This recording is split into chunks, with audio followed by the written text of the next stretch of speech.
What's going on, peoples?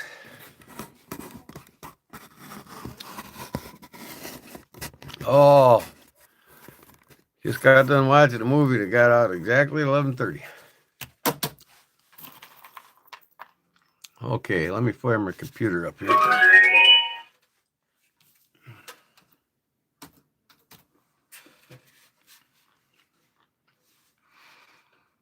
Mm-hmm.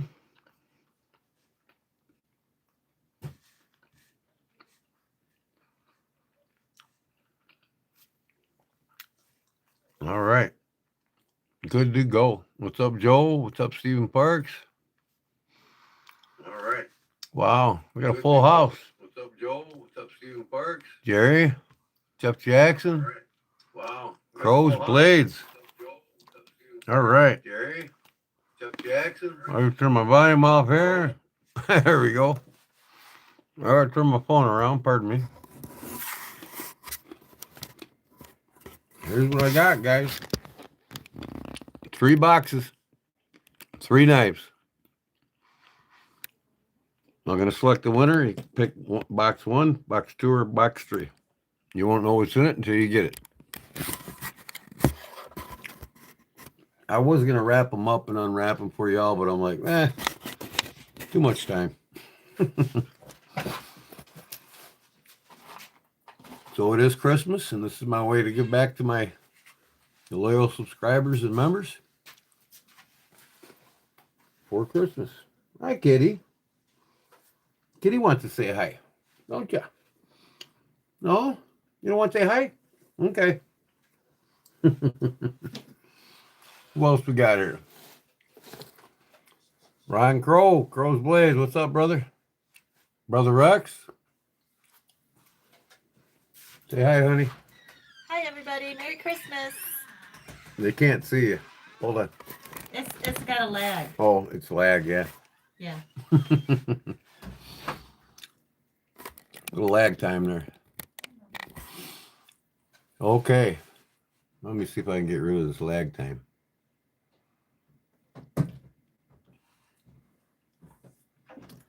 All right. Brown Sugar.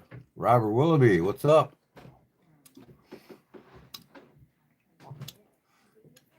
I figure I'm going to wait till midnight.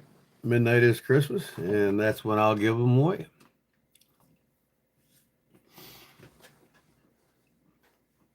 So,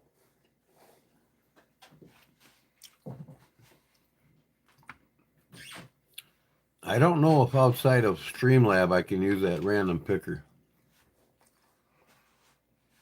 I bet I can. All I got to do is find the stream. Let me see if I can find it. I never used StreamYard picker on a vertical live in YouTube. How's the slips and wallet bill coming? I'm going to have all of them available and ready to go out the first of the year. But tomorrow, I'm sending out my giveaways for my 4K. Them are going to be sent out. Not tomorrow. Well, as of midnight tomorrow, the 26th. So, all 8 winners of my 4K giveaway, I'm going to be sending them out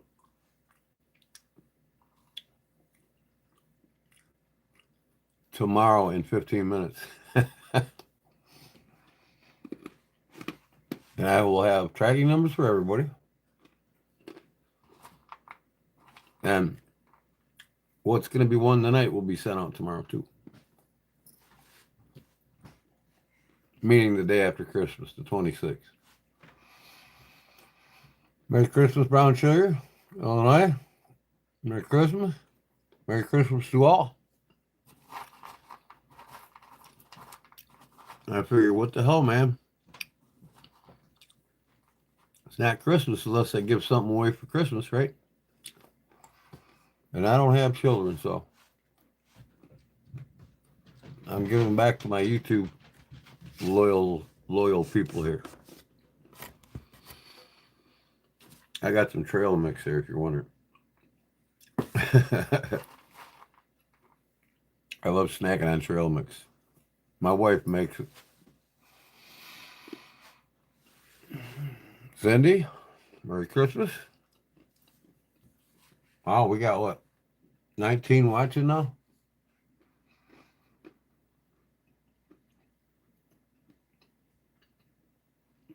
I invited a couple of my friends, one from Vegas and one from my hometown. I don't even know if they're in here yet.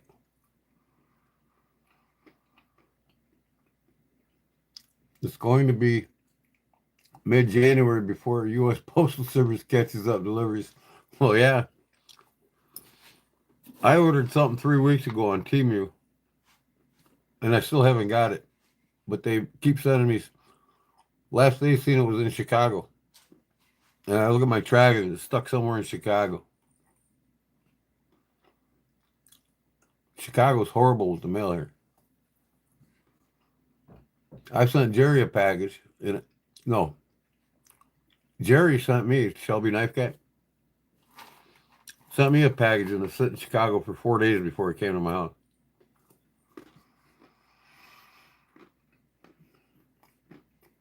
So I'm going to officially wait till midnight, which is Christmas here. And we'll get on with it. Meanwhile, I'm going to look for the StreamYard giveaway tool, see if it works. We'll do a mock run, see if it does. If not, I'm just going to pick a number, write it down, you all can guess.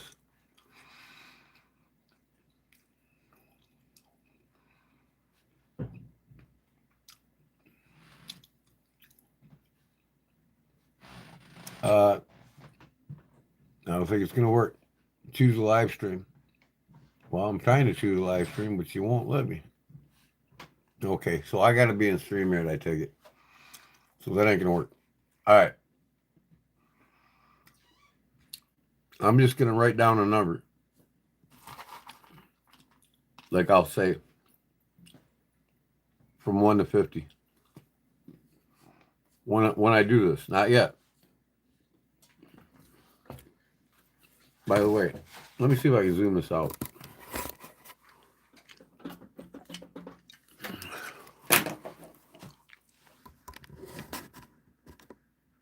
Yeah, that was just a little too close. That's better. All right. Don't mind my messy shop. I got a lot of cleaning to do. So, since we're waiting until midnight, I'll show you this knife that I've been working on. 51 OT. This is what it looked like when I started. It was your average 51 OT, right?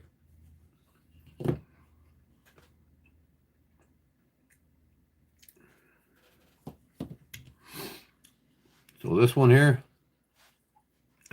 I got some sanding to do yet on it in this general area here, but here she is with brown burlap micarta, 51 OT.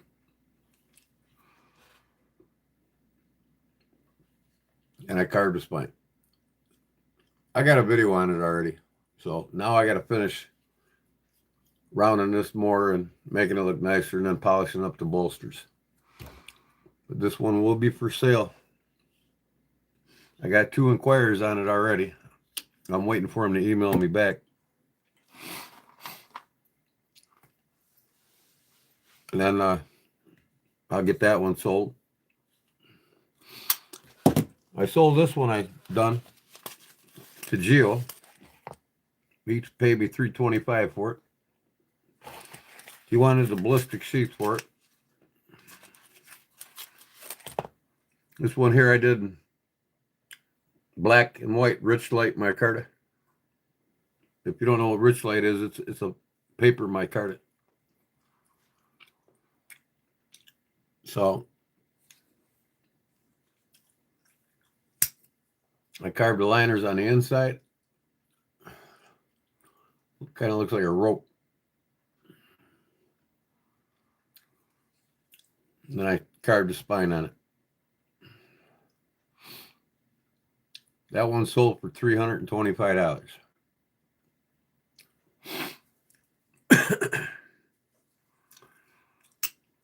And this is a 2012 model. Mint shape. I mean, not a scratch on that blade. So, he's loving it.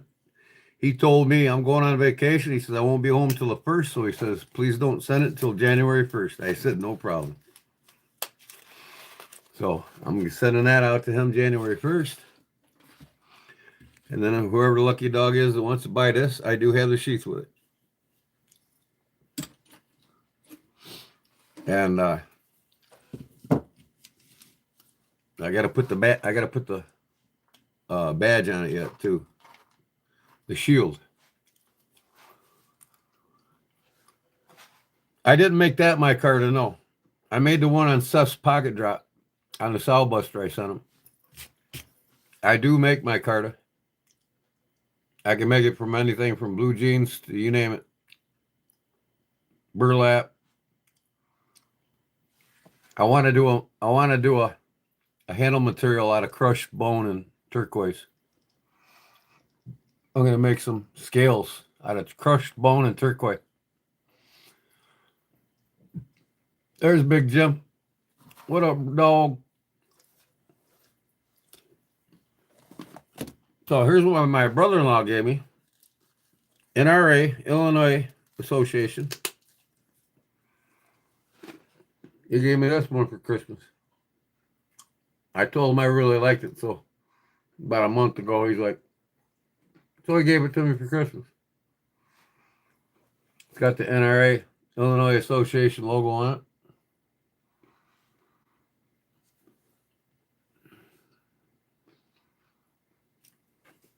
I love rubber-handled knives. I absolutely love them. And this thing here, where's my cleaning cloth?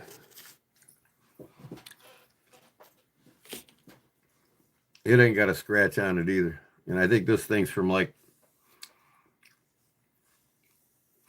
I don't know when CRKT made this.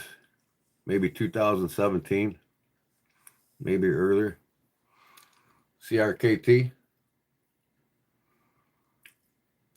NRA Illinois chapter. I don't know if you can see that or not. Might be a little too close, but I love a rubber knife handle. Beautiful knife, man. Not a scratch on that blade.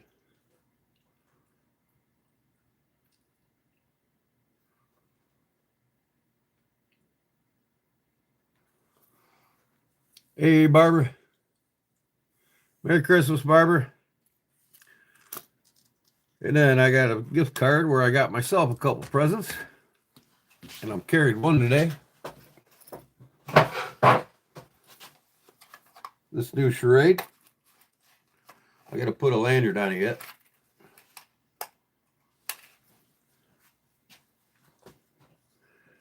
This one here is the 29 OT. Folding hunter with a drop point. I love a flat belly blade, man. I don't like wide belly blades, man. I like them as flat as possible.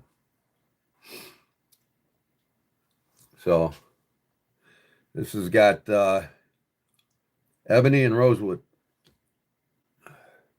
It's not American made, but what do you expect from old timer now, right? But I just love the ergos on this thing, man. I mean, it's got a nice grasp to it. You know, you could cape out or skin an animal with it. No problem. Just love it. And for $49, you cannot go wrong. Exclusively sold at Tractor Supply and Farm and Fleet. I got that one at Farm and Fleet. And then I got another Morocco, the short blade, stainless. I got videos up on them, so. Yeah, ebony and rosewood. That's a cool mix, ain't it? And I love I want to do something special to it. Of course, me, I always Got to do something to my knives. I think I'm gonna. I got me a new tool the other day. I got me a hand carving Dremel tool. It's like a pen. So I want to put a bear claw on the bolster. I'm going to start carving on knives, on bolsters. I'm going to put a bear claw on the bolster. And then I'm going to take this brass pin out and I'm going to take the rocker lock bar out and carve it. I want to carve it too. But I got lots of knives I want to get carved up or done up and sold. Like I said, that buck 110 I got coming next that'll be for sale for $325. Will be that stag handle one. I'm gonna put some brass and some birch bark in the scales before I put it on the buck.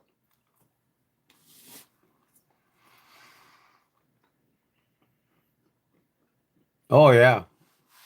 I don't know how I went this long without one, Leatherworks. I don't know how I did. Hey, what's up, D. Letterman? Merry Christmas, brother.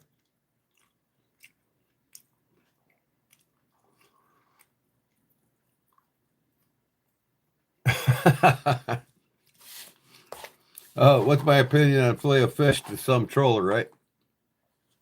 I don't know. I don't eat crap, junk food. I don't go to McDonald's. I don't go to Burger King. I don't go to Hardee's. I don't go to none of them. I don't eat junk food. And that's one reason why I'm never sick.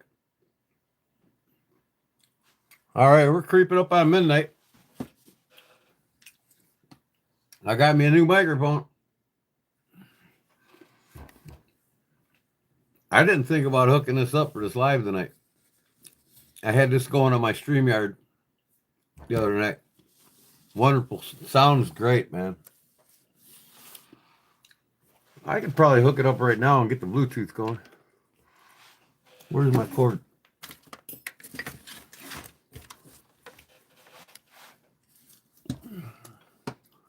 I just got to switch mics.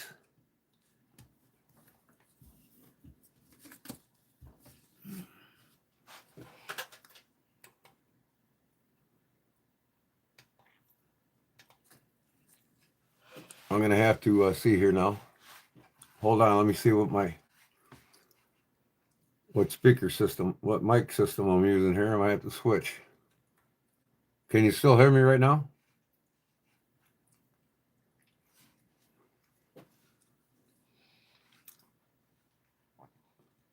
The only thing I hate about this mic is it's on my table. Whenever I touch or tap the table or something, it really resonates through the mic. I might get me one of them swing arms. And, use it when I'm working on the table because I don't want you guys to hear a bunch of pounding through the mic when I'm working on the table. Okay. I'm going to see about switching sound here. System, apps, accounts, blue microphones, audio.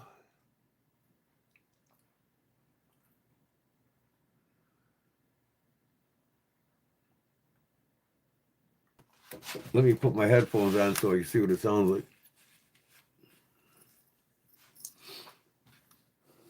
I get to hear myself speak. All right. Hello, hello, hello. Hello. Okay. So it appears to be working. Does that sound better than when I had it off?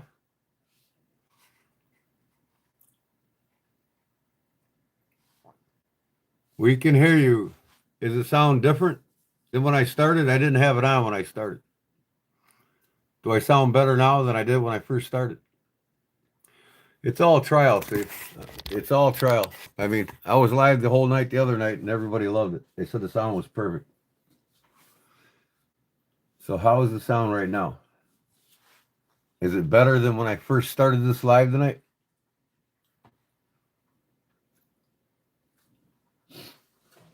This is made by Yeti, by the way. I bought it at Best Buy for $100. Not bad, man. Beautiful. It's got a oop. So nobody's telling me if the sound sounds better than before. This is the gain. Testing, testing, testing, testing. I think that's the gain. Yeah. Volume's on the back. So give me an answer, folks. Does this sound different and better than when I first started this live today? Because it says it's running.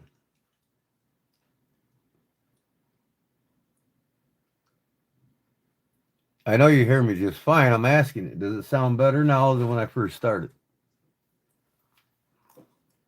Okay, we got 3 minutes left, y'all.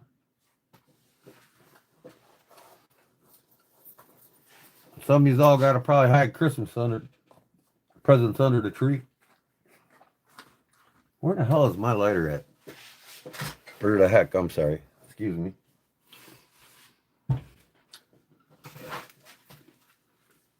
Well,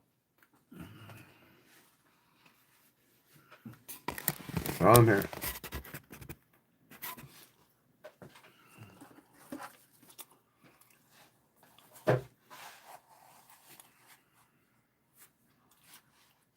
So, yes, okay. It does sound better when I first started. That's cool. All right. So my new sound is working. All right. Just to check, I'm going to hit mute. And you'll see my lips moving the whole time. When I say I'm hitting it, I'm hitting it. I'll keep talking. Okay. You can hear me now. Can you hear me now? Can you hear me now? You hear me now? No?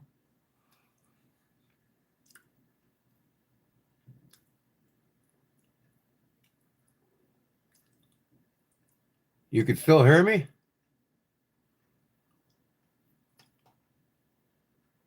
Okay. This thing is working. I'm going to remove the light speaker. And then we'll get to this giveaway. USB keyboard, receiver, microphone, blue microphone. Disconnect. Okay. Can you hear me now? I disconnected my old sound system. Can you hear me now? Little better with the mic. Okay. All right. I got nothing on but the mic, not the light speaker. I got a light speaker up here. It's a Bluetooth light speaker. Okay, great. So that means you guys can hear me directly and a lot better now with my mic right at you.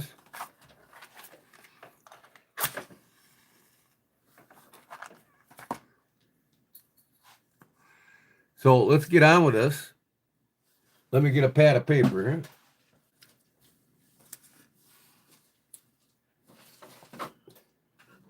All right, this is Christmas. If you're here and you're a subscriber or a member, members and subscribers, it's for everybody. And come on, man.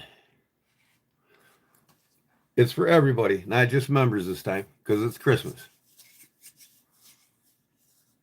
Okay? So I'm going to pick a number. In the winner, I got 3 boxes here, 3 different sizes. Don't let the size of the box fool you. There could be the smallest item in the biggest box. I'm not saying it is, but the smallest box might have the biggest. It might have the smallest. You don't know.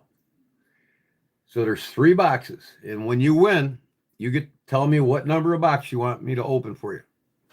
Okay? So, let me get a pad of paper here. Where is my pad when I want it?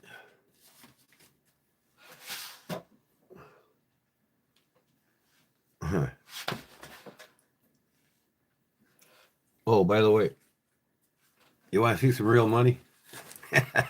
I love showing this thing. Look at that honker. Oh, boy. That's a half a pound of silver. Oh, yeah. 1/2 pound of fine silver. That's real money there, baby. I'm tempted to cash it in, but I know silver is going to get up to 100 an ounce, so I'm waiting. Right now, it's $579 in silver right there. I want it to get to 100. It'll be $800 worth of silver.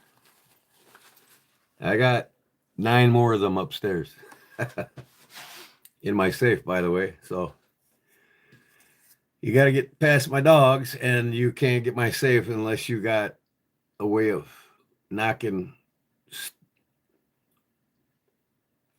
3/4 inch Tapcon screws through concrete that's embedded a foot down. Damn cigarette goes out. Okay, where's my pad? I bought 3 new yellow pads, and where in the heck did I put one of them? Hold on.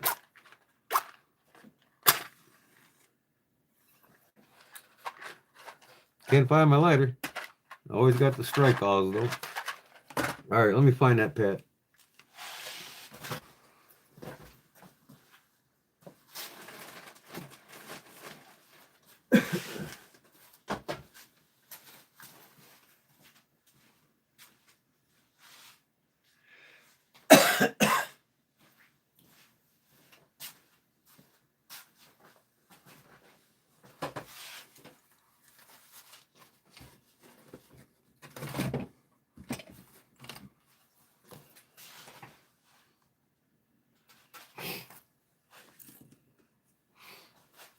Okay.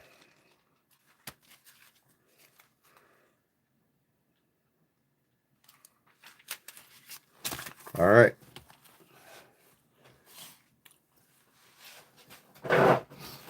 All right. How many people we got in here? Say me. Write me in the chat log. I want to know how many people we got. Because I'm not going to go a crazy number. I'm just going to go like 5 over. Whoever gets the number.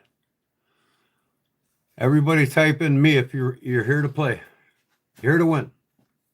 A Christmas present.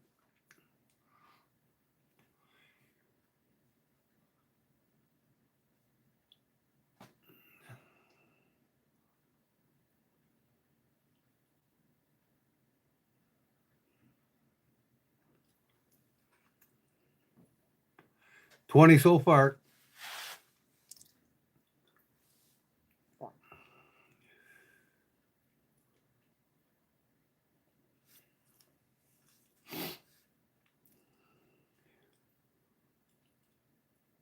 Now, if you're new, you have to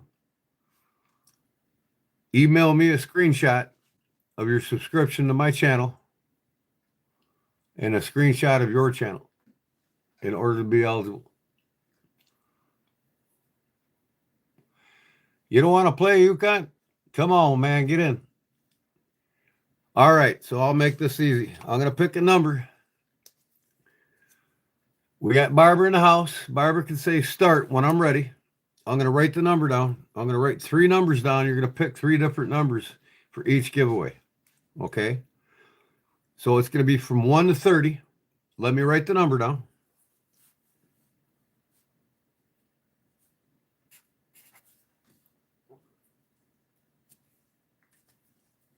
Okay. The first number is down.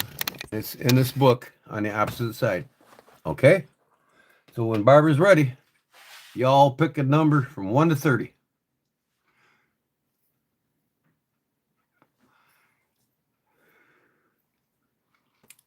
Barbara will say start. There we go. 1 to 30, folks.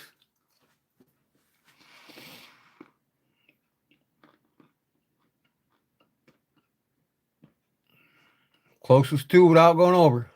If you got the same number, if you don't change it up, you're going to have a shoot off with the person that's got it.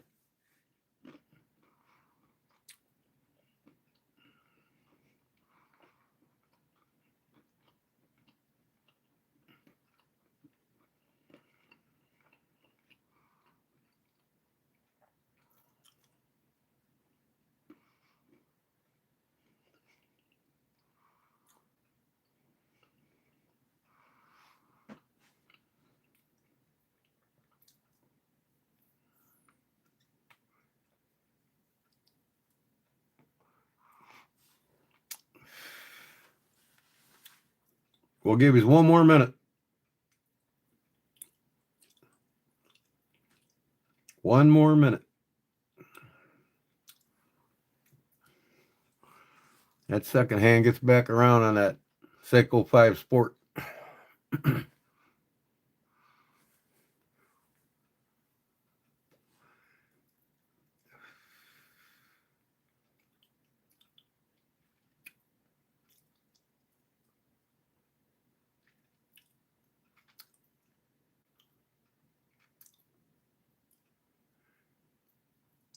Like I said, it's okay to have the same number as somebody else. And to tell you the truth, I wouldn't change them if I was you. But if there's 2 people with the same number, it's going to be a shootout between you 2.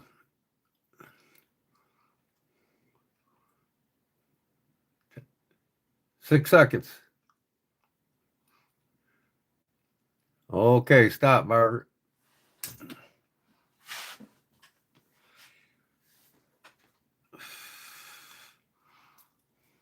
All right.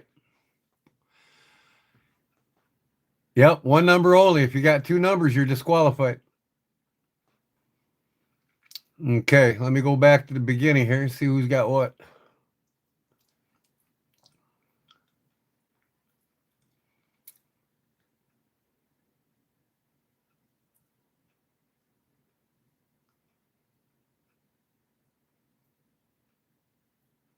Okay. Closest without going over is D. Letterman.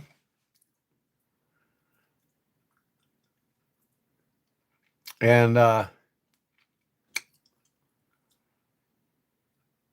Great Edwards. They both have 15. Nobody has 16, correct?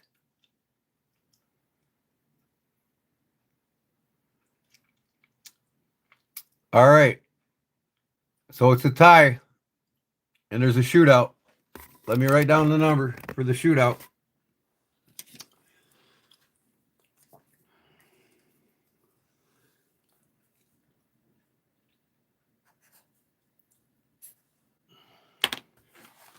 Okay. Just David Letterman and Gate Edwards. Give me a number. Go. 1 to 10. 1 to 10. From 1 to 10. Give me a number from 1 to 10.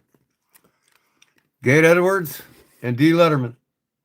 Give me a number from 1 to 10. Wait, what? Oh, just them 2.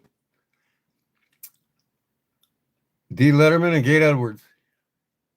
Greta Words, or whatever it is.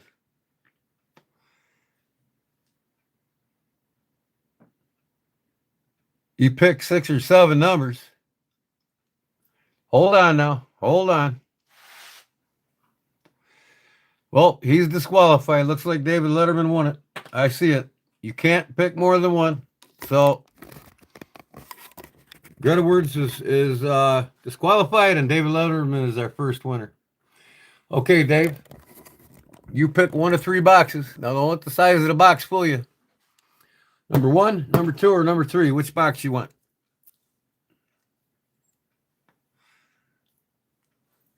Which box you want?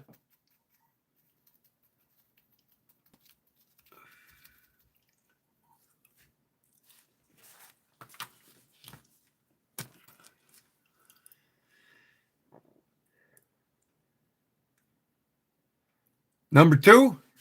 Okay.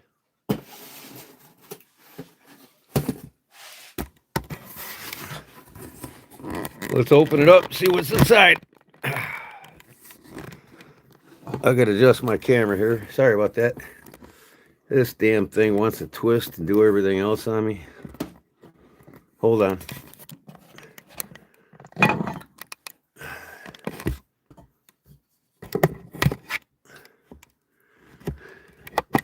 Hold on. Come on, camera.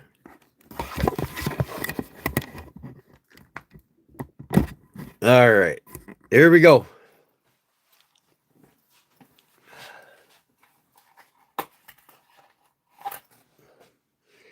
Let's see what David Letterman won.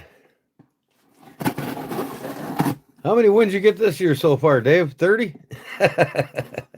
I heard you're the win king. He says, I don't buy my knives, I win them. Oh, good old timer, baby. All right, this is what you won. First, we'll show you this. You got 2 of my Backwoods leather cards. You got 2 of my Kodiak Edge stickers. 1 of my Backwoods leather stickers. Jerry, the Shelby knife guy, leatherworks sticker. And the Barlow Brigade sticker. And the knife that you won. A Dan Kidman going on here. Boom. A tenable. Everything's here.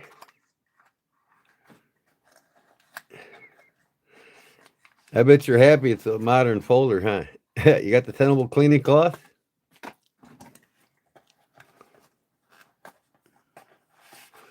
Tenables information packet. Accordion style information on warranty and how they're handmade and everything else.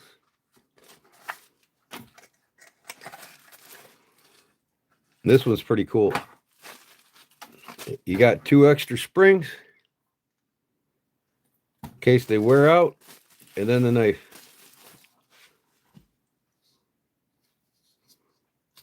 In Damascus.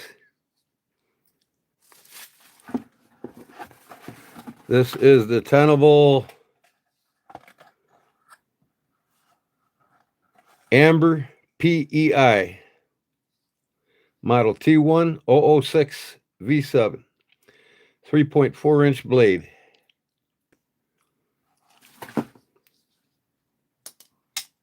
Great action. Nice finger flick. If I can get it down here. Deep carry, ambidextrous pocket clip. All right. Congrats to Dave Letterman. I got to write that down now. I'll put all this together when I send it out tomorrow.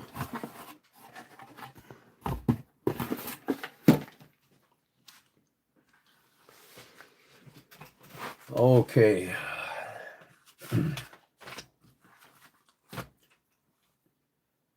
Pen.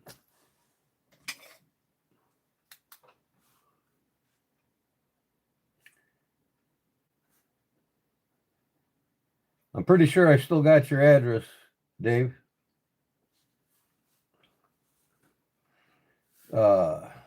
Wins the tenable. Okay. That was box number 2.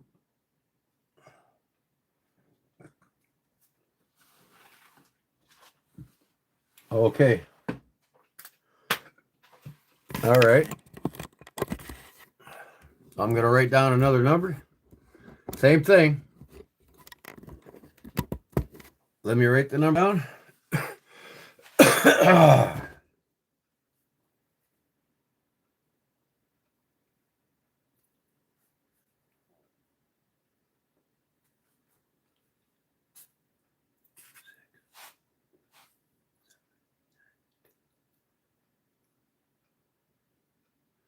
Okay. From 1 to 30 again. When Barb is ready and puts up start, pick a number from 1 to 30.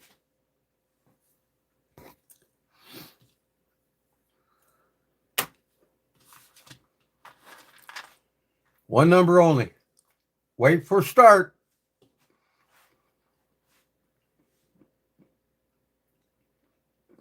There are 40 people here. Okay, well, let me raise that number. Hold on, Barb. Time out. Erase all numbers. 1 to 40. Pick a number from 1 to 40. And when Barb says start.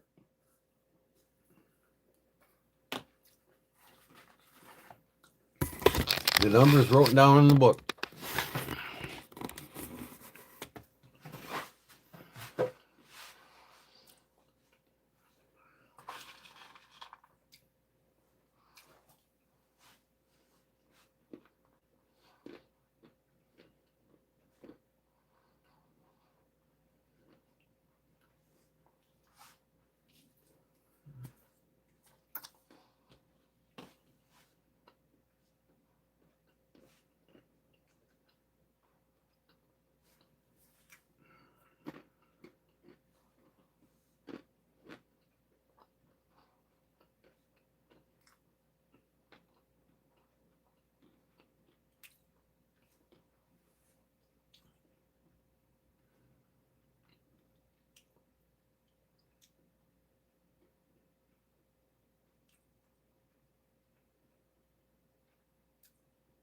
One minute.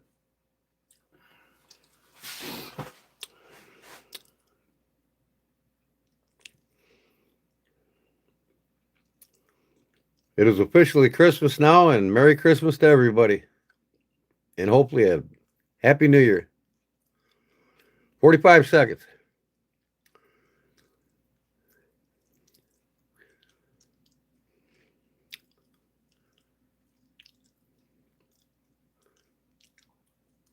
You guys like picking the same numbers, don't you?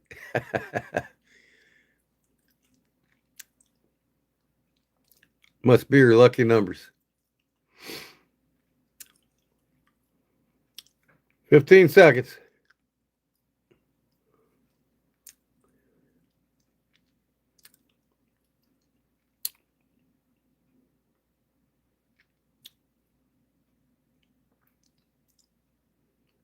Okay, stop, Barbara.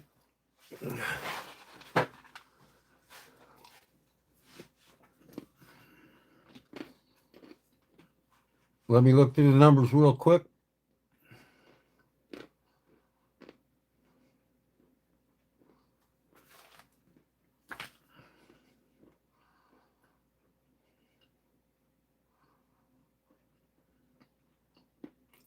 Okay. Number 6.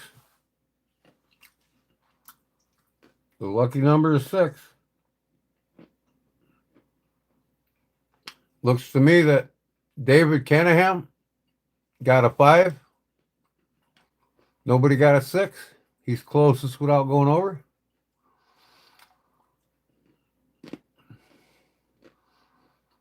Giddy up, let's go. Am I correct, mods?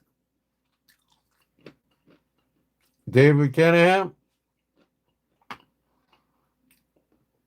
you got to send me a screenshot of your membership and a screenshot of your channel to my email.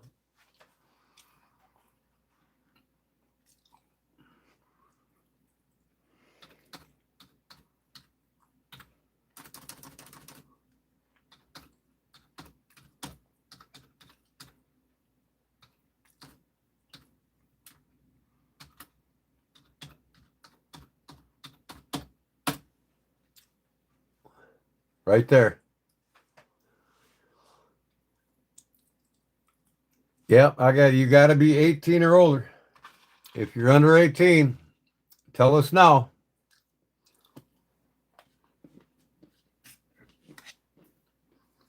Because if you're under 18,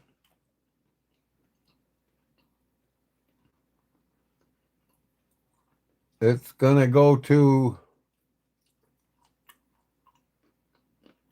over 18. Okay. Because the next number up would be, without going over, is number 2, Illinois Canary. So, all right. 2 boxes left. Box 1 or box 3? Which box do you want?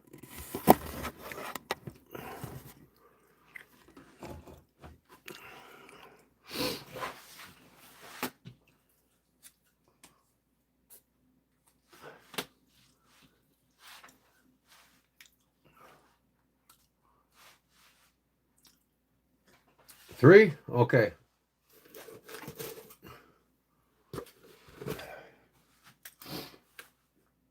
Number 3, David Canham.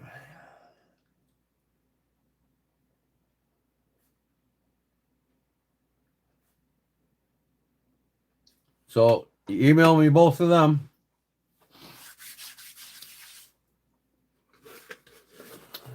If you're new, I gotta have a picture screenshot of your driver's license, because I don't know if you're 18 or not. So you got to be 18 to win.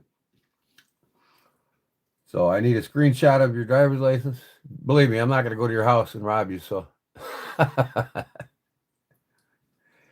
I need a screenshot of your subscription and your legit YouTube channel. Yep, this is for all subscribers. That's all. He just has to be a subscriber.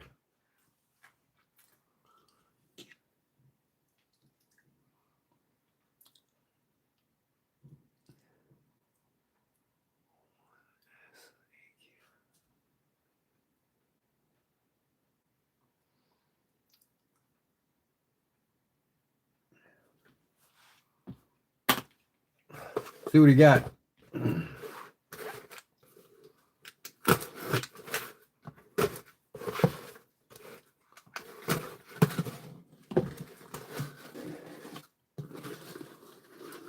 Oh, you got 2 of my leather business cards. You got 2 of my stickers. Kodiak Edge Bladesmithing.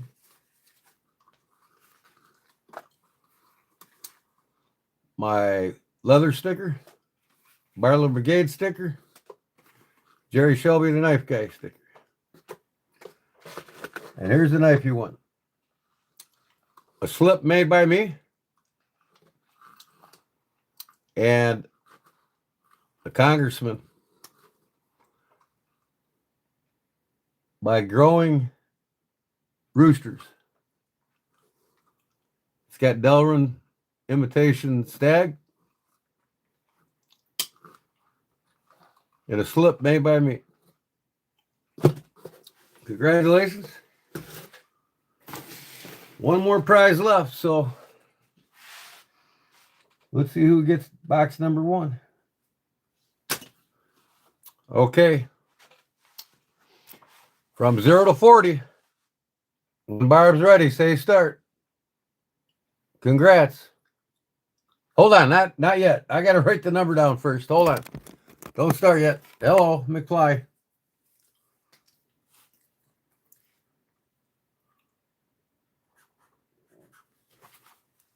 All right.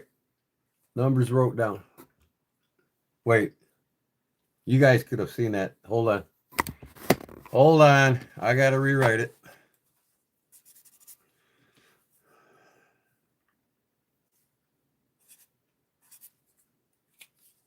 All right. Sorry about that. I was looking at my live and I'm like, uh-oh. I'm showing it. Okay, it's on the other side. When Barbara's ready to say start, 1 to 40. Pick a number from 1 to 40.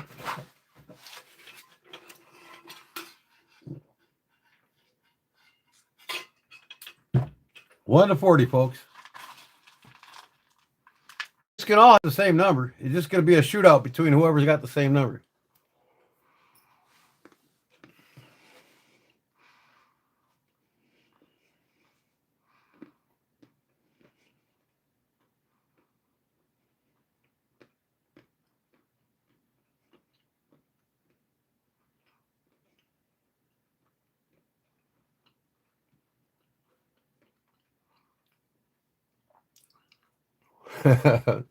Three in a row, 32. That's funny.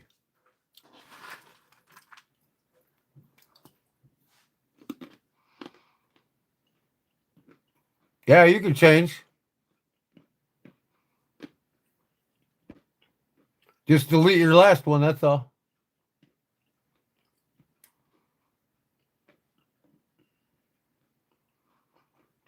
Go ahead and put another one up, Steve. Stephen Parks.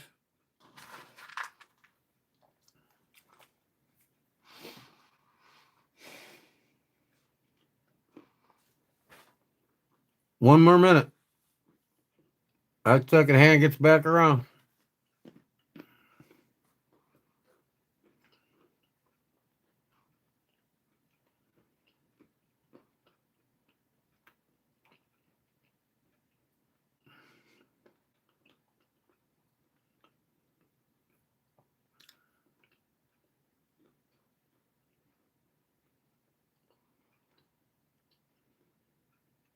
$20 seconds.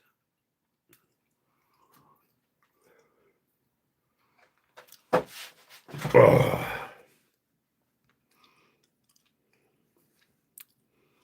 This thing don't focus too well, does it? 5 seconds. All right, time's up, Barb.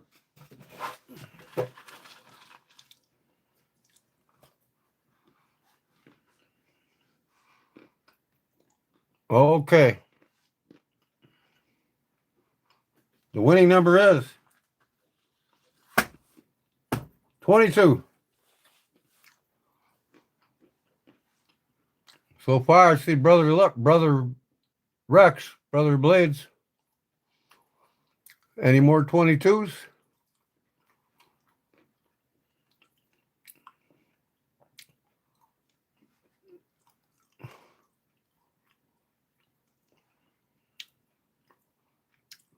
I don't see no more 22s.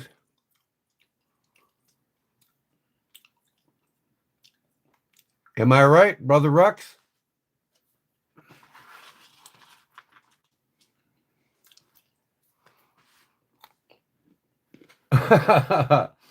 No, we only got one box left.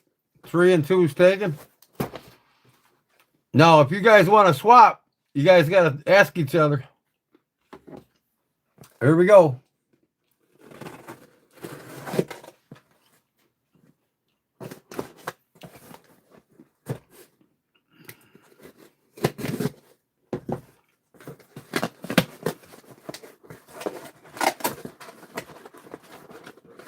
We'll look at the swag pack first, because personally, I think this is the best knife on the table.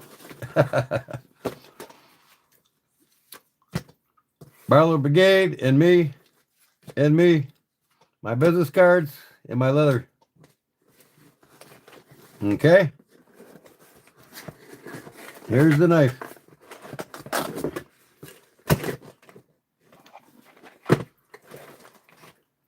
A Schrade old timer, Uncle Henry. LB7. Brand new.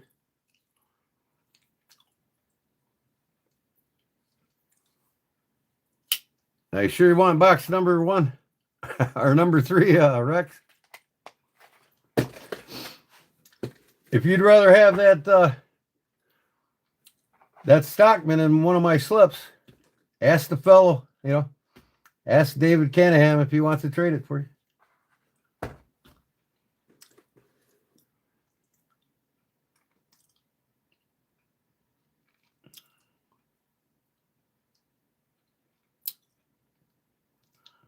If you'd rather have my slip and that rooster knife, ask David Canahan if he wants to swap.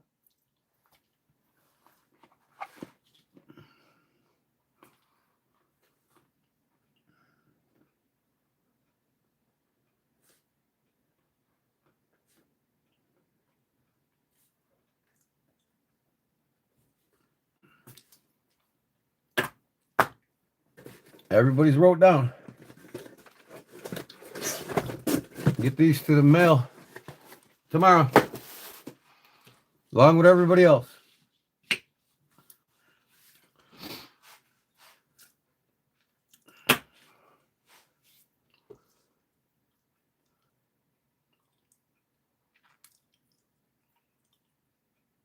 Just subbed me.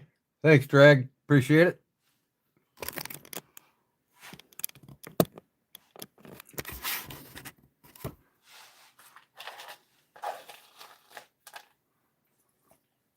Well, that's my Christmas gift to my members.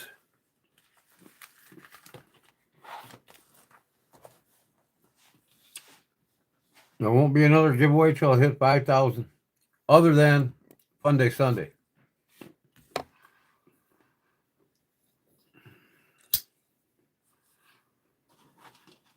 I don't think you can get more personally made items from any nice YouTube channel in the community. 6 times a month by anybody else but me.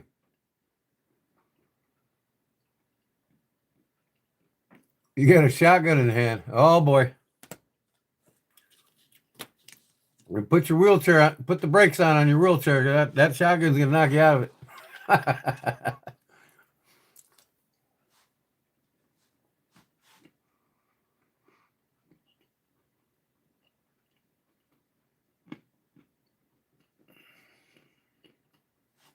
So, Brother Rux, I take it you don't want to trade, huh?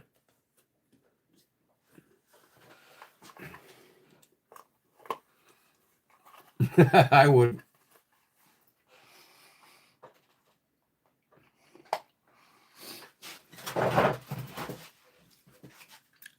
David Letterman can trade with you too. He's more of a modern swaggist.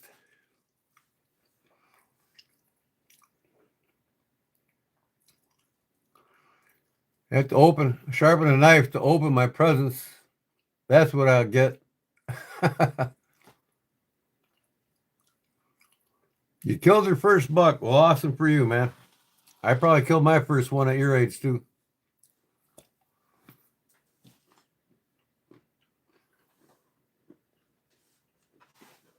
It's the new one, Brother Rux.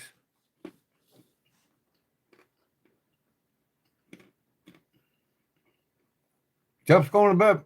All right, Jeff. I'll have your tracking number tomorrow, buddy. Merry Christmas to you. God bless you. And probably see you guys. I might go live. Tomorrow's Wednesday. I'll probably be live, I don't know, Thursday or Friday. Most likely Thursday for the hell of it. And then Sunday's Fun Day Sunday. I'm back to Fun Day Sundays now. It works out easier for me. I don't like doing it in the middle of the week. But this Sunday will be a all subscriber giveaway. It's the bi-weekly was last Wednesday. Merry Christmas to you, man. God bless you, man. To you and yours, have a wonderful Christmas. Sunday Fun Days are always at between 8:30 and 9 till whenever.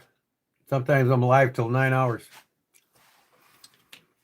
Usually I'll make something within 2 hours and give it away before midnight. So usually by 10:30, 11 o'clock, I'm giving it away.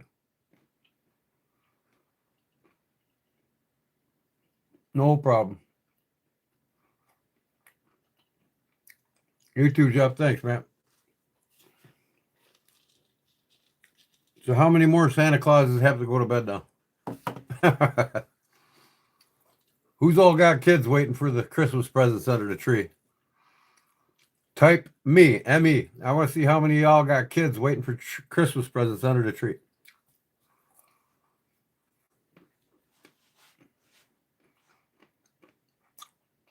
Jerry says these kids are waiting for their Christmas presents, but they're in the stocking.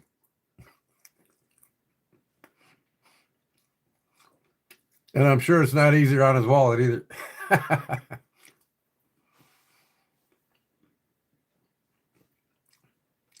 Okay, your kids are all grown up, Big Jim.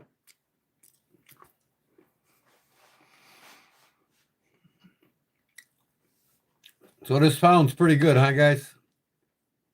Hear me loud and clear, huh?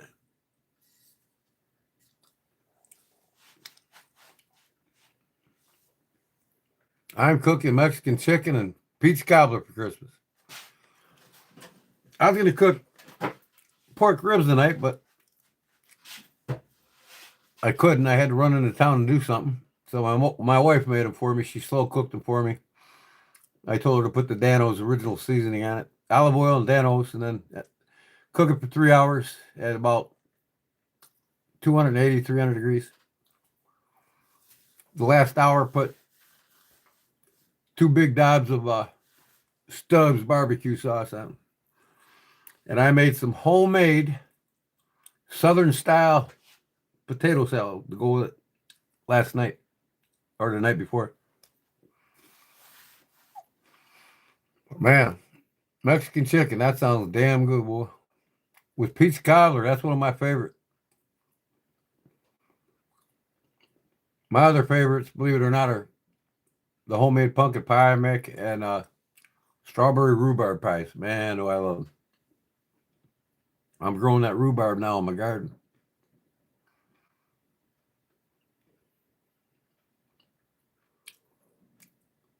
These are keep my ears nice and warm, man. Oh, I gotta watch coughing over that mic because it picks up everything.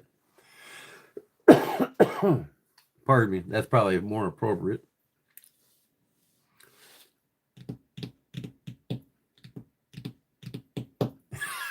Can you hear that? I gotta get one of them swing arms so you can't hear me tapping on my table when I work on things. I don't know where the hell I put that lighter. Oh, I made a new slip for it. I thought it was a knife.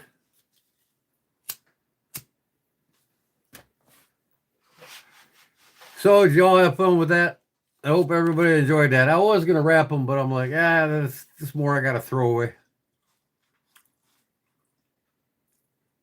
The smallest knife, I think, was in the biggest box.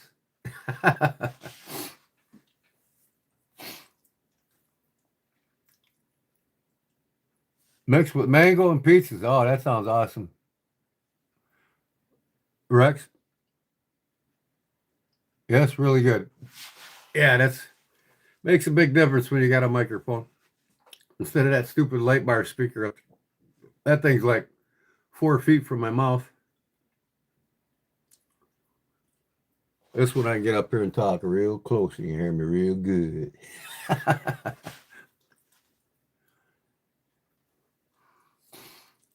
Oh, yeah, I figured, you know what? I was going through the lives tonight. There's only a couple knife lives tonight. I was on that live last night and I almost bought a knife from Knees Knives. I watched most of it. I was lurking. I was working in my shop while he was on. So if you like the knife he's selling, you gotta go and email his wife and say you'll take it. And if he was the first one to say I'll take it, she would email you back say you want it. I don't know, man. He must have sold about $3,000 worth of knives. He was on a long time too. You going to bed, Brother Rox? Okie dokie. Good evening, my friends. Or good day, anyways. Good Christmas. Merry Christmas, Brother Rox. God bless you, bro. We'll see you probably like Thursday night. I'll probably be live again. And Merry Christmas to you and yours, my man.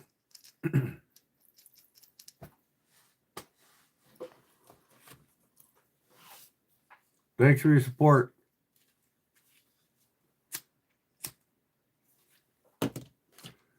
Poor Jerry, man. Jerry, you got the worst luck, man. It's like you don't win too often, man. It's like Brother Rex, Big Jim, and Barbara. Or not Barbara, but Brown Sugar. No Charlie Cook tonight. I could not text him. I couldn't find a text for him. I got to get his number and get it in my phone.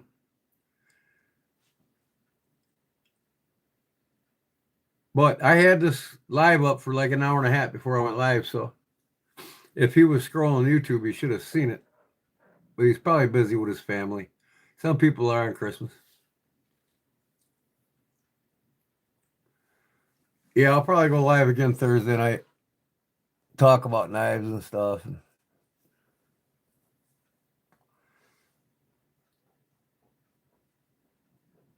And I was going through the lives tonight, and I was like, man, ain't nobody having a live tonight for Christmas. Why not, man?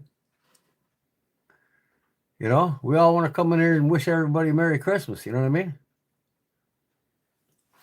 I think the only one I was on tonight. What was that?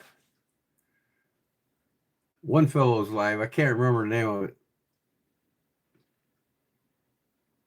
But man, who was that? I was on his live, and I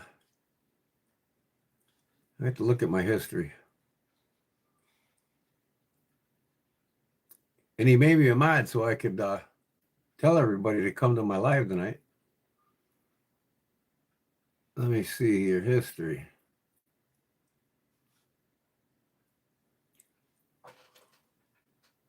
Adventure 50, that's who it was. My first time ever on his YouTube channel. And he made me a mod. I was like, cool. SC Knife Monkey was on there. I said, he told everybody I was going live tonight for 3-knife giveaway. And SC Knife Monkey made a comment. Oh, God. Okay.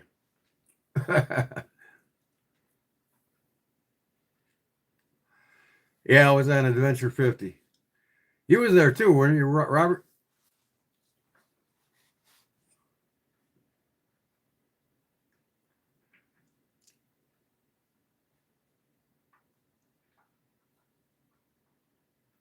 Yeah, that's right. Yeah.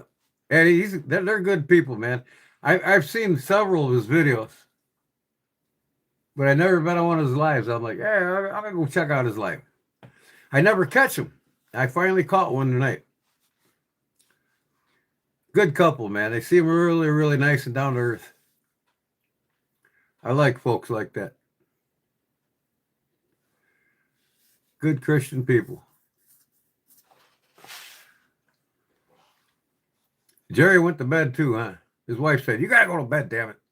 You got to get up early in the morning. Give your stockings out. I bet he's still lurking.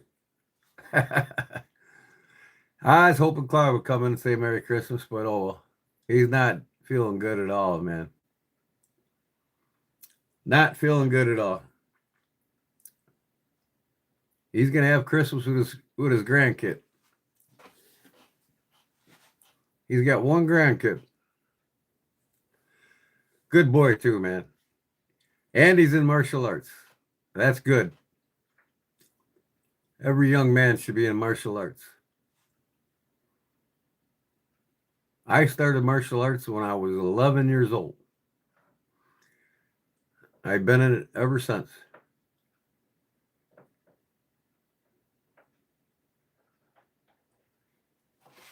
Is anybody else expecting cold tomorrow? Yeah, it's gonna be 70 degrees tomorrow, so I think the cold's gonna be everywhere on the roads.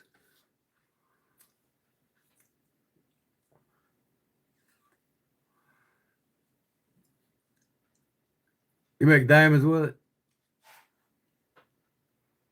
I wish I could make silver with it. I'm just watching my silver go through the roof, man. I could sell all my silver right now and I'd be sitting pretty.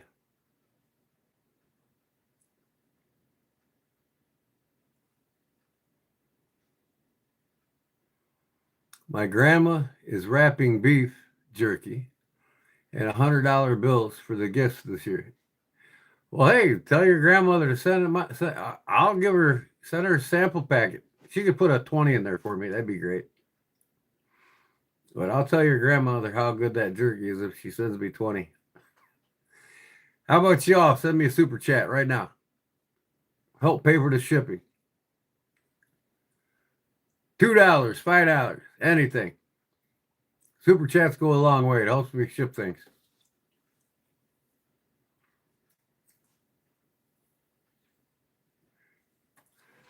Plus, you get to hear your choice of whistle. Whether it's a weenie whistle, a boatswain's mate whistle,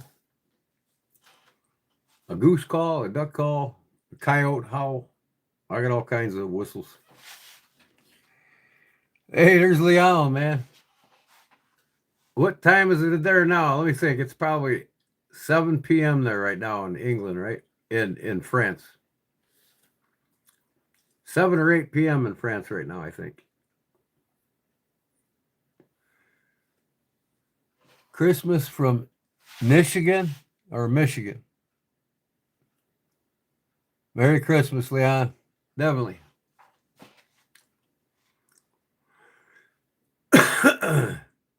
Crowblade says, Gareth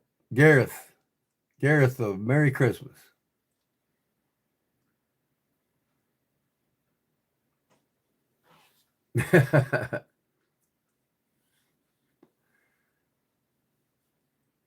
Yeah.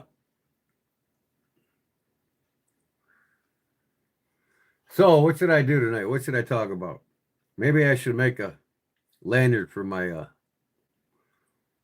one of my knives.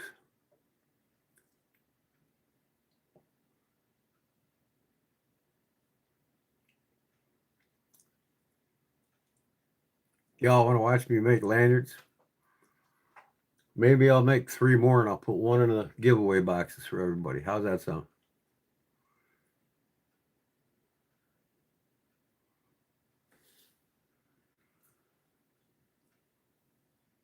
No, you know what?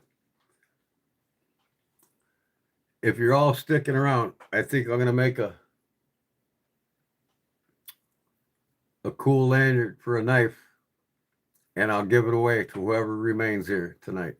How's that sound?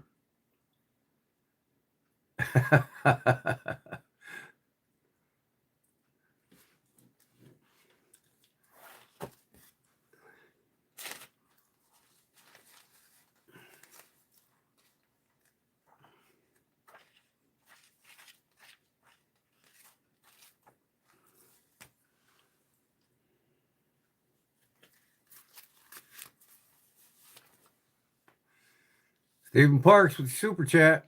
I appreciate it. We want to hear the Winnie whistle. Bet it's been a long time since you heard a weenie whistle, huh? This goes out to Steve Parks.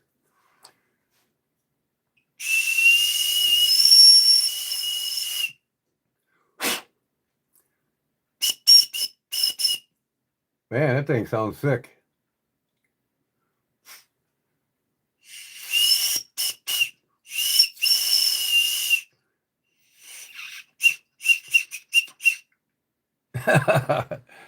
Oh, hell. Let's just do the horn.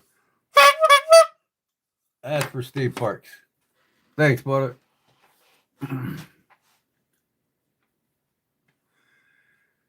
I'm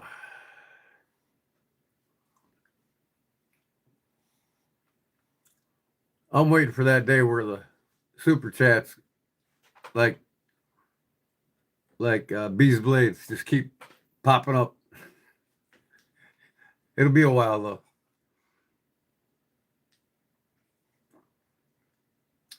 I've got a really cool video that I'm going to be working on for my first video for my new bushcraft YouTube channel. I started a bushcraft YouTube channel.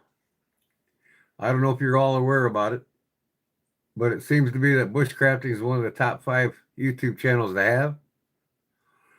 And I've seen people with 25 videos get up to 1 million subscribers in a year with only 25 videos. So I'm going to do bushcrafting on my back acreage. I'm going to build a hobo shack. Y'all get to watch me do that.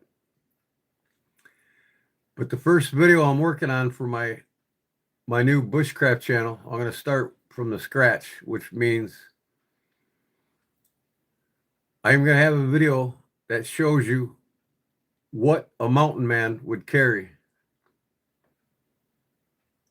His most essential survival tools to survive and live in the mountains with.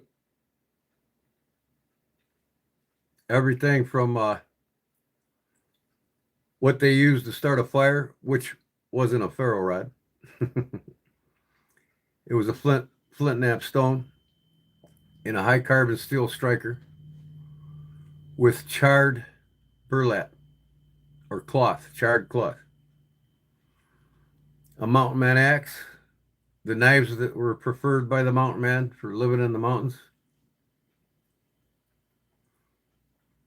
and all the good stuff. So stay tuned for that. That'll be coming up probably within the next 2-3 weeks. It'll be my first video on my bushcraft channel.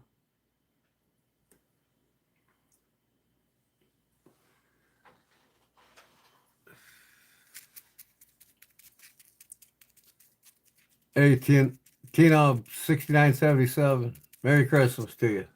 Thank you. Can I do one with what a bushman will carry? That way you can do the high and I will do the low. Sure, Gareth, come on over.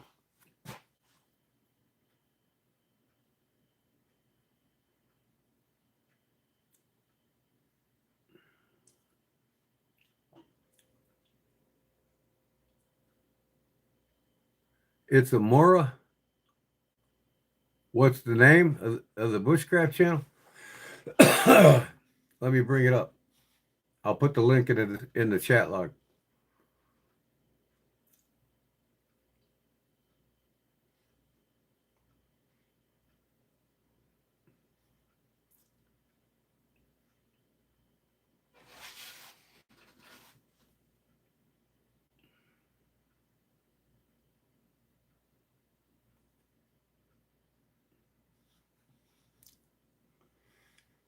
Oh, let me see here.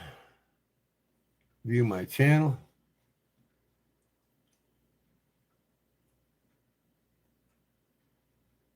Copy.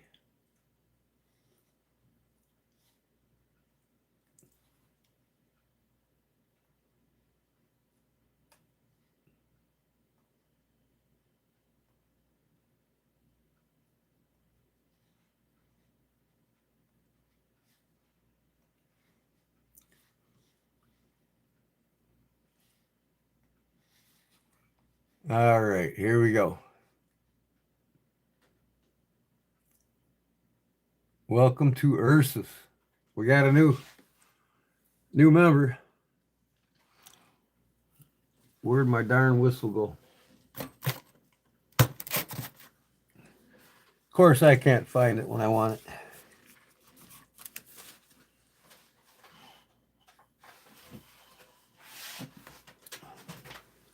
Well, son of a gun. I just put it somewhere too. A little unorganized here. Oh, well. Welcome to our newest member. Karen Wu Knife is now an Ursus with Kodak Edge Bladesmith. Thanks, Karen. Appreciate it. I'll just give you the crow call. That's for Karen. Thank you. Now what was I looking for? Oh. Right here, folks. There's the link to my new YouTube channel. Now, I'm not going to be concentrating on it as much as I am my Kodak Edge bladesmithing. Majority of the time, I'll be live on here, if hardly ever on there. But I'm starting the videos and see how well it's going to start gaining me subscribers. And if it takes off fast, you might see me live in there out in the woods or campfires or doing some cowboy cooking or something like that.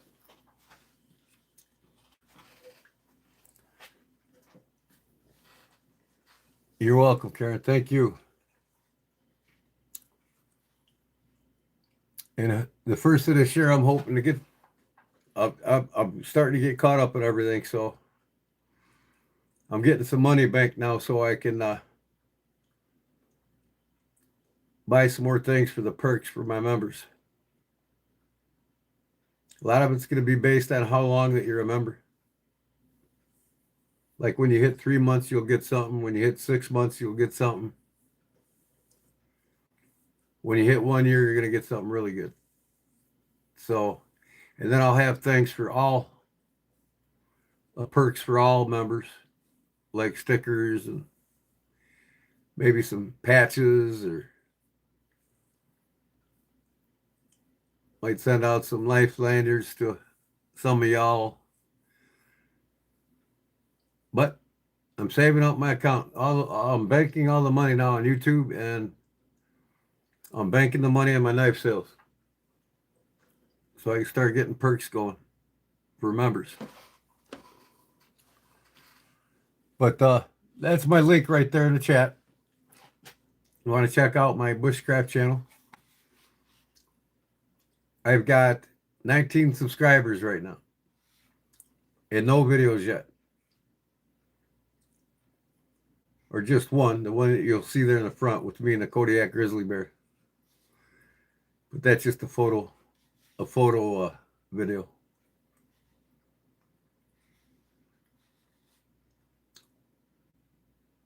So anybody get anything cool for Christmas? Anybody get any cool knives for Christmas already? And if you did, what kind of knife did you get?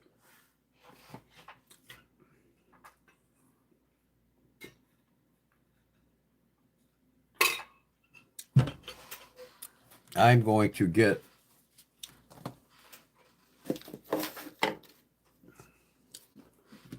like I said, I got this from my brother-in-law.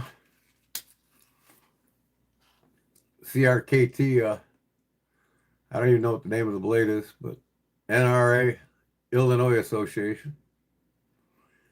It's never been used. Beautiful sheath. I got that from the brother-in-law. Ray Grill says hello and Merry Christmas. Hey, Ray, what's up, brother? Where's he at? Oh, this is Tina. This is Ray's wife, Tina. Okay. Merry Christmas, Tina. And tell Ray I said Merry Christmas. I have to stop by and see you guys maybe in a day or so.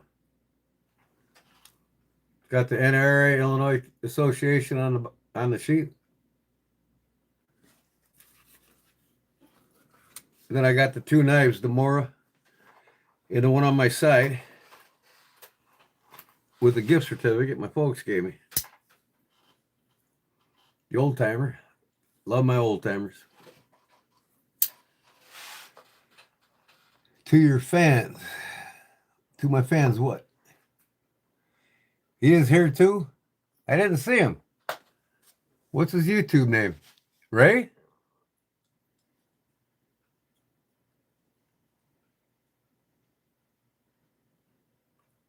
I don't see Ray.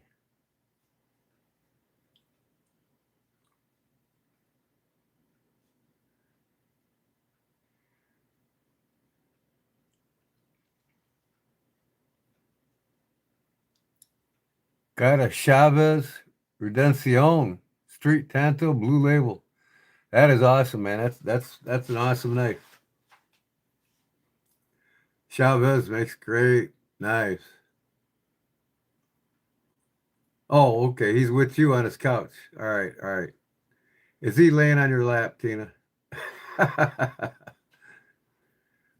My best friend Ray Grell and his wife Tina Grell. They live like 3 miles from me. Hey, there's Bengals fan. You're late, Bengals fan. Just had a giveaway.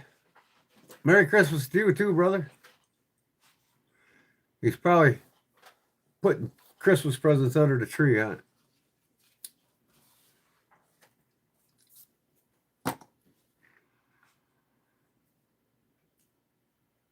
I remember Christmas at my grandparents when I was a kid. Every year, my grandparents' house, we had to be in church and at their house afterwards every Christmas. In fact, when Grandpa was alive, all his children were in church every Sunday. There was no exceptions. Once my grandfather passed away, they all quit going to church, man. It was sad.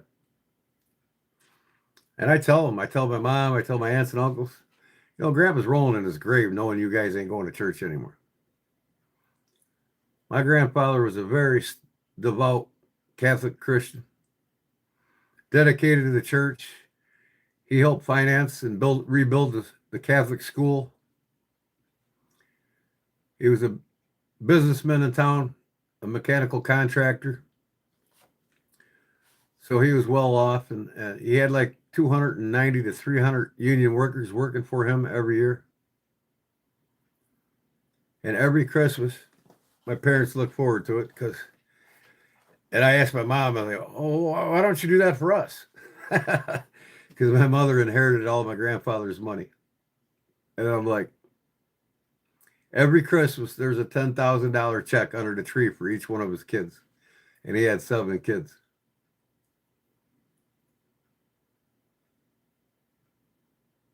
Out for a drive on Christmas Eve while Santa put the gifts under the tree. I got you.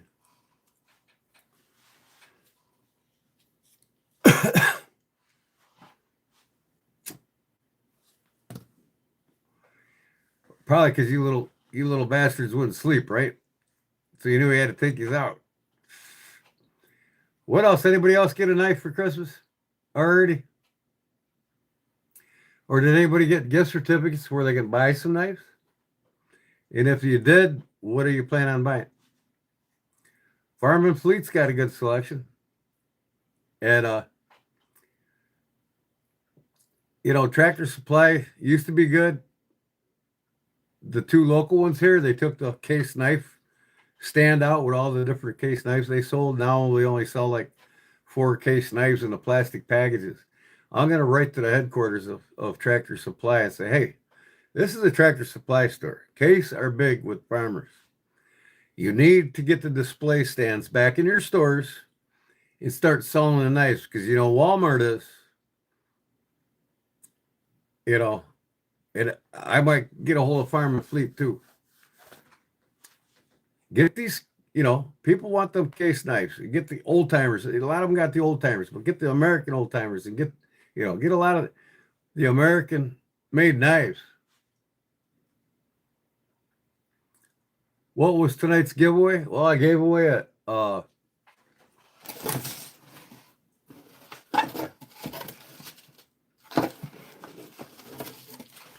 I gave this one away.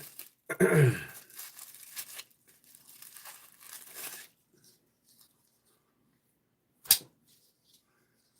Tenable.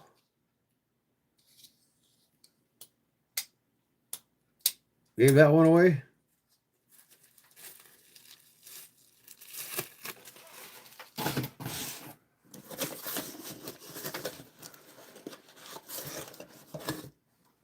I gave this LB7 away, Uncle Henry.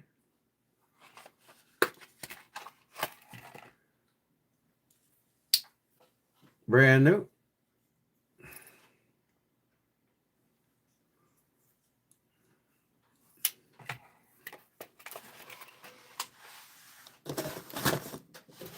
And then I gave this one away.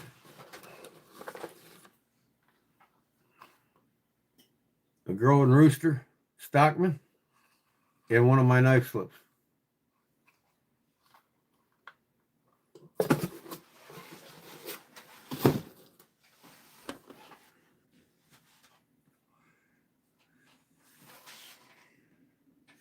I'm definitely Santa material, huh? Hey, I didn't see any lives tonight where anybody wanted to give anything away for Christmas. I think the only Christmas giveaways that I seen was last night with these knives. I think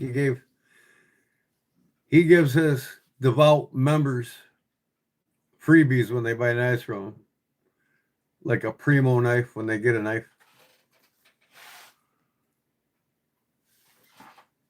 Yeah, they're worthy knives.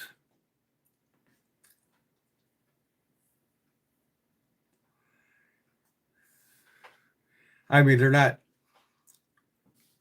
I'm not on here trying to sell knives either, but I am going to sell this one when it's done. 51 OT or 50 OT. I'm sorry. This is what a stock 51 OT looks like, and that's what this one looked like when I started it. Before I started it. Now it's got brown burlap micarta on it and the spine scarred. And it comes with the sheath. And I'm going to be selling it. So if you're interested, email me. That's $175, which is cheap compared to this buck that I just sold. This one was $325. But this one's got all the bells and whistles. Rich Slate micarta, buck 110. It's all carved. I fluted the bolsters front and back, forward and aft. I even carved the liners, top and bottom. That was $325.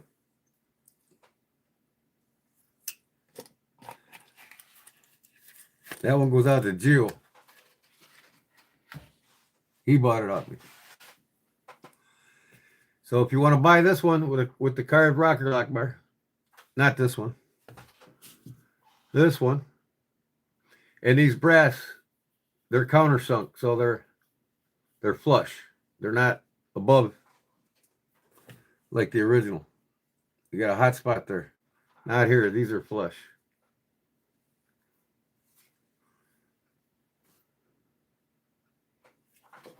Got a little more sanding to do on it yet. Nope. It comes with the sheath and it'll be on its way out. If you're interested, email me. My email is in the link in my description on my YouTube channel. Well, thanks, Don. I appreciate it.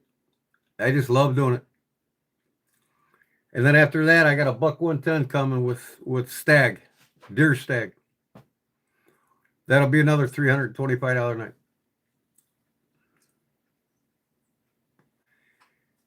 If I do one with mammoth tooth, it'll be $425. So it depends on the material on the handles, how much they go for. Because mammoth tooth is like cutting stone. And in fact, I got to use my stone cutter to cut it.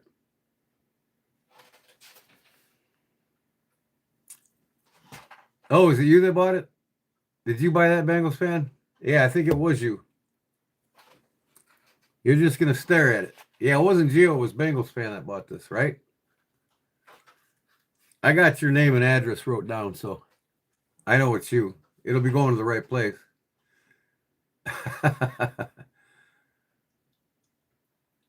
This one will be available for you if you want to get this one. This is only $175. It's carved too. Now, these are the Chinese ones. These ain't the American ones. But I don't think anybody wants an American one customized. If you do, send it to me. But it's carved the same way in the spine. Brown burlap micarta. And I think I might flute this one too. I'm not sure. I haven't decided yet. But it is a one-of-a-kind LB 51 OT. And right now in the charade lineup, Uncle Henry old timer lineup, these 51 OTs are sought after. People want them. You don't have a complete charade collection unless you got a 51 OT.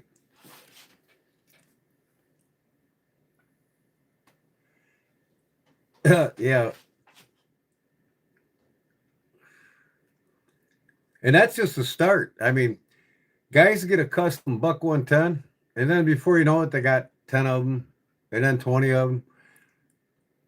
I'm on an actual Facebook page. It's called Buck 110 Fans. And there's one guy on there, he's got over 500 custom buck 110s, and he's paid over $300 for every one of them. So it's like an addiction. Once you get one, you want to get another one and then another one, because, you know, if you buy these knives custom for $325 or $425 or whatever the material is on it, you'll always get that back, especially with the authenticity card when it comes. It shows up, showing the maker. Now, if I was to get famous, the price on that knife could go through the roof. not just getting famous, but getting well known around the country for doing it. And that's what my goal is. What the hell is that? I better plug my phone in before it goes dead. My internet just told me to reload. What in the hell? It ain't my live stream. Come on. What are you talking about, pal? I lost my live feed on my PC. Wow. All right, Tina. Good night. Time to get some sleep before the family all gets here. I hear you. What are you having for dinner? Maybe I'll show up and have some dinner with you. We're going to the Chinese buffet for dinner, me and the wife, just ourselves. Good night, Tina. God bless you. She's a woman of God there. Tina is blessed. Great people. Her and Ray. She's been my best friend all through grade school.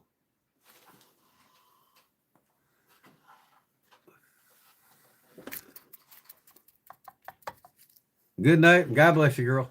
We'll see you guys the next day or so. What's going on? Tuning in for a bit from Massachusetts. What's up, Patriot from Massachusetts? I just had a Christmas giveaway to my loyal subscribers.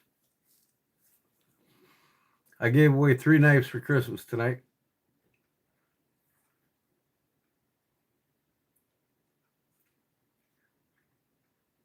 I figured since nobody else is doing it, I might as well, right? Did anybody else give away knives for Christmas? I don't know. I don't really watch too many lives. Well, you can't win them all, Patriot. There's only 3 knives, 3 people won.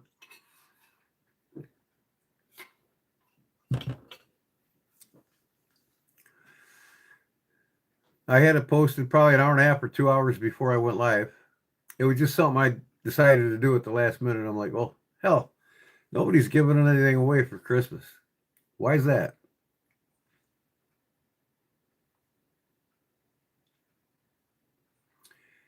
Just came in to wish everyone a Merry Christmas. Need to get some Z's. I have an 8-hour drive to Fort Walton Beach in the morning. All right, Bengals fan. Well, you be safe in your drive, and Merry Christmas to you and yours, and God bless you and your family, and have a wonderful Christmas, brother. We'll see you. I'll probably go live Thursday night for the heck of it.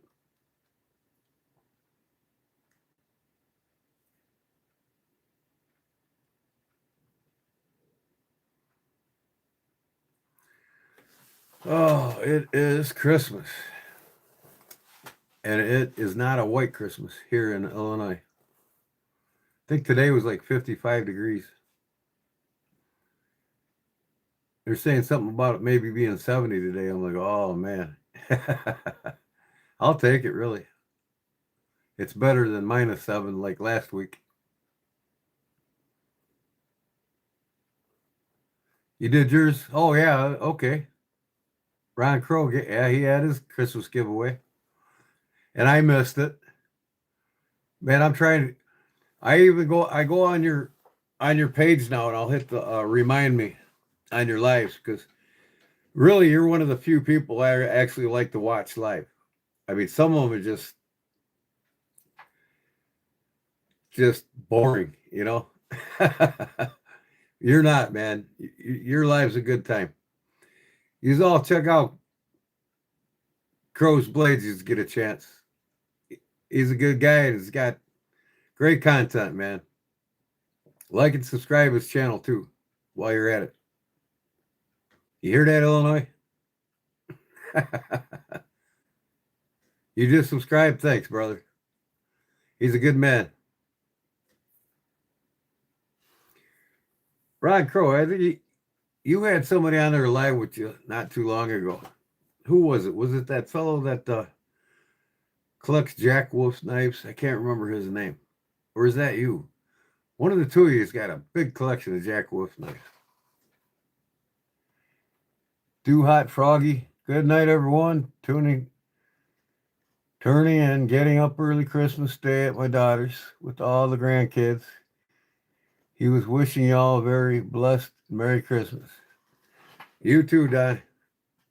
I wish you a very blessed and Merry Christmas too as well. And to you and to your family, I hope it's a wonderful day today for you all. And Merry Christmas, brother. God bless you. Thanks for coming in. We'll see you probably Thursday night. I'll probably go live again Thursday. Talk about knives. I might show off some of my collection Thursday night. I got enough to show, that's for sure. I just don't want to show them too often and bore you all. But I don't think I'd ever bore you with my knives.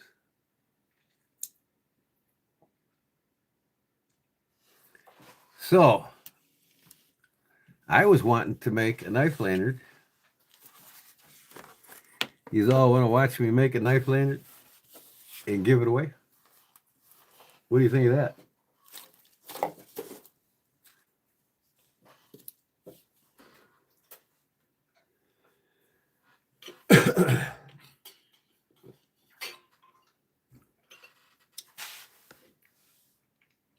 Let's do it. All right, hold on. Some of you latecomers didn't get a chance to get in here. At least I'll give you the chance to try to win a knife lanyard. Let me get my supplies out for it. Decide how I want to make it. I think I'll make one with some skull heads on.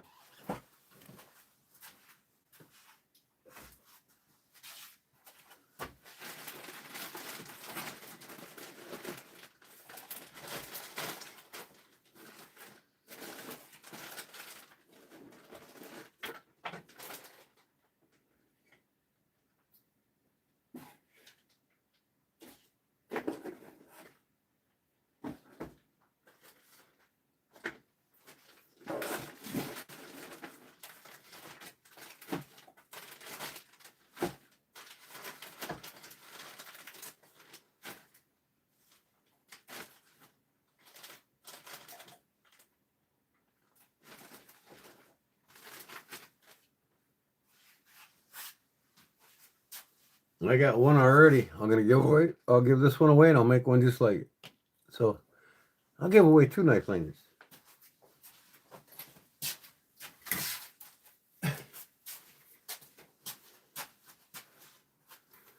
Oh, I gotta get your email, Ron Crow. I'll send you some stickers. I gotta check my email, see if we emailed each other back. I'm not sure. I'll check, but I want to send you some stickers so you can give them away on your giveaway.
Okay.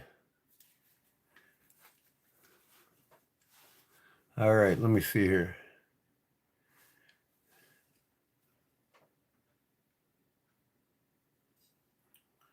Let me see here. I'm going to do black with red and white skulls. Get this camera turned around here and focused.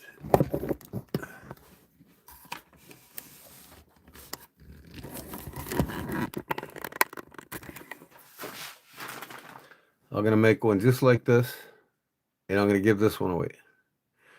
This is a maroon one with black and a red and a brown skull head in it, different directions. These here, you just put them in your knife, slip it through, just like that,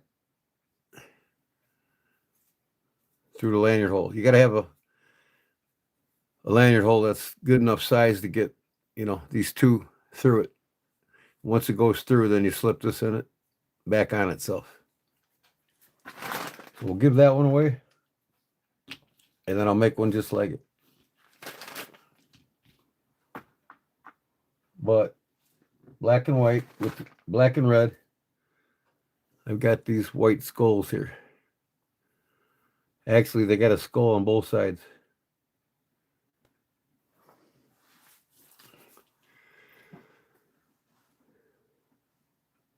Hey, I see my stickers. Yeah. Smile while you still have teeth. Rob's Dirty Knives. KDK. Ulti Clip. Dugan stuff. That's Brother Rex's wife's stuff. Wives and Guns with Knives. Wives of Guys with Knives. Right? Deep South Cutlery. Me. Dan Kinman. Backwoods Leather. Yeah. And my nephew, he makes abstract art stickers. All right, let's get some black out here.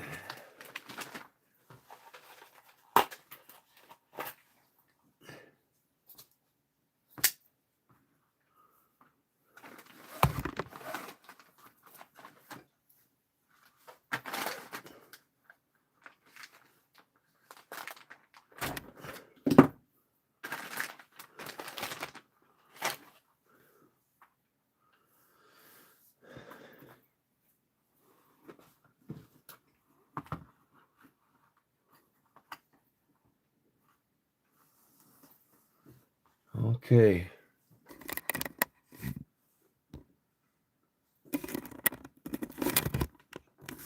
Let you see what I'm doing here. Start out with a snake knot. I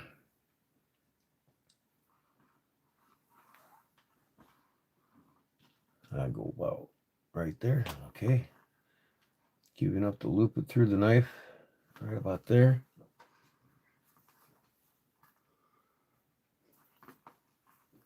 Smile while you still have teeth. Well, I don't have to smile anymore. Thank God. I need a clamp.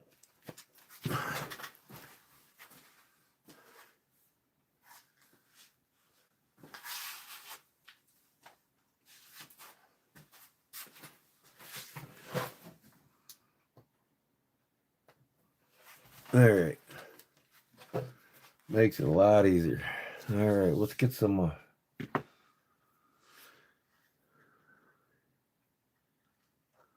red micro cord.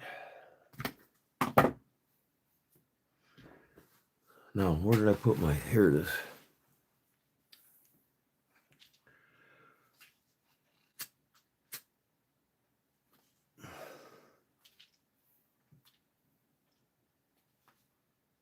Yeah, it's a little too long. I'm going to take some of this off. See what I mean? You could probably hear me dropping things on my table with that mic.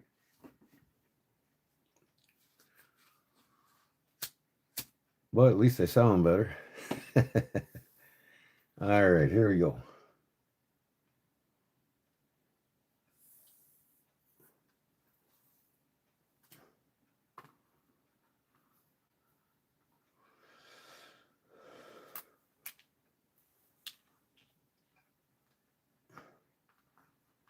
Cobra knot.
People that win my stuff, you know, all I ask is send me a picture of it on your knife, or if you win a knife from me or you buy a knife from me, send me a picture. I like to share it on Pinterest, or not Pinterest, but Instagram, and a little short clip on one of my YouTube videos. Plus, it gives me a reminder who's got it. That's why I like the pictures.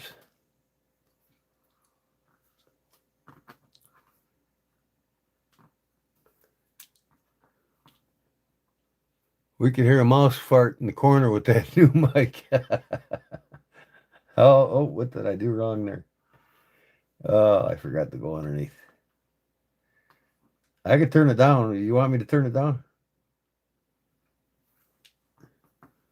Wait till my crickets are here again. Y'all were complaining with my terrible sound about that cricket that was running wild in my shop here.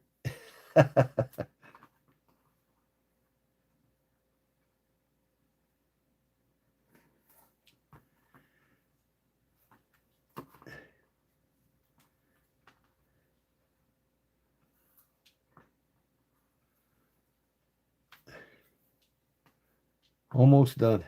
A few more.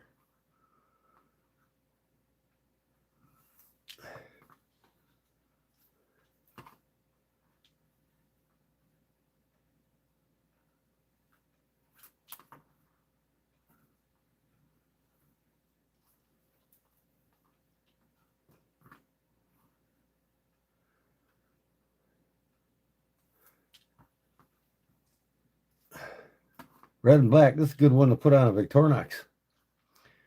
You can loop this thing right on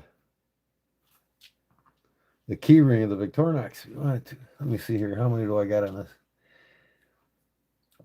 1, 2, 3, 4, 5, 6, 7, 8, 9.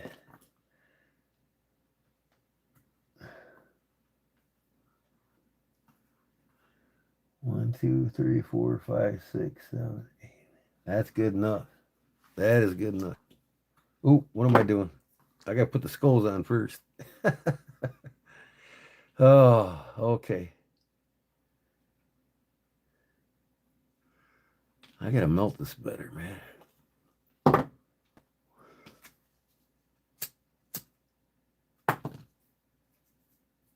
There we go. So this one will go through here.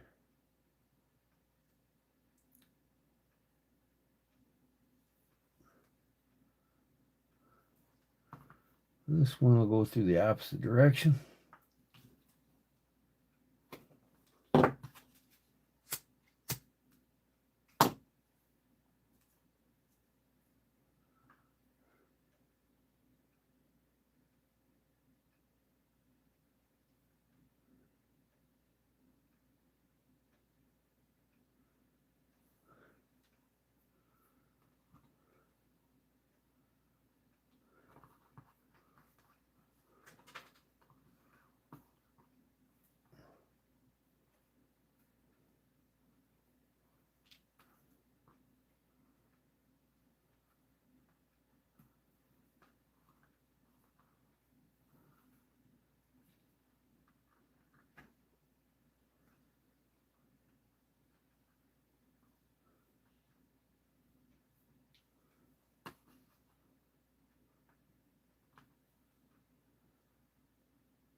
Come on.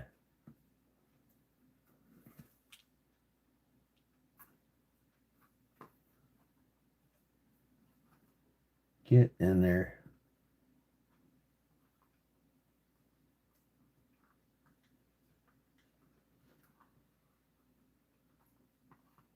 Oh, I got it crossed. No wonder.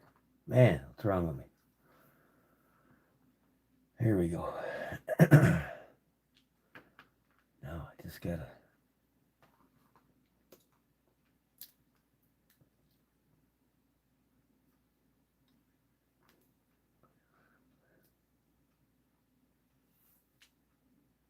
Come on, man.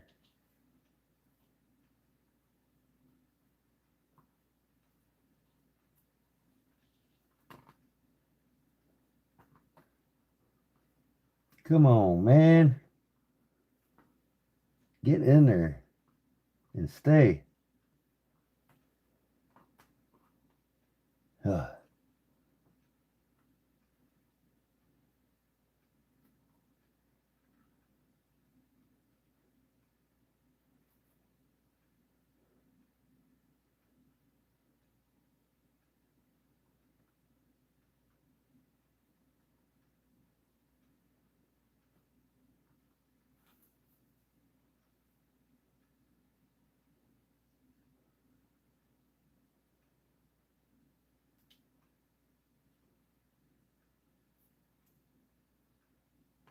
There.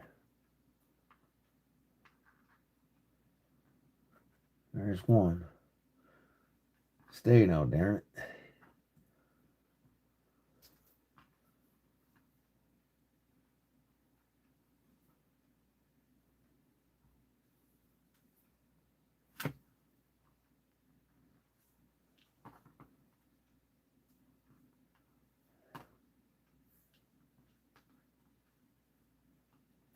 Yeah, I think I'm just going to do 2 skull heads instead of 3 because it'll be too long.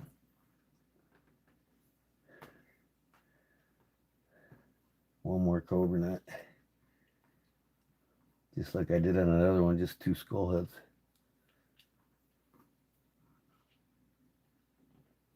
All right, one more skull head. I'll make this one face the opposite direction.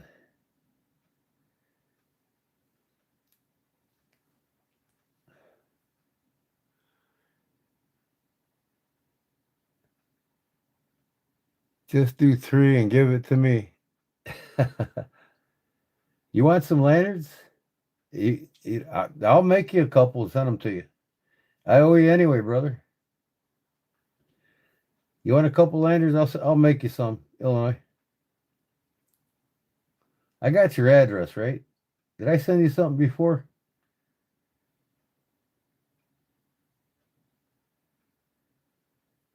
If not, just email me. I'll make you a couple, 2, 3 lanyards on a house. I mean, I owe you. You don't owe me.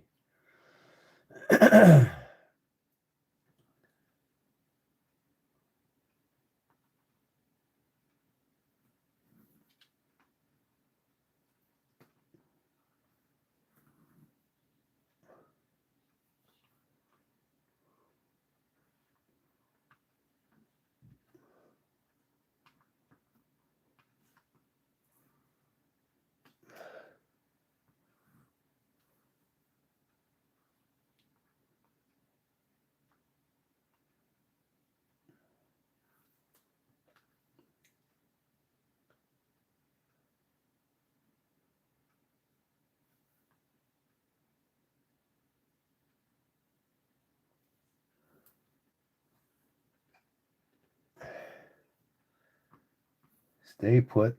Come on.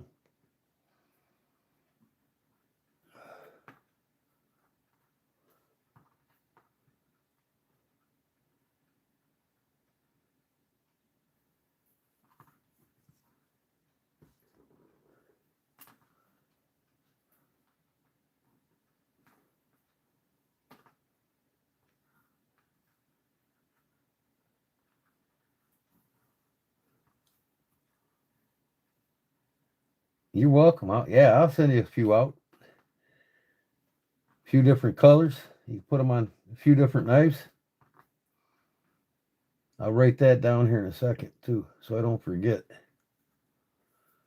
And then I got something else planned for you. It's a surprise.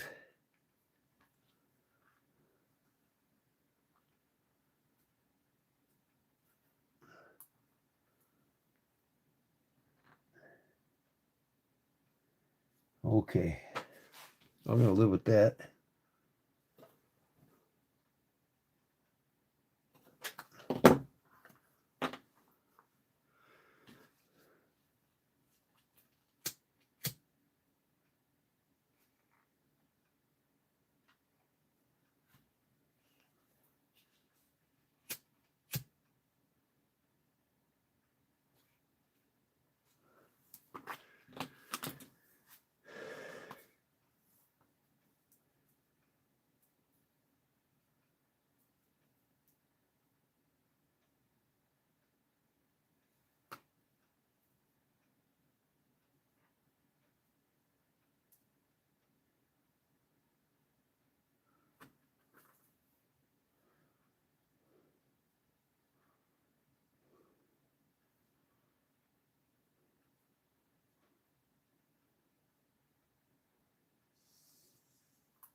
Where is it when I can't?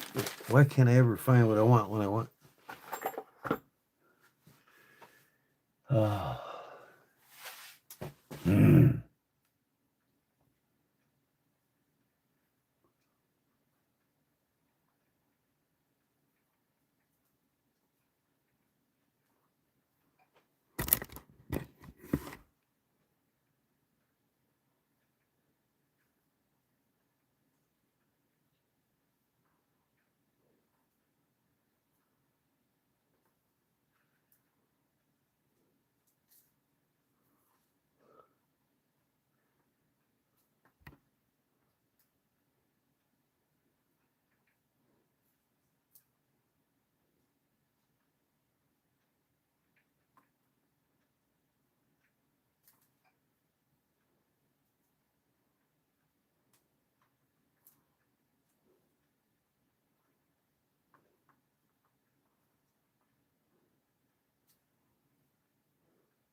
That's a pretty knot, ain't it?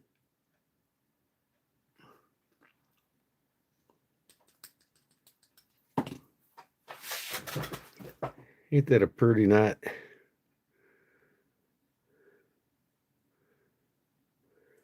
There it is. Skull heads on both sides. A loop through knife lanyard. Okay.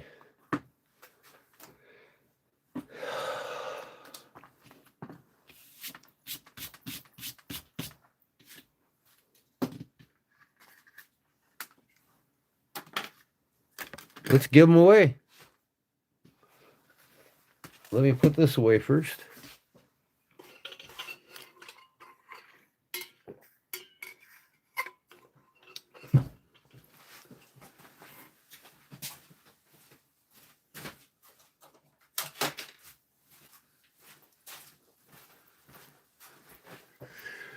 Okay, Big Jim, if you're lurking, you better come. You better show up now.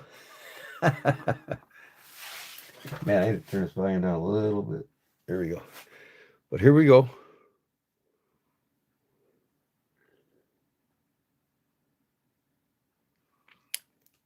I'll get a knife. Let me see. In fact, I can't fit it in that hole. So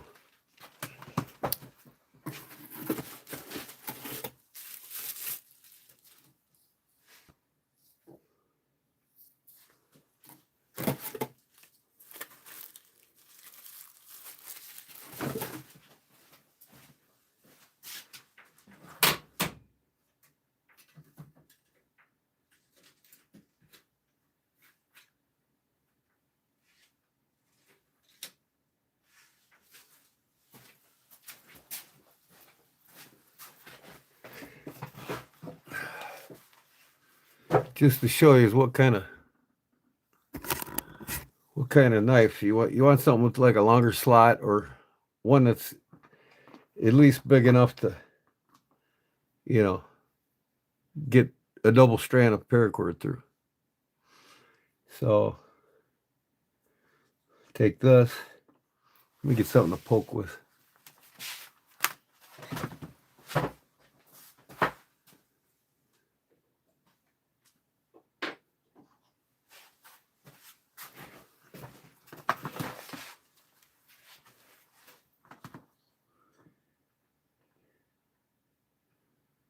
Something to get it started there. Push it on through.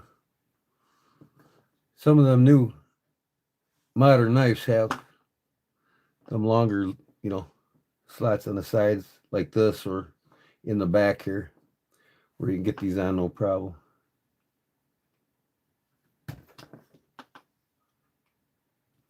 So you just loop it through there like that, and then you just bring it through itself like this.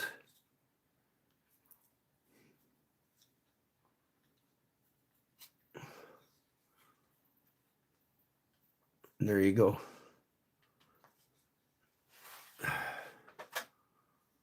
There you go. So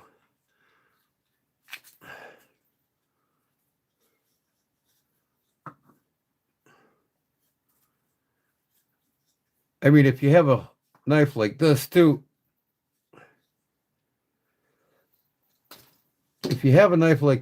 I can get a single strand of paracord through there. But what you'd have to do is you'd have to cut, like say, cut it right there. Run that through this hole, the single hole. When you get it through, melt these two ends back together, if you want to do that. But then you would actually shorten this up, so you'd want to melt it like right there. You know what I mean? But that's why this is a little bit longer, so you can loop them around the knife. Just go through itself like that. And boom. All right, let's find out who's going to win these things. Let me write a number down. Let me see how many people are here to play. Say me in the chat log. If you're here to win, say me. Type me in the chat. You want to try to win one of these.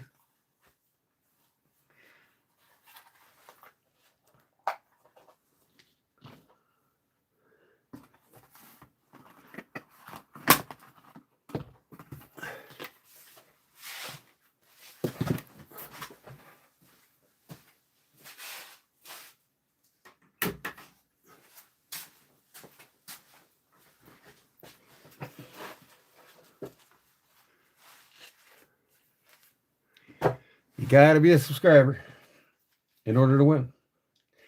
And this is your first time here, I got to get a screenshot of your page and my page as subscribed. Emailed to me.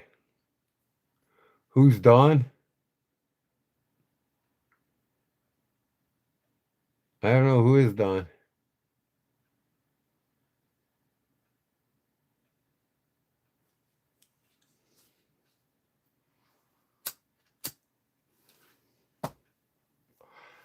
Where'd Ron Crow go? He's here. Okay, me. All right. Cool. I was hoping you're still here, brother. Me. 5, 6, 7, 8, 9 so far.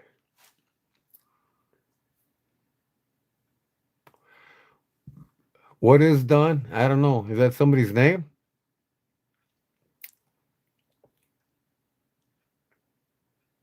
You just got to be a subscriber to my channel. If it's your first time winning, you got to send me an email. If you win and it's your first time here, then I'll ask you for the email of a screenshot being subscribed to my channel.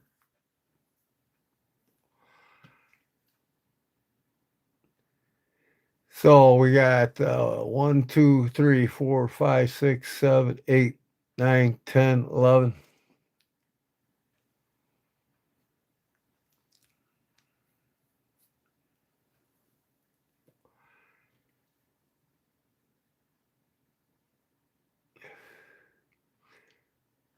Okay. Barbie, you still here, right?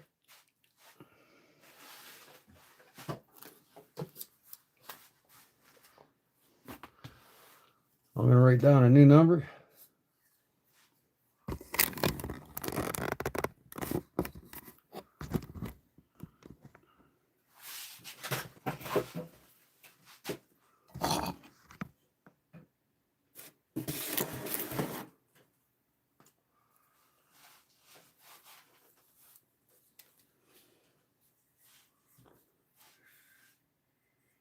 Okay. All right, there's less than 20, so I'm going to pick a number here. There'll be 2 drawings. Okay, the number's down. I'll put the book down to show you.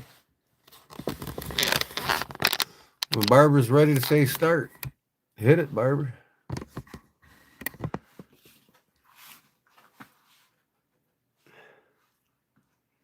All right. 1 to 20, folks. Whoever gets it exact wins. If there's 2 people with the exact, there's a shootout if he's got the same number.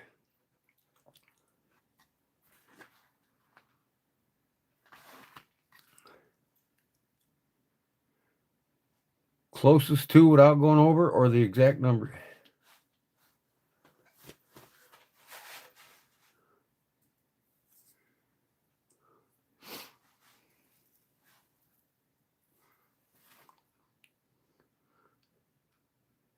$30 seconds.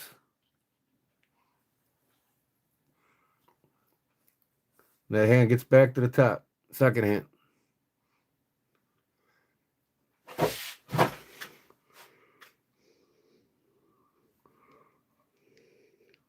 Wish this thing would focus. There.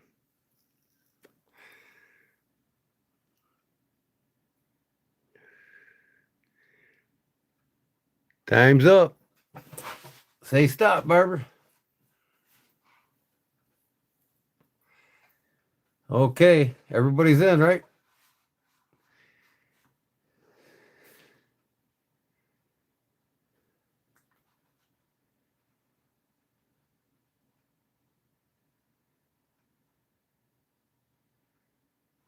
Boy, I tell you what, there sure ain't enough numbers. Anybody a regular here that didn't get in? You got to be a regular. I'll give a regular an exception. All in, okay. Closest to without going over, I think, is Crow's Blades 9. Am I right, Mike? I think I am. Which one do you want, Ron?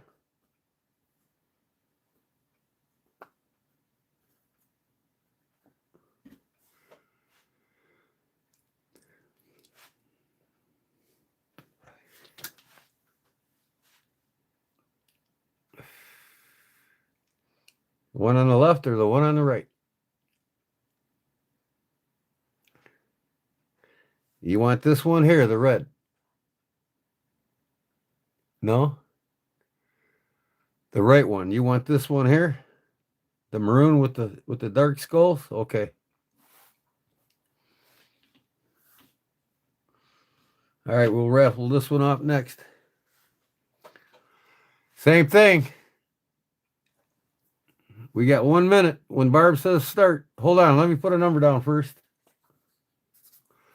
Hold on. You got to get the number first.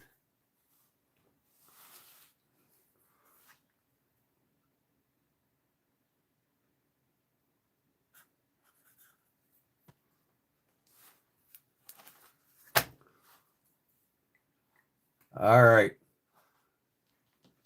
Go ahead and pick another number, Illinois.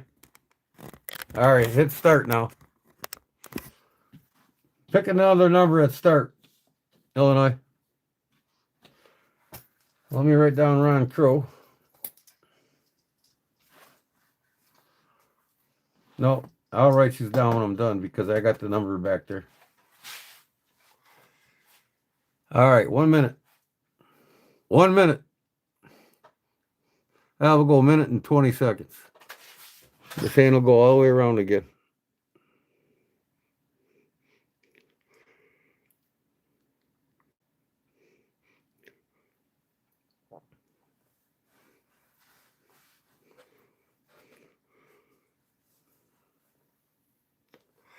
One minute.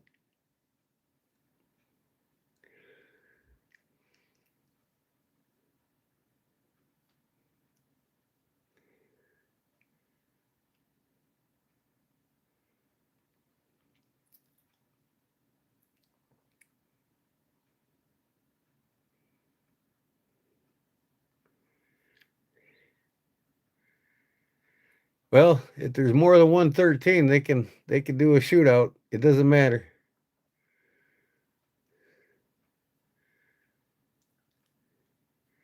Unless you want to pick another number, it's up to you.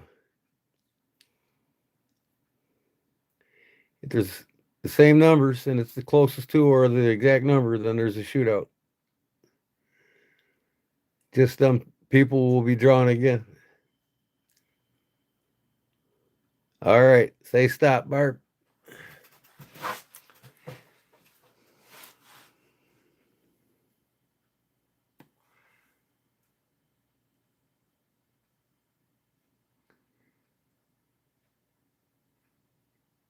Yeah, if you pick another number, delete your old one. It's the Seiko 5 Sport.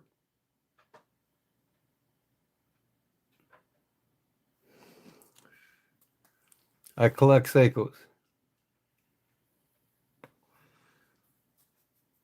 To me, Seikos are superior to Swiss movements. The Japanese are superior to Swiss when it comes to movements and watches.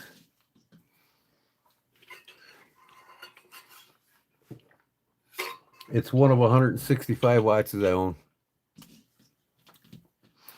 In the spring, I'm going to buy me the Grand Seiko, the big one of them all. It's going to set me back about $7,000.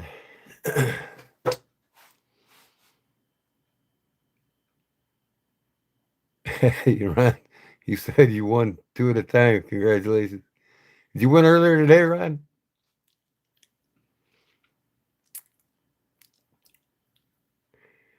Okay, are we ready? Let me see the numbers here real quick.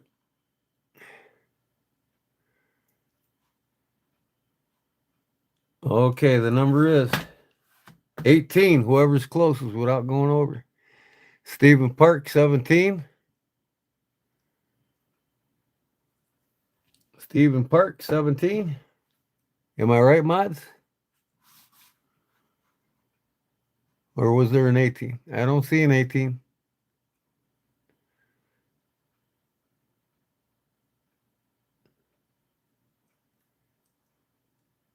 Stephen Parks, congratulations.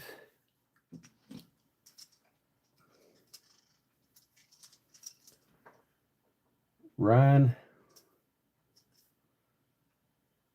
Crow.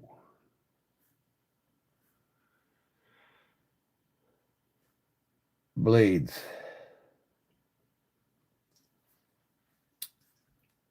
Maroon. Lanyard.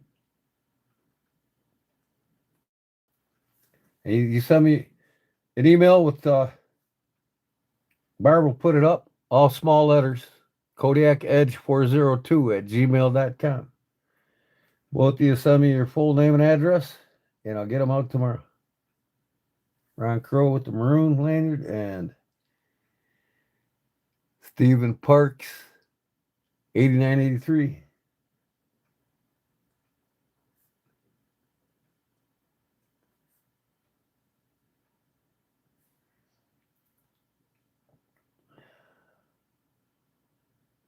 Black and red lanyard.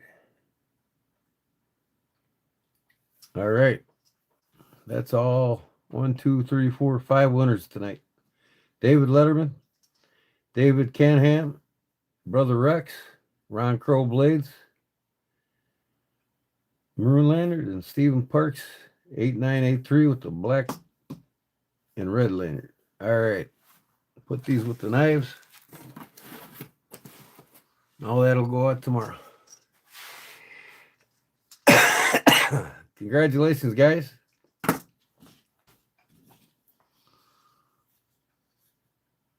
I'm collecting these Bantams. I like these Bantams. I would probably say Buck Knives are my favorite knife company. I'll show you my #1 Buck knife, Ron Crow. If you want to see a Buck knife, I'll show you a Buck knife, buddy.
Here's a Buck knife. This is my prized possession right here. I got the 119 series knives. This is the 970 elk dagger. Okay. It's got the number on the back of the sheet, 970. This is a custom shop by Wild Bill Cody. And this is one of only 250 made, I believe. Yep. I got number 65 of 250 made. That's all that's made of this knife. No two elk scales on knives are the same.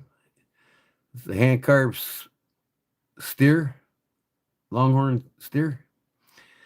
And this is elk, of course, elk stag. It's all jimped all the way around. Nickel silver plated, the whole thing. Nickel silver, brass, and bronze. It was my anniversary gift to me last year, and my wife bought it in a antique store we went to in Newport, North Carolina, or no, Newbern, North Carolina, when we were on vacation at Claude's house. And yeah, the guy wanted $400 for it, and I said, "You take $350 for it?" He said, "Yep." So he sold it to me for $350. Well, But here's the information on it. A limited edition 970 Elk Dagger was created by Wild Bill Cody, Buck's custom knife maker. It features a mirror polished 428C steel blade with file work. The elk antler handle is detailed with a cow skull inlay, and a bolster is made of nickel silver, brass, and copper. Oh, it's copper. Okay, not bronze. This handcrafted knife comes with brown distressed leather sheath. We hope you enjoy your custom knife for many years to come. Chuck Buck.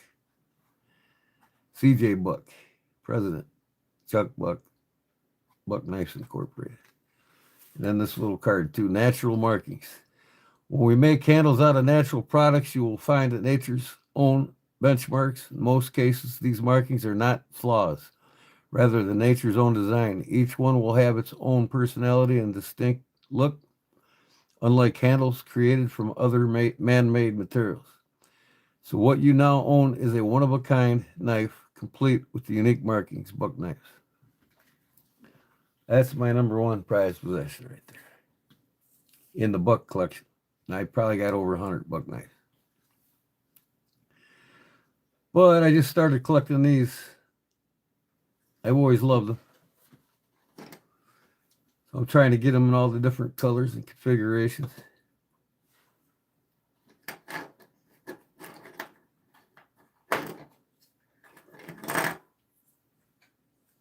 And sizes. This one I was gifted. Christmas present. Christmas party. Carpenter's Local 174. I'm a retired carpenter from Local 174. So this is the 125th anniversary. They gave it to us. And then here's the baby Bantam. So I like the Bantams. And I like these. I used to have several of these Spitfires, and I gave a couple away, and I don't know why. Now I want to get them all back. But I won this on auction on eBay. This is a custom shop Buck Spitfire with carbon fiber scales on it. It's tip up, tip down, ambidextrous, tip up, tip down. The Boss heat treating. And this is S35VN with my custom lanyard on it. I love my Buck knives. I can't remember the name of this one. I always get it mixed up. But this has got a safety on it. It's blade assist. It flies out. It's a mid-lock, back lock, back mid-lock they call it. And this bad boy flies out, boy. It's just like a Buck Bantam, really. If you look at it, same DNA. It's just basically like their blade assisted version of the Bantam, almost. And that's them.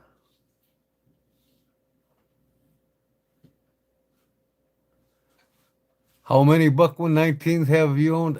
I've had just about all of them at one time. Years back, I destroyed them, and because I used a lot of my knives when I was younger. But I need 5 more to have the complete collection. I have 1, 2, 3, 4, 5, 6 or 7 of them of the 119 series. But who remembers these old Bucks from the 80s? They got the safety here. Now, both of these I anodized. They're aluminum, and I recolored them. I wanted a faint blue on this one and a green on this one. And this had rosewood on it on both sides, and I took it off and put purple heart and did it green. You pull the safety back there, and it's got a finger flick. It's kind of got the DNA of a typical Buck knife, right? And here's a smaller version. This one, the tip broke, so I had to modify it. I almost made it look like a Tonto.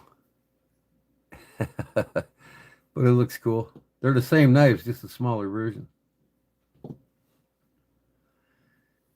the 290. This is the buck 290, and what year is it? It's 2007. And this one is a, can't read it.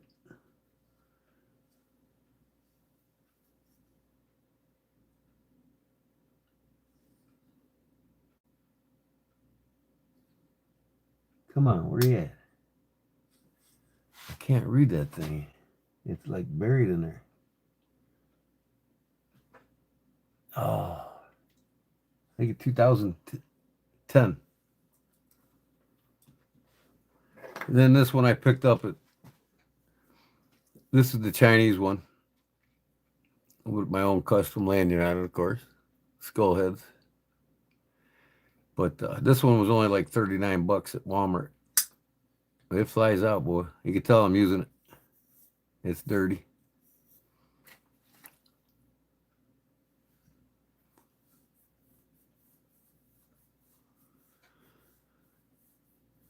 That little blade makes it look cute. It's a box cutter, right? These things been hanging out with me for 2 decades, man. I just can't get rid of them. But yeah, you can buy this one exclusively all aluminum. You know, this is the 744. Of course, it's made in probably China, but it was only like 39 bucks. You know, a little button lock on it. Hey, for $39 with the bucks heat treating, nobody does it better. Gotta love it. So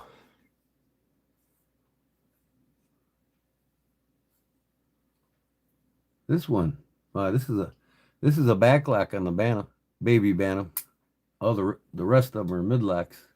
That's cool. I never noticed that.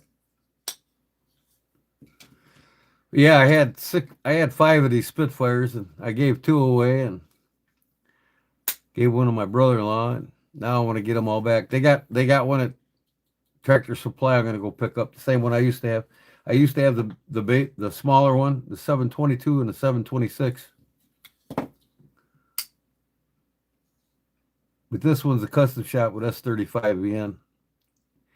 I think I won winning bid at $129 for it. This is 722. They got the 722 and the 726 at Tractor Supply right now, cheap, for like 49 bucks, 59 bucks maybe, I think.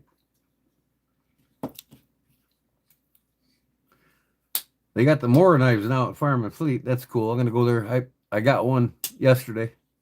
I'm gonna go back and get another one. They got the all carbon blacked out one there for $59, most expensive. I bought one yesterday there for $19.95, the small one, stainless steel. The custom shop Spitfire is excellent. Oh yeah, I love it. Don Comment. Hey, you guys get a chance, check out Don Comment's YouTube channel. He's from Sweden. Sweden, man. He's just like me. He's got my Swedish blood in him. And Don Comment's got some awesome content, guys. Go check out his channel and give him a holler. Tell him I sent you. But yeah, Don Comment's got some really cool knives over there from the Swedish Finnish area. Scotland. Yeah, Scotland D. He's got that Scottish-Irish mix in him like me. I don't know if he's got Irish in him, but I'm Scottish-Irish on my mom's side. And Dutch. My dad's side, I'm Swedish and Pennsylvanian Dutch.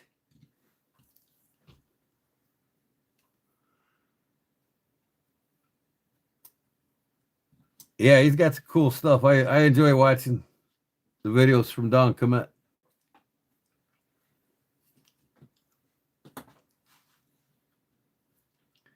I made a video last night, Don, on how to pronounce Zaligen, Germany.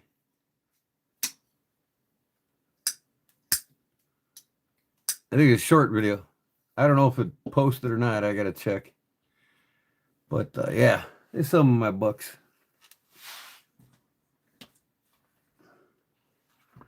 Like I said, I got this one. Christmas present. NRA, Illinois Association. This thing's in excellent to mint shape. I'm not sure what the date is on it. CRKT. NRA, Illinois Association. Not a scratch on it, man. I gotta wipe it. Got little fingerprints up there.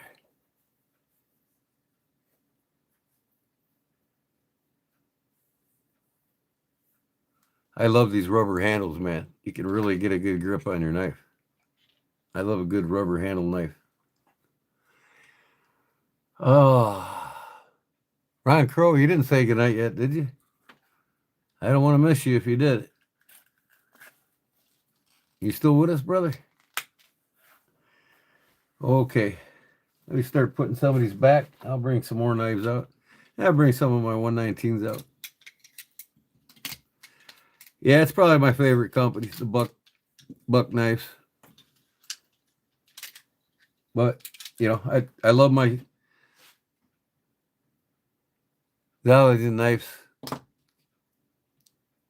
Zalian.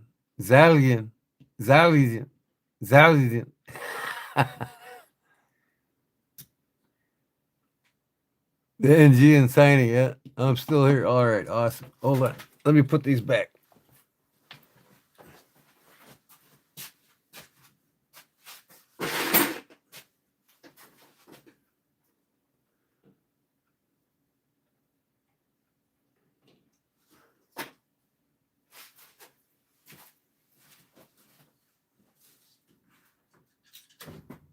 Come on, man. Well, I don't know where that one went.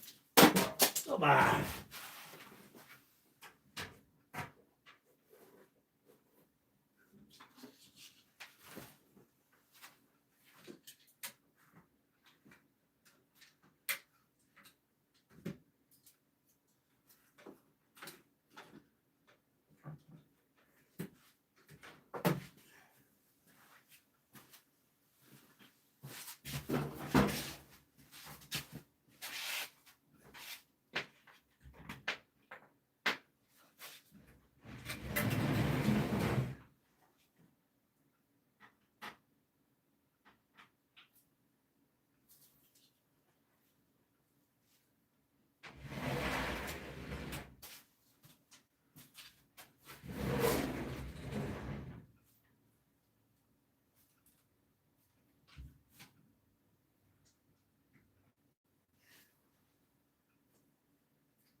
Yeah,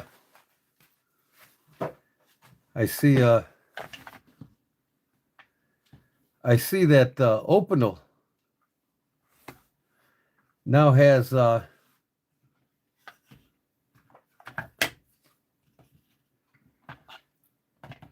a fish and fillet knife. It's called a number 15 fish and fillet knife. I got to get that for my Opinel collection. That's one I don't have. But, yeah, so I love a good Scandi grind, guys.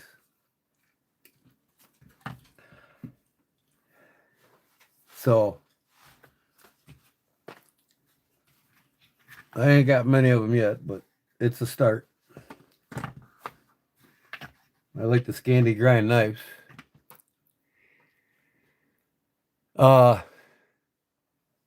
My email is in a link in my description, in my YouTube channel, or right here. Here you go, Ron Crow.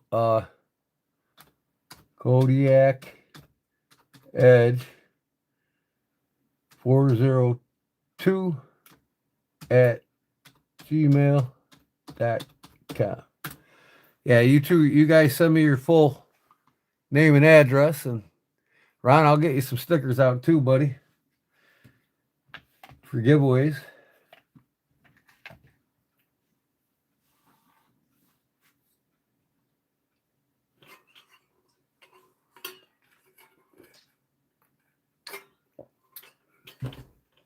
So,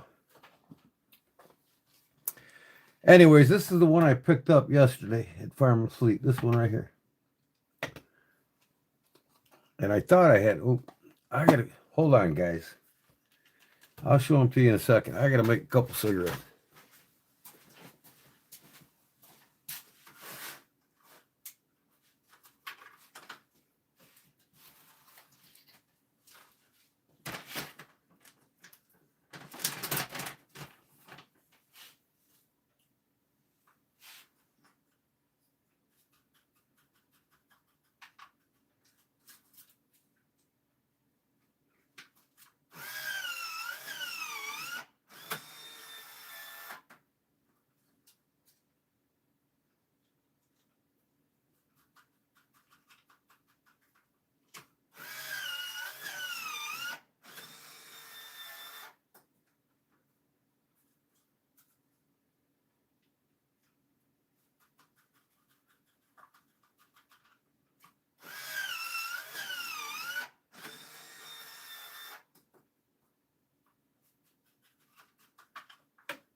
Okay, sorry about that.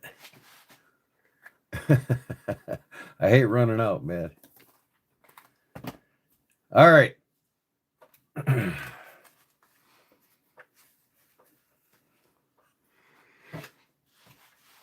I bought this one yesterday. Stainless steel. $19.99. And this is the same one here.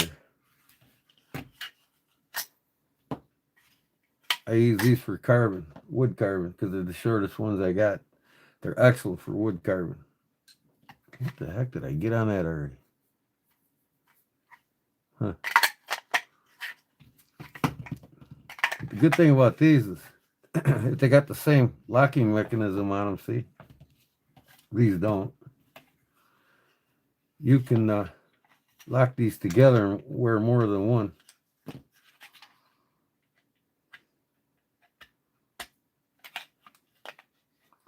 See that? You can stack them on your leg as many as you want to carry, right?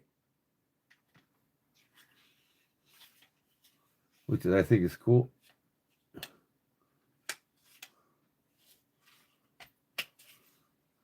It's easier to put them on upside down and twist.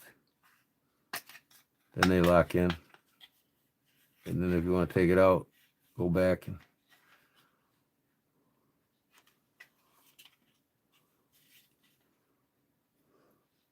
come on, pull that tab and pull them out. Yeah, so these are the two that I got that match. And I got this one here. This is stainless too. A little bit longer blade.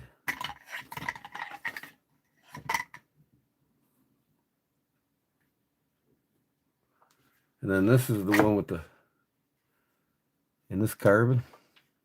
No, this is stainless too. One of these is carbon. Where's my carbon? Oh, this one's carbon. So that ain't the one I bought. I got another one over there. Yeah, no, that's not the one I bought. This is carbon. No, this is stainless steel, but this has got a ferro rod. It's always hard to get off.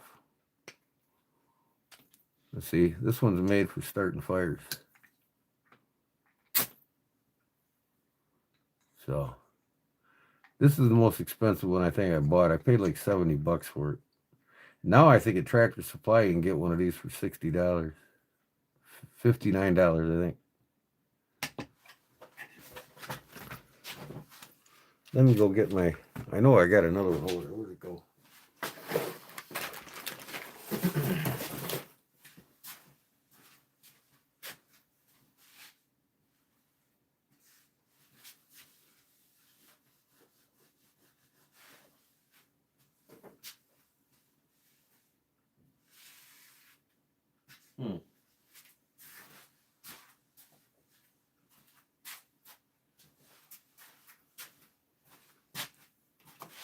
Oh, here it is.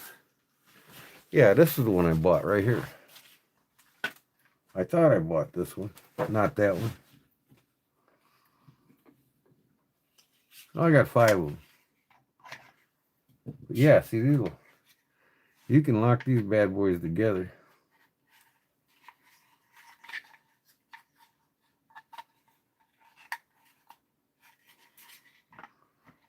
These are all the same. See, I can wear all 3 of these on. I can wear all 3 of these on one belt loop.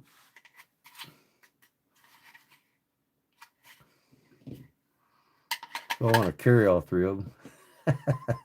But this is the new one, $19.99.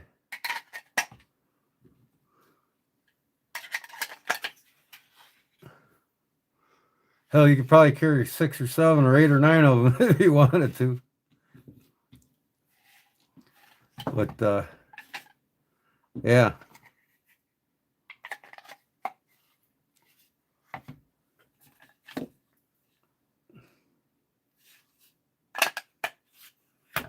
Looking forward to getting more and more every day. Oh, come on, man.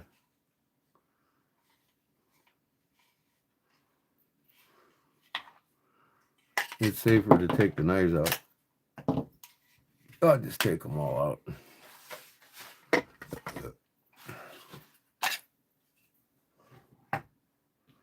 Just leave them on the table till I get the other one shown. No, happy he is in Illinois. Happy. Are you actually in Kodiak? I wish I had $1 every time I had somebody ask me that. No, I named my business after my Kodiak edition GMC pickup I used to own. Area specific truck. They only sold them in Alaska, Northwest Canada. Hell, my owner's manual was in French. So I had a Kodiak GMC limited edition pickup truck. Now I got a Chevy Silverado. This one here is a Camillus. And this is a titanium blade, coated blade. Scandinavian grain. Now here you're getting into more traditional Finnish from the Finns in Finland.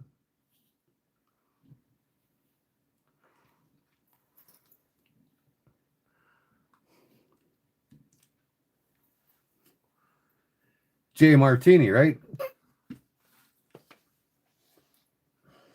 Oh, to show you real quick, the Finnish, the Puukko style knives, right? Like Puukko style knife from a Finnish person, you know, J. Martini. He made the Rapala knives.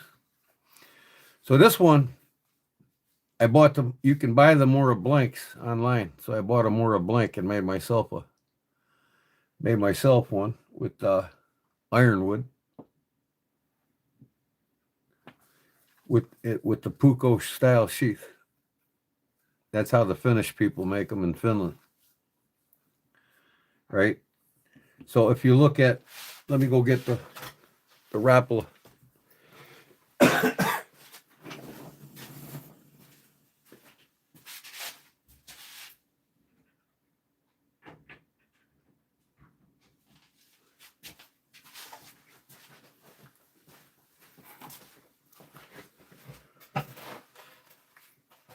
You see here they got the Rapala. I don't have the knife for this. I found this at a garage sale. I'm going to find a knife at a garage sale to put in it. I'll come across one. But this one here is an original J. Martini. And that's who made them, J. Martini. Right? Puukko style sheath, see? So a lot of people over the years in America have used this knife to fillet a lot of fish in America and had no idea it was actually a Puukko inspired knife from a Finnish man in Finland, J. Martini, and they're all handmade. This one happens to be my birth year. This is an original sheath and knife from 1965. So this one's got a lot of significance to me, a lot of meaning behind it to me. But I love making Puukko knives. I make them and I sell them. Again, J. Martini out of Finland made the knives for the Rapala company. Okay. And they were Puukko inspired style knives. This is also a J. Martini, but this is from his company in Finland called the Lanyard company. Again, Puukko style sheath, right? Puukko style sheath. Puukko style sheath. Finnish, from Finland. This is a Lanyard by J. Martini. This is his company, Lanyard. So it says stainless steel Martini, Finland, with the Lanyard family crest or whatever company crest on it. I also collect fillet knives. This is the Lanyard crest. Martini, Finland. Okay. Here's a couple lesser expensive Martini, Finland. J. Martini. Inox. Scandinavian grind.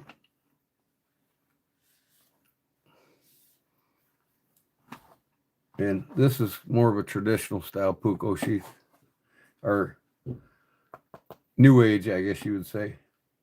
And then here's the short version of that. These are inexpensive knives. They're around the same price as these. You get this one for $29, and I think this one was $39. But I got the set, no less, the small and the large. Let's make a good wood carving knife here, boy.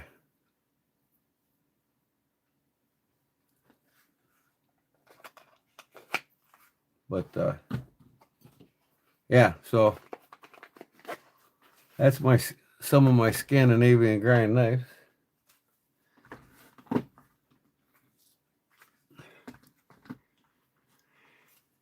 Thanks, Happy. Yeah, it is interesting. I mean, it all comes together when you figure out the roots of these knives. You know what I mean? They're Finnish, Norwegian, Nordic, Swedish, Finnish, Scandinavian knives, Hence the term Scandinavian grind, right? They're all around in the same region, From Finland to Scandinavia to Norway, it's all in the same area. It's new and blue. This one here, yeah. $19.99. All three of these you can get them for $19.99. This one was like $70 when I bought it new. And I've actually used it. You could tell I need to clean her up. But And these things are sharp, boy. I mean, affordable knives, you know. But like I said, I didn't even finish sanding this, man. It's been sitting in my knife cabinet for a couple years now, and I haven't finished sanding it. But I made the sheath for it. And this is your traditional style Puko sheath. You know, the Finnish are known for the dangler sheath. Just like the fillet knives, right? I've got a video on a couple of these Puko knives that I've made over the years. No, Happy, he's in Illinois. Yeah, I'm in Illinois. I do have relatives in Alaska. So let me see if I can get these. Like I said, this is a Camillus. That's the oddball.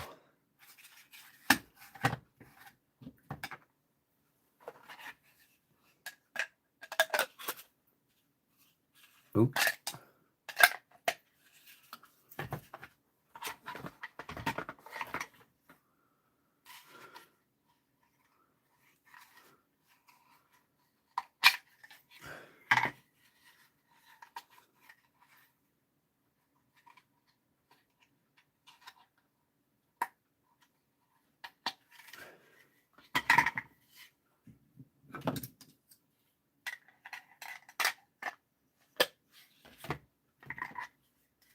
I think I put the red one back in the wrong one.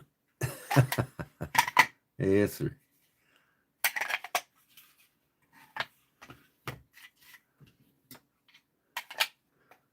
Now, to me, I'd rather get knives like this than all them fancy Spydercos and Sebenzas and, you know, I mean, this is what I'm into.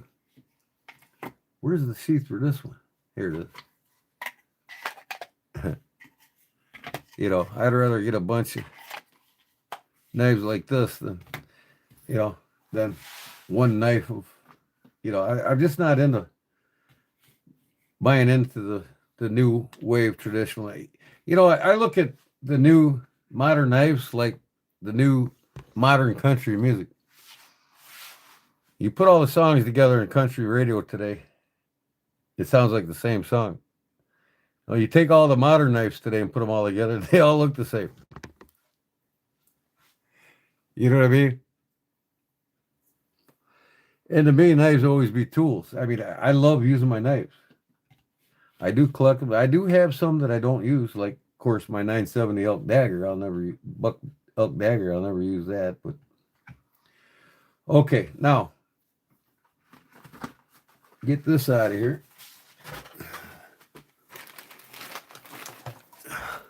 Damn it! Keep forgetting I got my headphones on.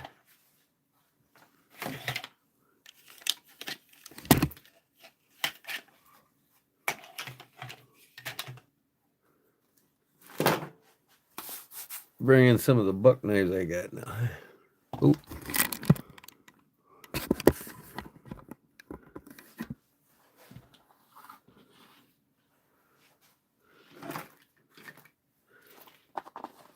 I gotta clean this sheath, man.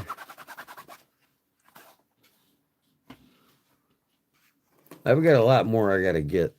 I mean, I like I said, I've lost or had stolen or traded or sold off some of the 119s I had. And I'll just throw this one in there. This is that buck knife that I bought last year that I totally modded. This is the 857. I made my own lanyard for it with a skull head on it. But I put black burlap micarta on it. Took the original black plastic scales off. And I made, oh no, this had orange scales on it, right? The original orange scales. Well, I took them scales and I sanded them flat and made liners out of them. So I made the original scales for this knife into liners, and then I put black burlap micarta on it. This is the Buck 857. Nice little EDC carry.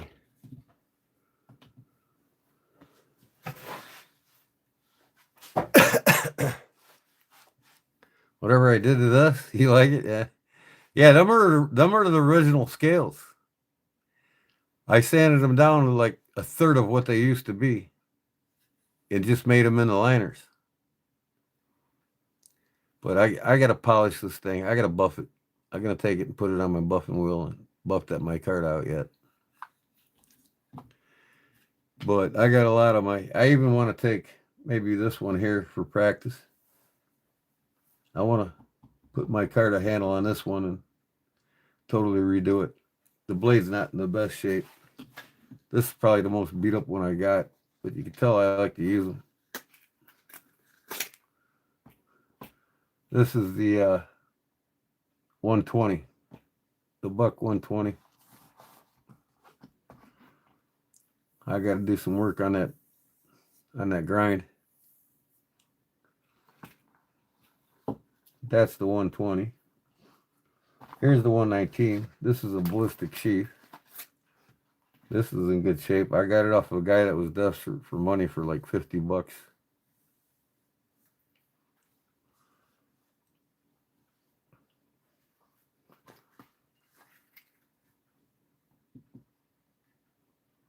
That's got the brown micarta spacers. It's kind of like a dark brown.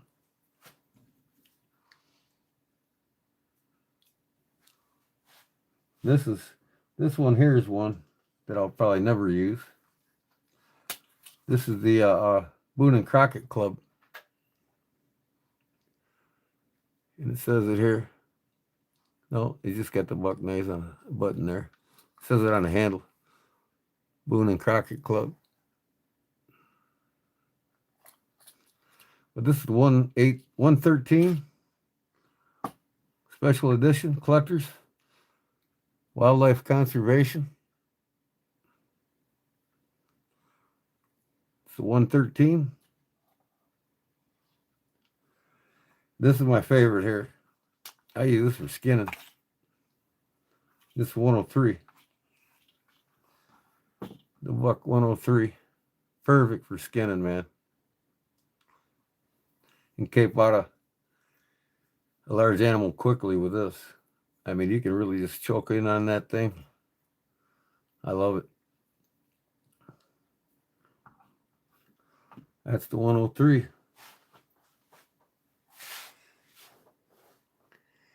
So,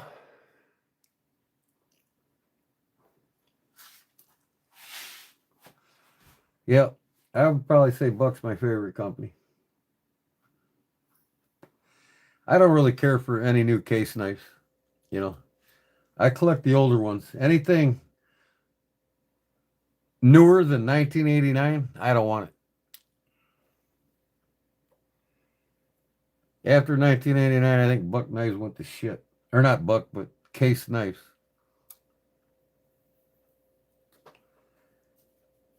They're all hydraulically stamped blades, quality control on the blades, and even the spacers on it.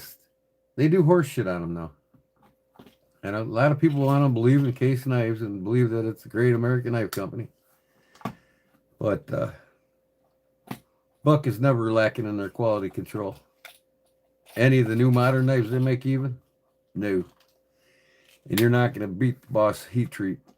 Buck knows their shit when it comes to heat treating knives.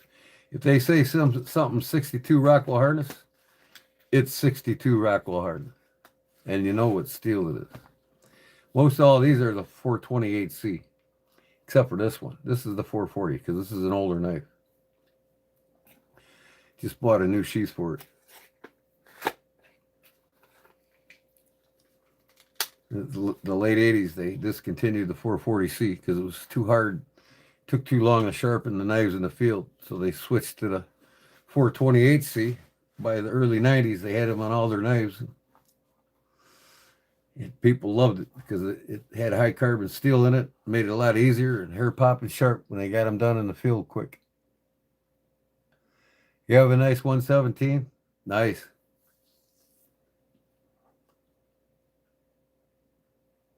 That's one I got to get. I used to have a 117. I used to have like 5 others, and I just, either lose them or one gets stolen or one gets used up and you just give it away or something. So I'm slowly getting them back now. I helped my brother-in-law get them all. He's got every one. In fact, I got a video of every one of these knives in my playlist. It's a long form video on all the Buck 119 series knives. I think there was one missing in that video that I made. But yeah. Now I wanted to show you something. And I tell a lot of people this about the fixed blades, and you can see the DNA. Like I'll just take the most popular one by demand, the medium 119. Everybody loves because it's the all around perfect size knife to have out in the field. You know, nice thick spine. You know, but it's got a small fuller in it, so you really, I mean, you can use it for a handle for sharpening.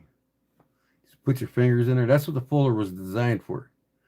On the K-bars and all the marbles knives, the field guides and all the different marbles knives. In fact, marbles came out with the fuller. People started calling it a blood groove. That's not its purpose. Its original purpose was to hold on to, and if you look at a K-bar with the deep groove fuller, you can hold on to it perfect and sharpen your knife quick.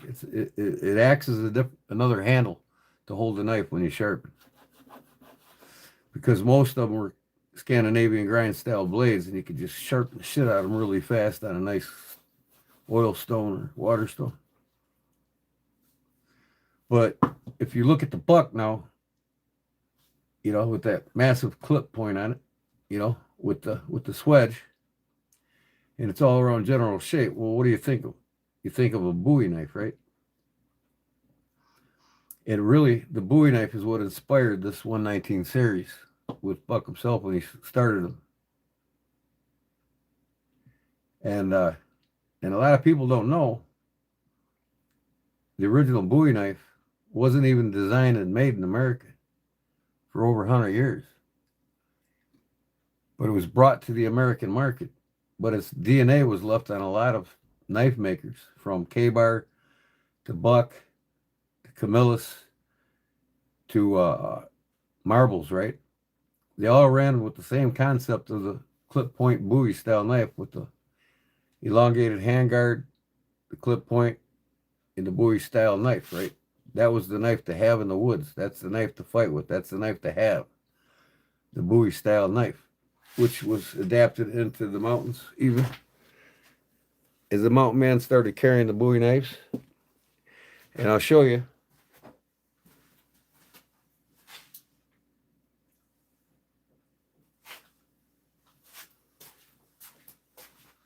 This is the German-made Bowie knife, Bulldog brand. This has got bone and turquoise on it. But see the DNA? You know, the long swedge guard, or the long elongated guard handles, right? Now, the original Bowie knife was more similar to this handle, but they were more of a coffin shape, and as well as a straight shape like this. But with the swedge clip point on it, you know, the swedge clip point, its DNA set off to a lot of the other companies that made knives for a couple 100 years. You know, I always say that a knife is a knockoff of the previous generation or the previous knives before it. Ron Crow's hitting the sack. I'm going to check out, Gordon. All right, Merry Christmas, brother. God bless you. Love you. And maybe I'll see you Thursday. When's your next live, if you don't mind telling me? And send me that email, buddy, so I can get this off to you in the mail and get you a swag pack with it. I appreciate it. And God bless you, brother. Merry Christmas to you and yours.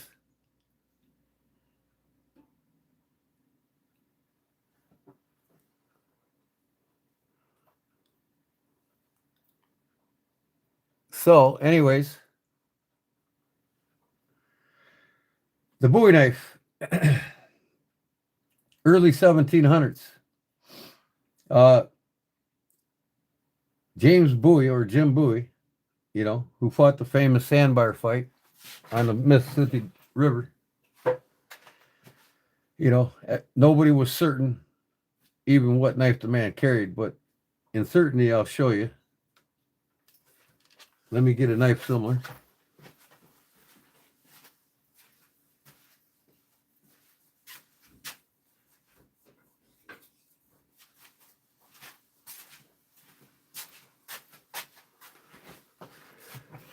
So basically, this is what Jim Buoy carried.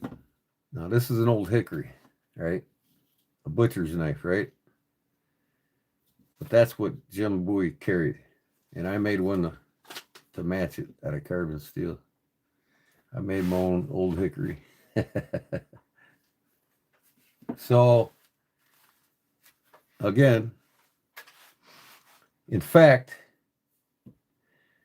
the DNA of the Buoy knife itself was invented of this style, not this style.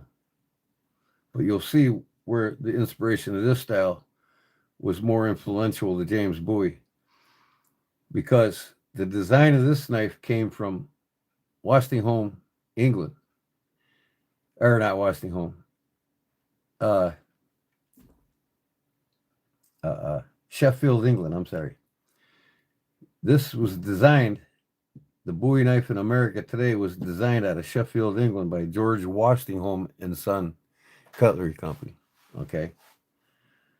This was Worstingham's design.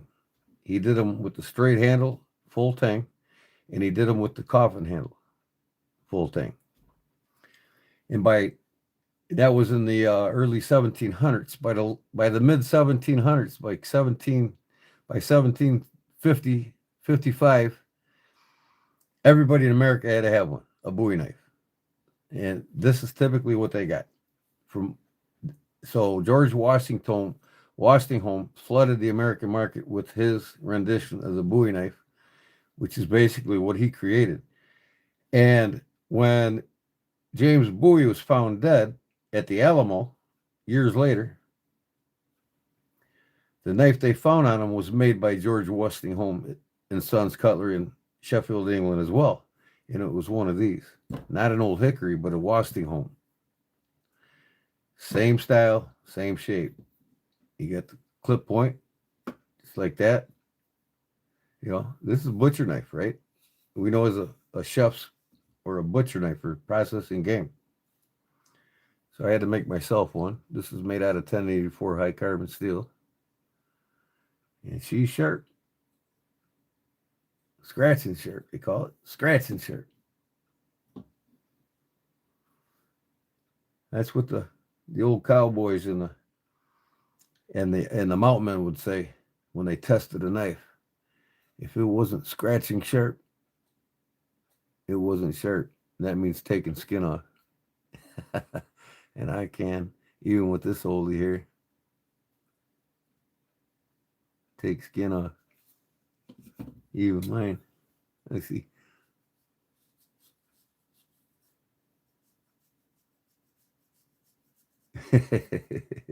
It would feel like this. It's scratching sharp. You see it's taking my skin off. But yeah, so when James Buoy was found dead at the Alamo, this is what he was found with right there. With George Worstingham and Sons on the blade.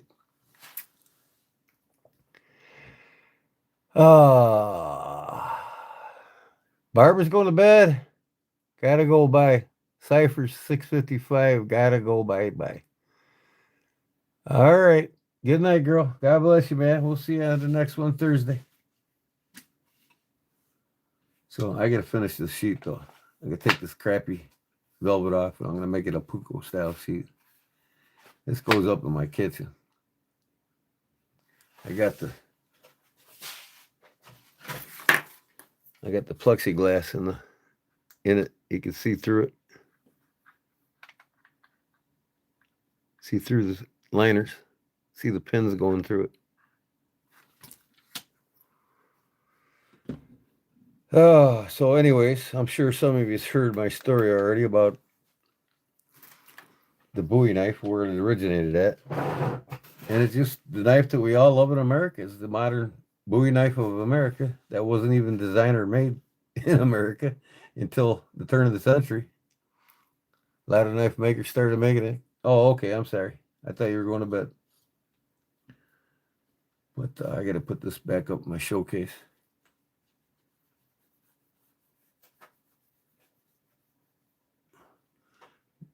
Bulldog brand, limited edition. One of the few Bowie knives I do own. I'm just not big on going out and getting them. One of these days I'll make my own.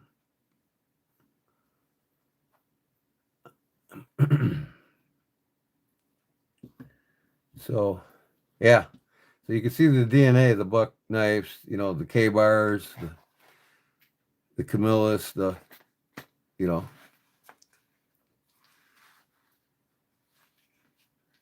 marbles.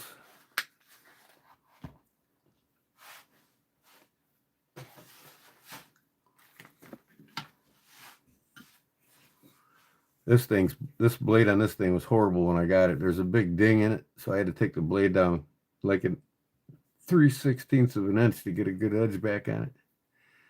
But it's cracked here a little bit. I'm not going to touch it. It's old history. I'll just leave it as is with the patina on it, all the pitting and stuff. It's got a lot of character. And as long as he can cut, that's all that matters to me.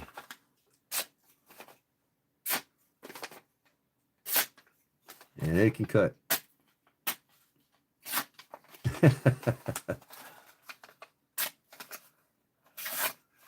Oop, that one tore.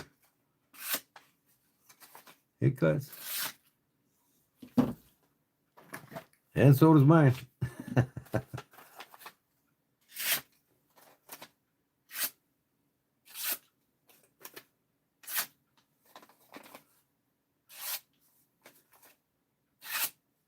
Come on.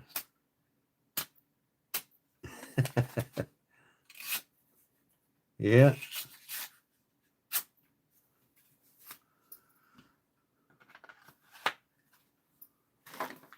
Well, I got everything piled up again here on my table next to me. Do some cleaning tomorrow. I want to get started on that other buck knife and get it done so I can get it sold. And I got 3 pocket drops I got to get done. I'm starting on them. Well, I could have 2 of them together tomorrow. So I'll probably do that first before I touch that buck because they're going to somebody.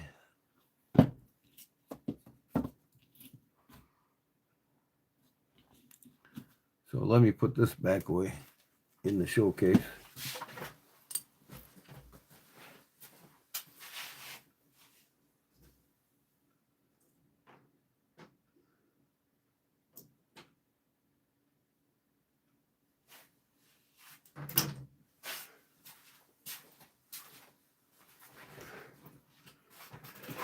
Oh, so what time is it?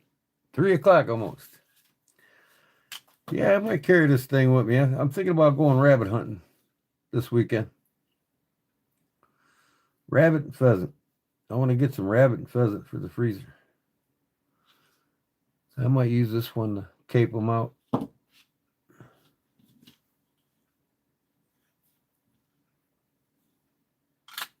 Nice and light. Yeah, I mean, you guys got a knife that you like to use, you like to carry. You want a different look on it, just send it my way, man. I'll make it a one of a kind. You know what I mean? It'll be cheaper for me to do that than to buy one custom done by me.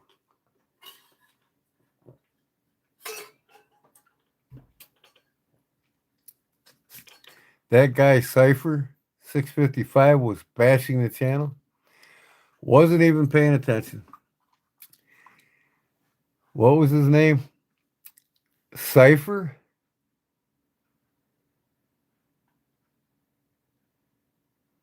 I can't even see him. How long ago was it? Where is he? Is he gone? I don't see his name anywhere.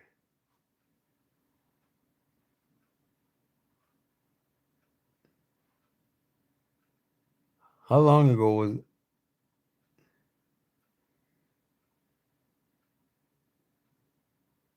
I can't even find a cipher. How many comments ago?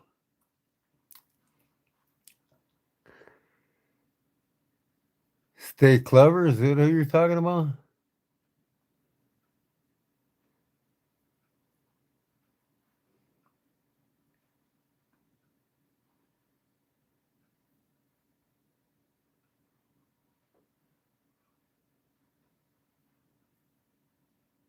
About 10 comments?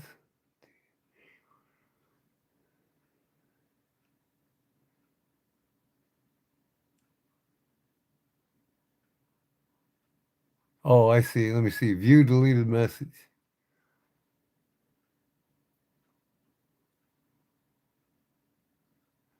Only Americans could think presenting weapons like this is normal. You know what? Cypher to me sounds like a child, you know? Some child from overseas somewhere that where the weapons or knives, anything can be a weapon. And it's not completely creepy to caress a weapon of war, not at all. Oh my God, where's this kid coming from? Even say where he's from. uh,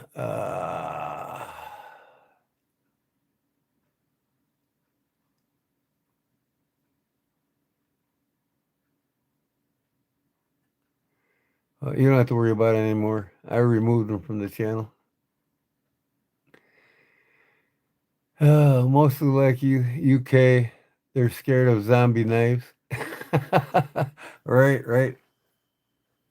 You timed him out, but I got rid of him. He'll never be back. Some adolescent, uneducated, like there is most of the country and around the world. You know, kids ain't getting educated anymore. They don't know shit. Even when I was growing up in school, we were all taught lies in school. Here's another big lie that was created by the Rockefeller Foundation back I would say around the mid 1800s. By the mid 1800s to the late 1800s, the Rockefeller Foundation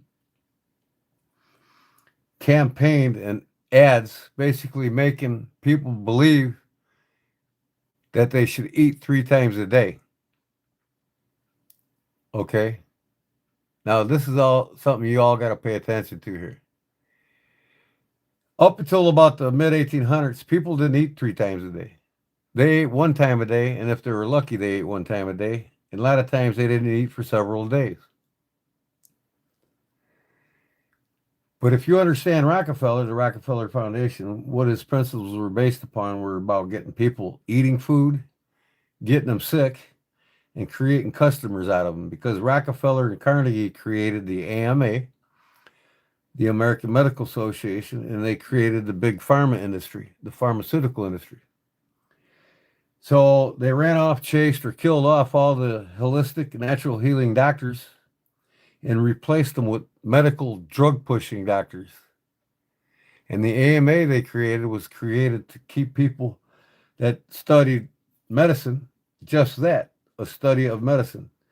And they could only push the drugs that were created by the Rockefeller Foundation and Carnegie. So these doctors couldn't practice above and beyond the AMA protocol because they only wanted customers and not cures. You bet, Cyrus. Nothing but real with me, brother. So, like I said, Rockefeller also figured it out. People only eat once a day. Well, that's not good. Not for our cause, not for our AMA or American Medical Association in our pharmaceutical industry. We want people to eat 2-3 times a day because it makes them sick. It doesn't allow their body to reset. I only eat basically two times a day. It's very little the first time. I'll have a little bit something in the morning, and then I have a nice dinner. But when my body says I'm full, I quit eating. I don't overeat. So when you only eat once a day, your body has more of a time to utilize the nutrients out of what you do eat, and it resets by doing so. But eating 3 times a day, your body struggles to reset and to utilize everything that you're intaking. So it either stores it as fat, unwanted supply of fat, and most of it your body can't get rid of because your body's not designed to. So one of the best things people could do in general is only eat about, eat a snack in the morning or something. Breakfast was created by the Rockefeller Foundation, and so was lunch. Before the Rockefeller Foundation in the mid-1800s, there was no breakfast, lunch, and dinner. There was just a meal a day. So if you eat 1 meal a day, you allow yourself to reset every day on the minerals intake of what you do eat, much greater. And it's a good practice too, even because a lot of people didn't have the money for food all the time. So like I said, 2-3 days they go without eating, but they were the healthiest because if you fast for 3 days, your body totally resets. Your microorganisms in your digestive tracts reset.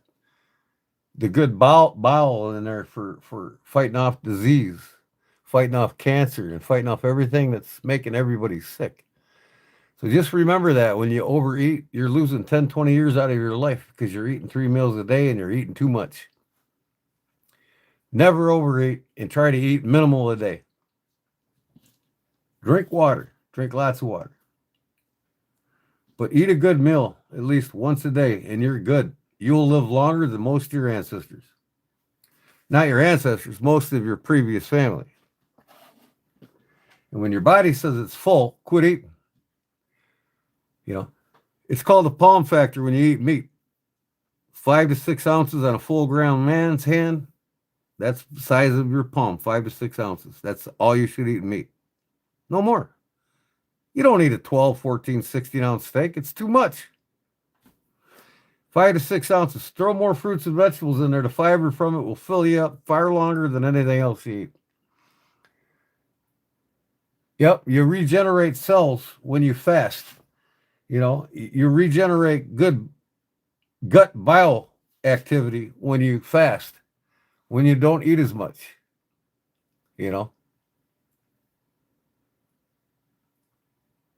Exactly. Your cells regenerate when you fast. And so does your gut bile, and so it strengthens your immune system. It makes you live longer, man.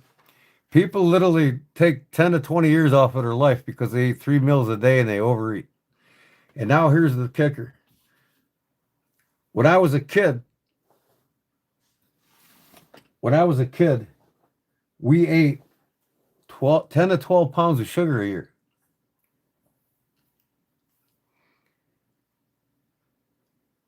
That was the norm. We thought that was a lot back then. But with everything loaded in sugar nowadays, kids today are eating 200 to 300 pounds a year. And you wonder why cancer, obesity, type 2, type 1 diabetes, all this is on a high rise and climb. The food industry, the medical industry is one big scam, and they're doing nothing but lying to the American people, and they're lying to people internationally, not just here. But there's a lot of countries, they don't eat what we eat here because they know it'll kill you. So I have no idea what you're talking about, gang. What kind of question is that? Are you gang?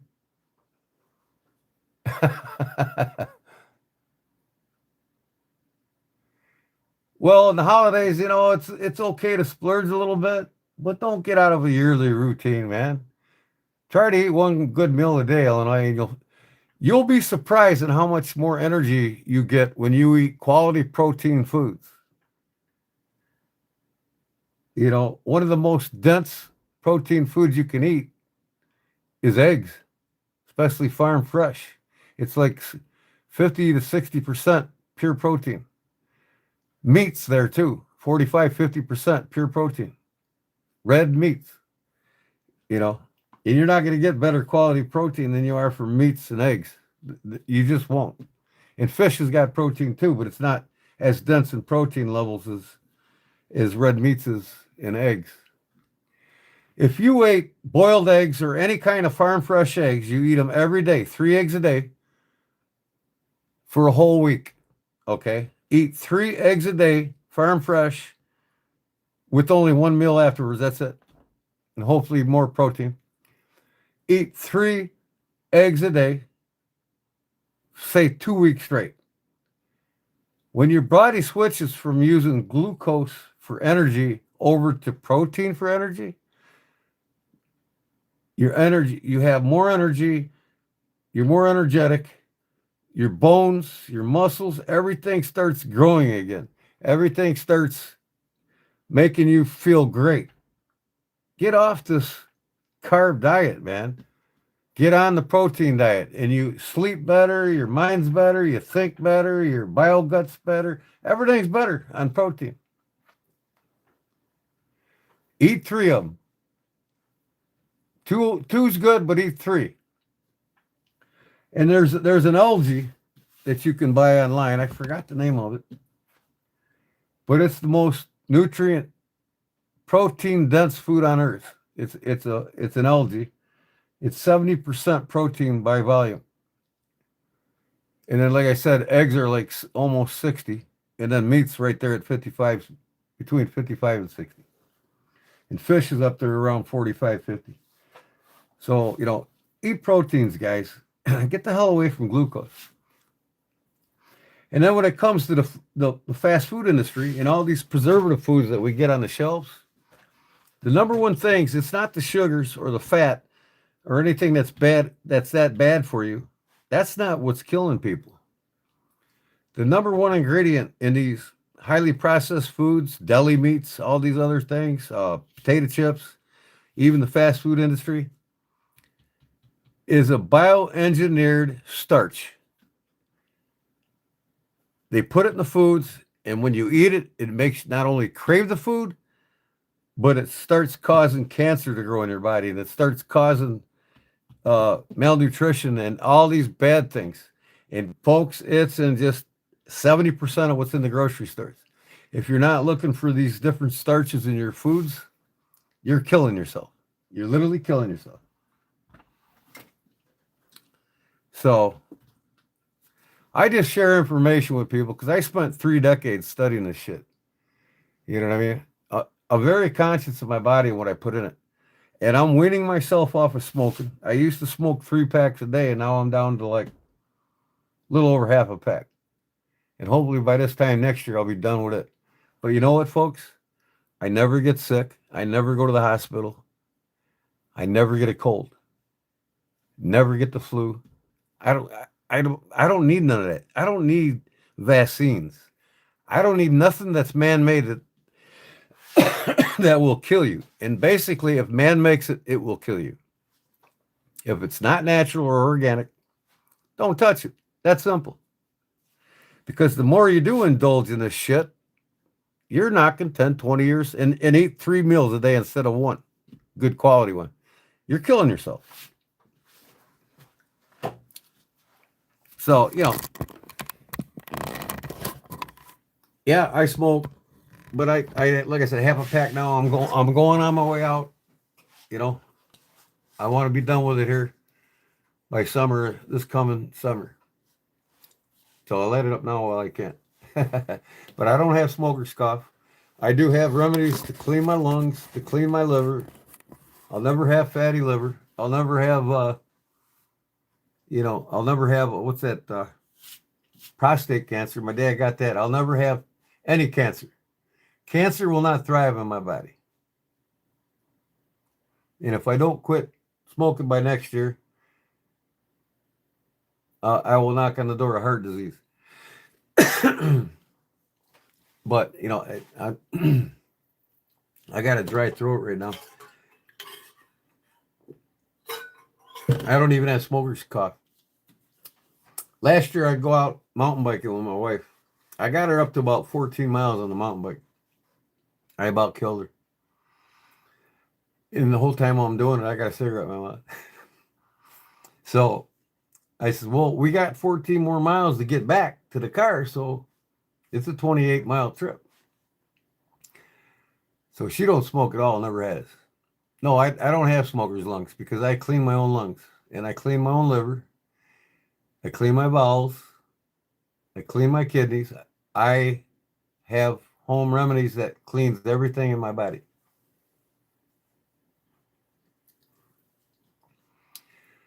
So, aneurysm. Who has an aneurysm? You? I'll never have an aneurysm.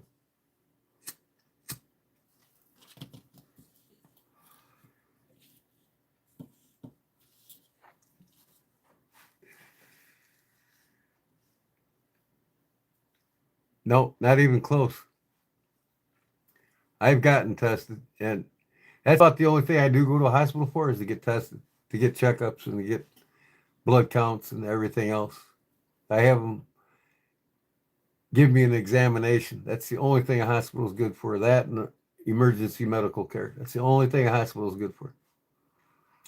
Like I said, the medical industry and the drug industry is set up to kill you all. And it's like my mom. My mother's 15 different drugs. You know, opioid, she's on opioids. Hell, she don't even know when she took her last one an hour later. And now her husband's getting to the point where he don't know anymore. So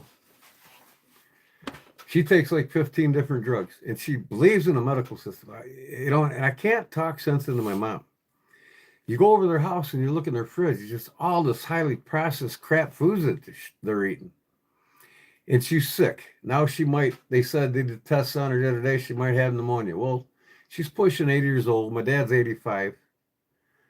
You know, she's lived a good life, but she could live a lot longer if she would have just listened to me. She never did. So she's going to die, and I would say probably before Christmas, Christmas next year, from drug toxicity. Because I watched my mother-in-law go through the same thing. She had a shit diet too. And she died of drug toxicity. She's congestive heart failure from all the drugs. No, not even close, Dave. Not even close. You trying to sound like a doctor? Because, doctors to me are dumb people. They really are. The only thing they know is things they learn through the AMA, medical school.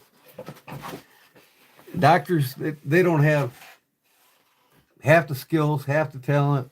They don't know nothing but the medical field. They're pretty much, what was it George Carlin said? The more letters you put behind a person's name, the dumber they are. Like PH, PhD, MD, MDH, MM, whatever. I don't need an ultrasound. You sound like you're a doctor and you're trying to get me into the medical industry. It ain't gonna happen. Oh, I don't know everything, but when it comes to natural health, I do. Not everything. Nobody knows everything. I know a lot in natural healing and naturopathy and natural foods.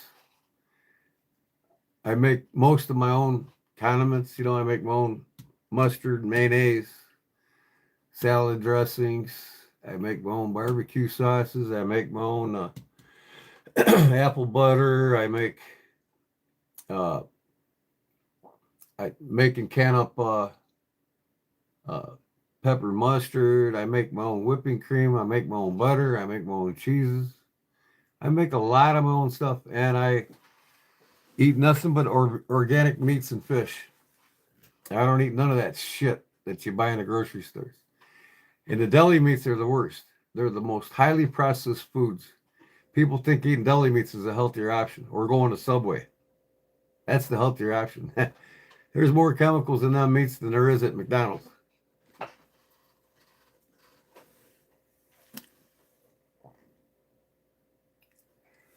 I'm not short of breath, and I don't have smoker's cough. Am I hacking up a lung right now, am I? Man, that's amazing.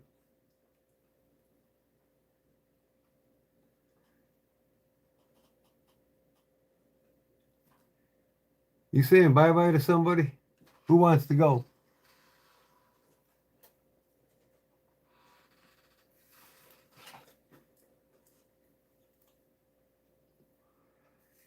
It's my only downfall of smoking, but man, I have so much physical activity in my day, every day. I pretty much push it out of my body, and I heal my own lungs.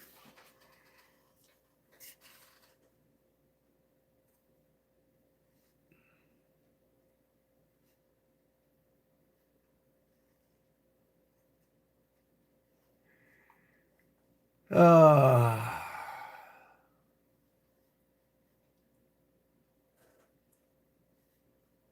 yeah, it sounds like me, Illinois, is trying to get clients. Let me see. What did he say? Oh, I'm short of breath, and I got smoker so. You guys hear it every night when I'm live, don't you? Get lost, pal. There's always some goon that's got a they don't get to know you. You know what I mean? They don't understand you. They just make assumptions right away. Because a lot of people I found out, and I'm just sharing information with you guys. You know what I mean? You guys are gonna do whatever you want. That's only obvious. But when it comes to healthcare, I care about you guys. I like to share with you what I know.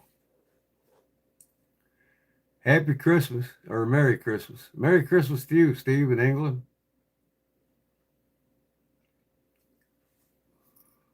Merry Christmas, that Seth guy. Been a while. Seth, is that you? That Seth guy. Uh, Seth Bond from Deep South Cutlery, right?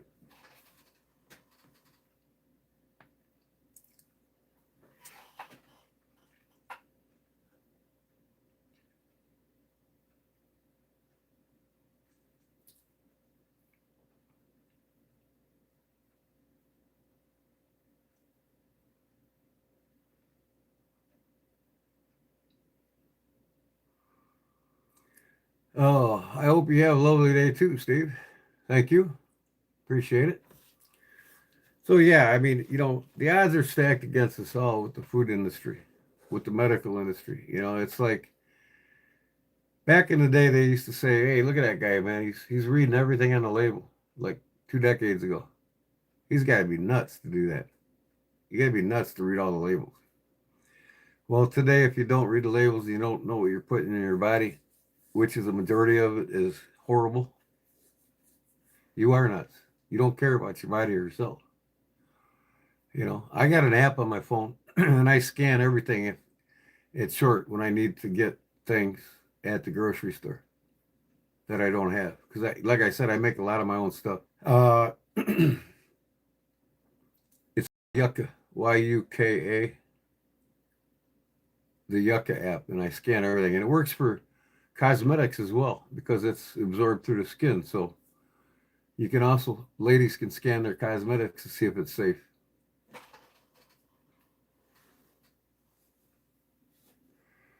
Yeah, Illinois, it doesn't read the label. Yucca, you scan the barcode on it and it tells you exactly, it rates it from 1 to 100. Anything under 30 is poor. Anything from 30 to 50 is good. Anything from 50 to 75 is great. And anything 75 to 100 is excellent.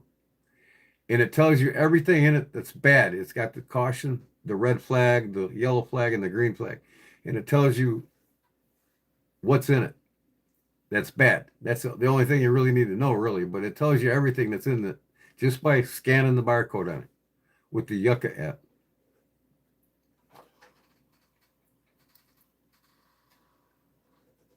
Where'd Seth go, man? Did you hear me, Seth? It's been a while, he said. You still here, Seth?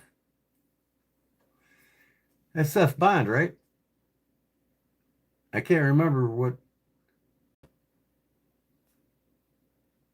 his YouTube name was last time he was here. I didn't really pay attention that much. He's the only one I know by the name of Seth. I think it is. Big Jim told me you got that pocket rock stuck in your pocket today, huh? Yesterday, huh?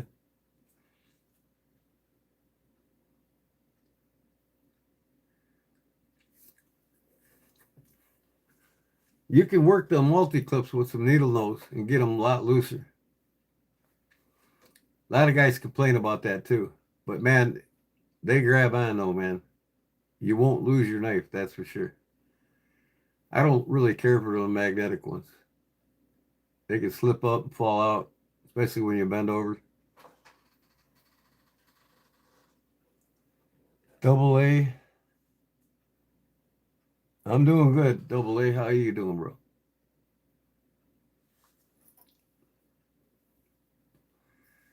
What's that? Hold on.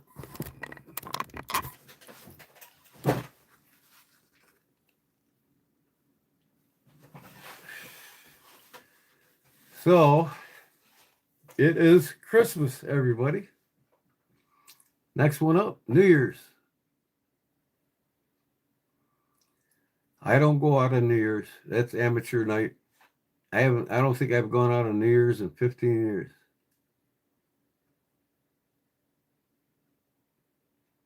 I don't really care. My brother's got a new bar. I won't be there. Another thing I did is quit. Over 20 years ago, I quit drinking and doing drugs. I might have an occasional beer here and there, but that's about it. I probably drink like a 6-pack a year.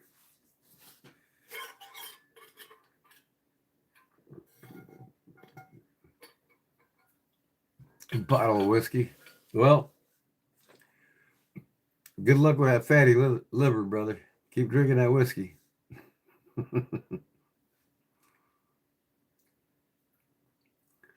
My drug of choice is what was ever in front of me, except for heroin and opium. I never touched ever either of the two.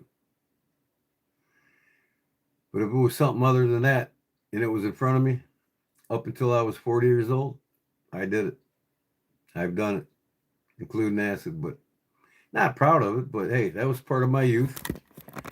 That's part of being young. I've been 20 years clean, and that's the way it's going to stay. I used to go to all the rock concerts, man. I've seen every great band from the 70s through the 90s. I've seen lots of them 2 or 3 times, like Kiss and Rush and Motley Crue, Stevie Ray Vaughan. I've seen them all, man. Redheads? No, I'm happy with my wife. That's all I want. I don't need another redhead or another woman, period. I got the best woman a man could ever deserve.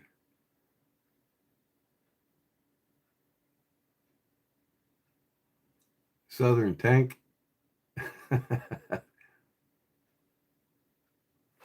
Who don't love a good old hickory, right? I'm going to start collecting these too, man. Speaking of bucks, though, Seth Bond, he got some of them nice bucks in the other day. I'm going to have to go there again on Monday and he ordered me one of them. Man, is this thing sharp. Whew. I can sharpen a knife now.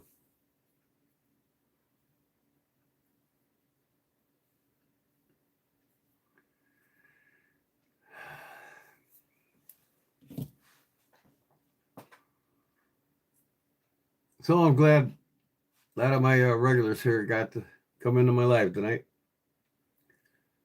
I don't have children, so. And even if I did, they'd be grown up already. But I'm glad I never had to. kind of unfortunate not to have children, but it wasn't God's plan, so He had better plans for me, I guess. But in today's economy, I'm glad I don't have any.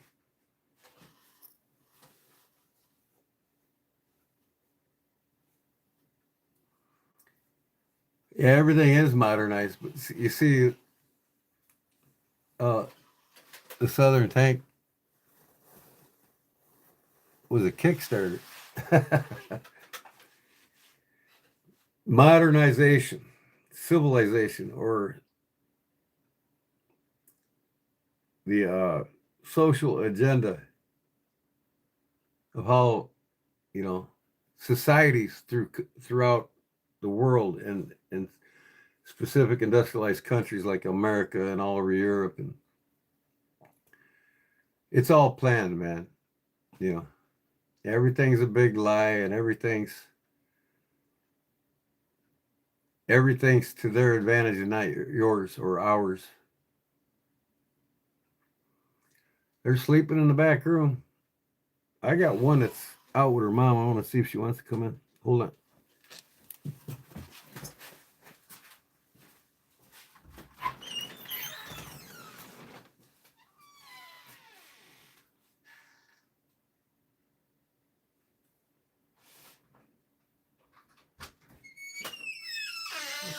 Kitty. Come on. Kitty.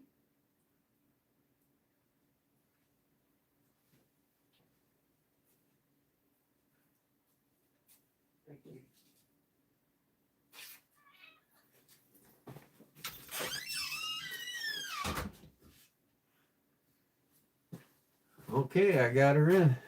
One was out there.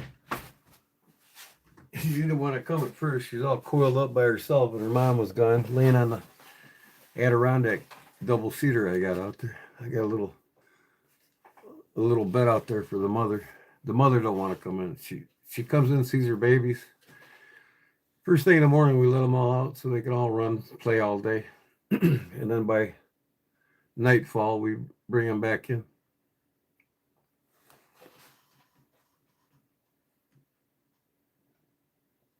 When they took the Pledge of Allegiance out of classrooms every morning was the beginning of the end. Yeah, I mean, like I said, everything's planned, man, in this country. Even history. History is nothing but a bunch of lies. Everything that we learned for the last 2-3 generations has been nothing but lies. And even more, 4 generations. They're basically molding our society the way they want to their advantage. And this is your government, I mean, the government that lies to you, the government that says they're going to make things better. And I've preached this before on my channel, and I like to share this with people because people need to wake up to this. Yeah, exactly. So technology is basically being used against the will of the American people for a means of getting a better education or becoming smarter. Now, see, these wealthy kids, they go to Cambridge, Yale, Harvard, Princeton, they're not allowed a cell phone on their own until they're 18 years old. Gates and Bezos and all these filthy rich people, their kids don't get them. They're not walking cell phone zombies like every other kid is in this country. And there's a reason behind that, because of distraction. These billionaires and these people that own all the country's wealth, they thrive on getting everybody that's the common person, the peasants, as they say, distracted from reality. And that's what they do. They spend millions of dollars every year, or billions of dollars every year, to figure out how they're going to screw you out of your next dollar. And it's all led and controlled by the banks. The banks own everything important in this country. They own every politician. They got them by the balls. They do as they say. They loan them the money to operate without the Federal Reserve, which is an international cartel of the IMF, the International Monetary Fund. It's a cartel of international bankers that own and control our money, and they loan it to Washington to be able to operate. So they got the say so on everything, and the banks are bleeding the wealth of this country, and nobody's waking up to it. Even Henry Ford said in the 40s, if the American people knew how the monetary system worked in America today, there'd be a war tomorrow. And that's the truth. If people would just listen to Henry Ford, and then like even Ron Paul, it's time to end the feds. Kennedy tried to end the feds. Look what they did to him. So now with that, you top off our society being force-fed with what's called feminism. And feminism is a tool that's being used by industrialized countries around the world, in particular, mostly the American people. See, women just didn't wake up one day and said, hey, I want to be equal to a man. I want to have everything a man has. So I'm going to campaign for it. No, they didn't. They didn't. Women didn't start feminism. It was the Rockefeller Foundation and these filthy rich bankers that got together and says, hey, if we want to control our society and take them for every dime they're worth, we got to control their society, their thought process. So they created feminism to dumb down our society.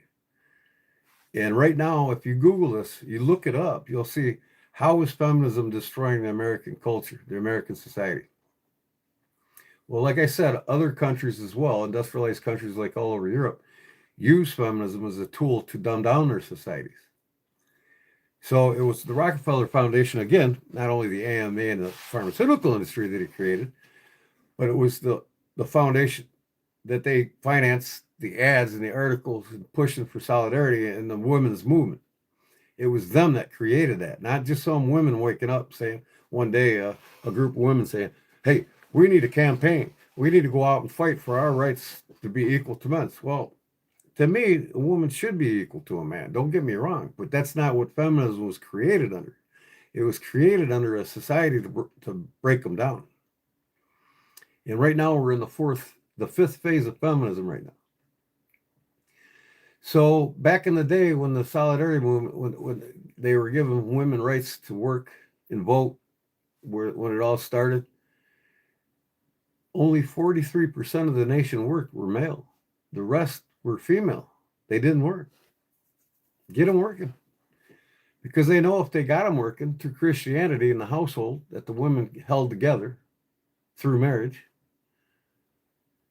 if they did get a career and a job and be equal to a man, well, then a lot of them wouldn't get married, or a lot of them didn't need a man, and now a lot of them don't know how to treat a man. The last 2-3 generations, they don't know how to treat men. Just like men in the last 2-3 generations don't know how to treat women. They don't. It's not like it used to be up until the 50s, 60s. You know, in God we trust, the Christian nation, right? Yeah, okay. They took that all away from us, man.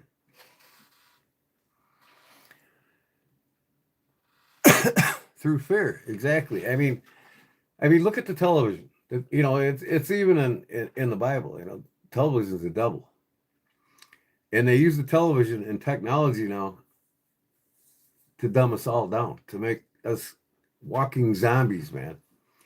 You know what built this nation was the creative thought process, and the number one way of strengthening your creative thought process was through reading books. How many children sit down and read books today? How many do you know that sit down and read a book? I don't know any, really, tell you the truth. They got their cell phones. They don't need books. They can find out anything they want on a cell phone. They don't need to think. But it was the creative thought process that built this nation, that built all the buildings, designed all the buildings, built all the greatest vehicles and the greatest of everything in the world's ever seen at one time in this country. But they took that all the way through feminism. It's the parents' fault, Karen, because it's created to be that way, you know? So think about it. These rich people say, you know, hey, let's get the modern woman on her way. She don't need a man. She needs a career.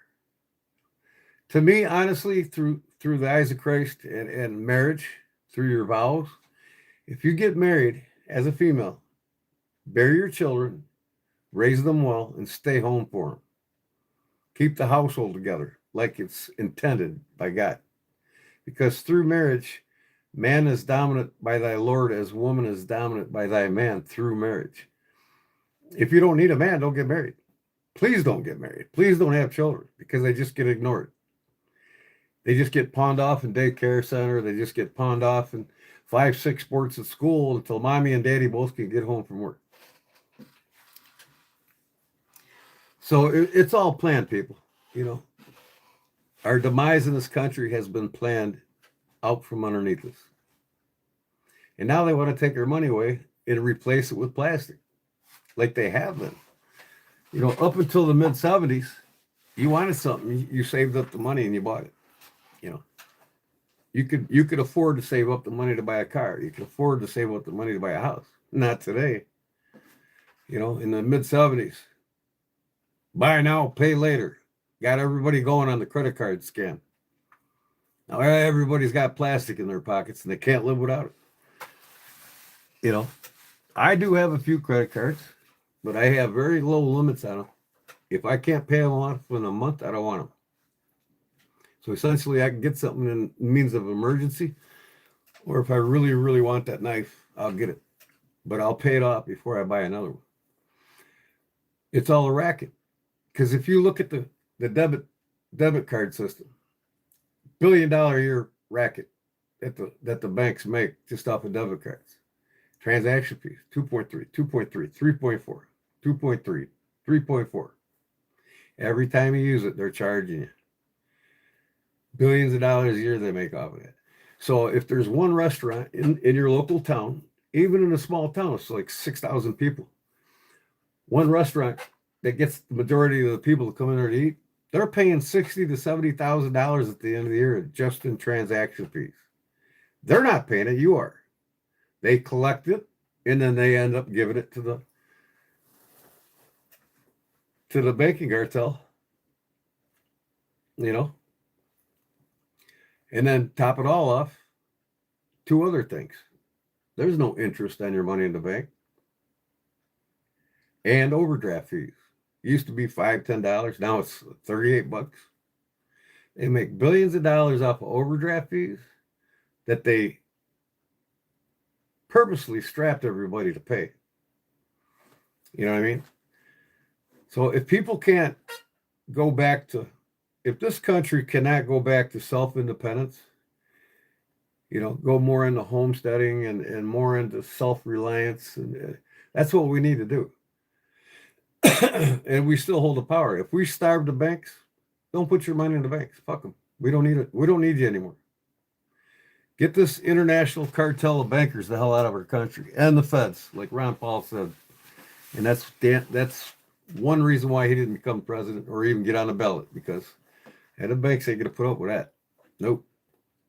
But we can starve them. Don't use them. That's all. But they got everybody so dependent upon a system they created, they can't see themselves weaning off of them. They can't see themselves actually saving and getting things that they need and things that they really don't need. You know? I have no thoughts about India, really. Other than they're getting more of a market share to what the American people are using now, that we used to make for ourselves. Because the United States, we produce less than 10% of what we use. That's it. You know, in the 80s, we produced 95% of what we use. So the banks, again, international cartel of businessmen. The very banks that own and control our money and run Washington and run our money into the ground, just keep raising the price of their goods to go against the inflation that they're creating by loaning it to our government at a rapid pace that they shouldn't. So the monetary inflation is what's killing the American people the most, more than taxes on your labor. See, our tax dollars won't even pay half of the government's budget. It won't. It's too big. 9 point, what was it? $942 billion a month they pay on the interest on $36 trillion a year that they owe. 942 billion. No, I'm sorry, 294. I had the two numbers back. 294 billion they're paying a month in interest. But yet we'll waste 900 plus billion a year on the national defense. That's a total waste. And that's the biggest waste in our fiscal budget.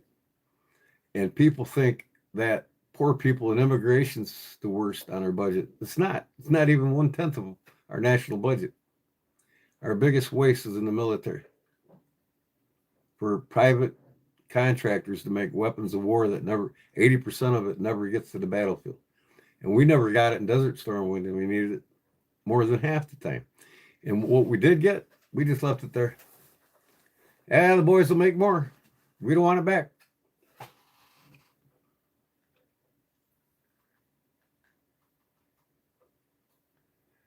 I retired from GM years ago. Well, Karen, then you know how much the UAW can't stand the former presidency. In fact, he drove 70,000 jobs out of this country when he implemented the tax tariffs. 30,000 from Chevy got laid off, and 40,000 from Ford got laid off, and they went back down to Mexico.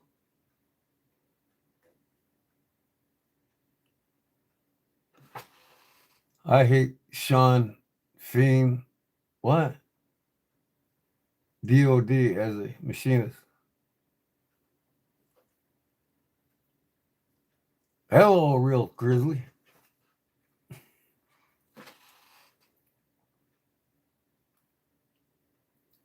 Who effed up in your strike? What are you talking about? Sean Feen? Is he the is he the chairman of the board for the UAW or the business agent? What? Is he the business agent? Sean Feen? I can't remember who he is.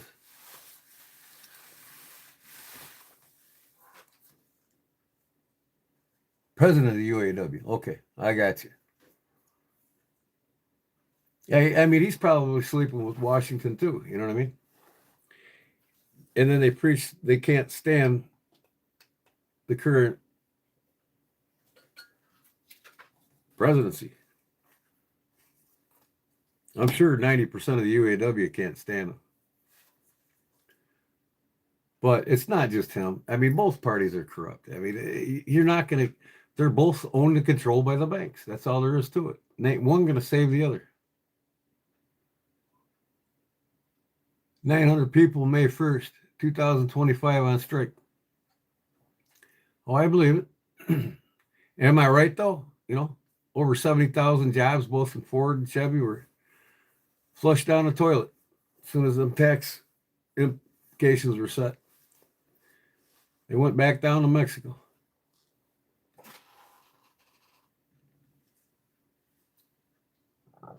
Congrats, Dragon Whisperer. Congrats to what? Ruby Ridge. You're going to have to refresh my memory on that, Illinois.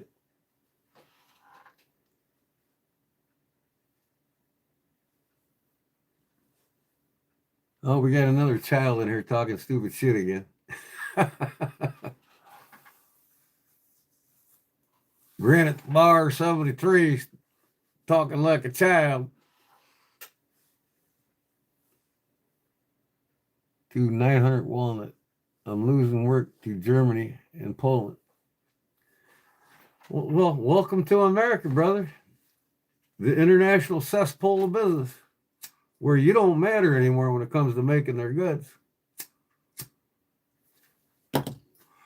But they'll have their offices here because they know they can send whatever they make to foreign accounts and not have to pay taxes on it.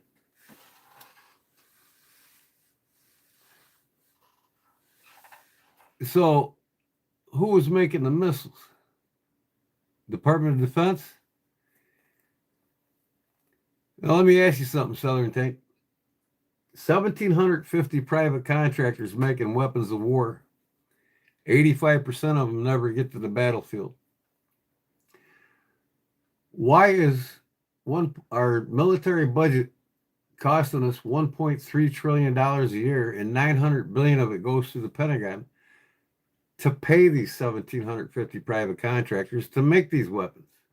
85% of them are not getting to the battlefield. They're getting stockpiled and sent out to overseas. And they just keep making them. That is our biggest waste in our fiscal budget in Washington.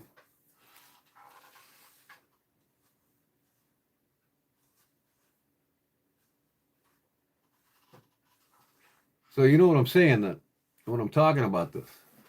You know, Russia and China combined spends a whopping $320 billion a year between the two of them on their national defenses. I think China's over 200 billion, and I think almost 190 billion is Russia. Who's attacking them? How many private contractors they got making weapons of war for them? You see what I'm saying?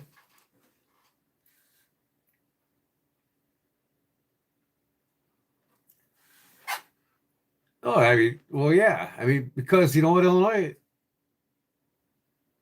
they're all international players in business. You know what I mean? Most of our allies have stakes of shares of corporations right here in our country. Like I said, welcome to the international shithole of industry. This isn't capitalism here in America anymore. It's not capitalism. It's socialism. We have 80% socialist government where they take our money and they decide where it goes. Because with capitalism, there's a free market, a competitive market. That's capitalism. Now, when these big corporations come in here and they eat up all the mom and pop shops, that's not capitalism. And that's because of NAFTA and all the other bullshit that was implemented under Reagan's administration that got signed over under Clinton. But it was created under Reagan's administration so that the international players can come in here, start buying land and buying industry and making shit here so that they could send their money off to offshore accounts where they didn't have to pay any taxes in either their country or ours.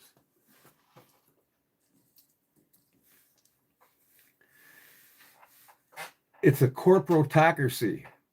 Yeah, this is not a country anymore. This is a corporatocracy led by fascism, where the filthy rich rule and run the show. It's not capitalism. Capitalism is a free market to where there's competition, where other companies can come in and offer a lower price or a better good competitively.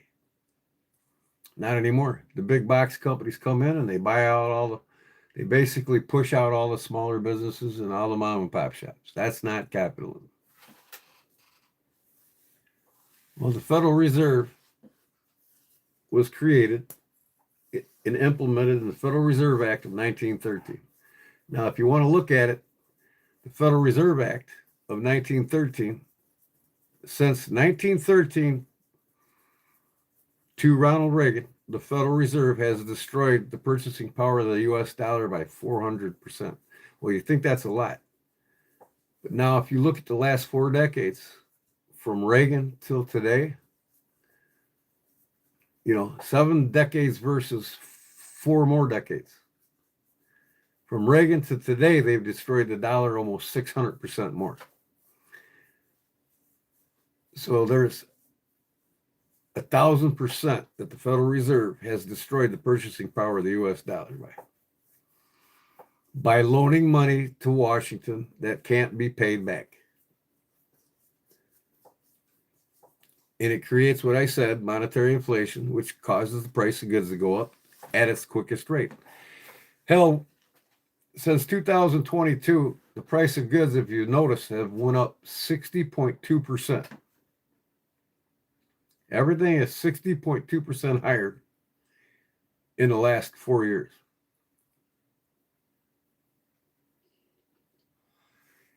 I remember as a kid, Dad bought a new car for $1,700. If you bought a Regal Buick, it'd cost $2,700. He bought a house for $37,000. You know, save up for it and buy it. My dad's paid off 4 houses in his lifetime.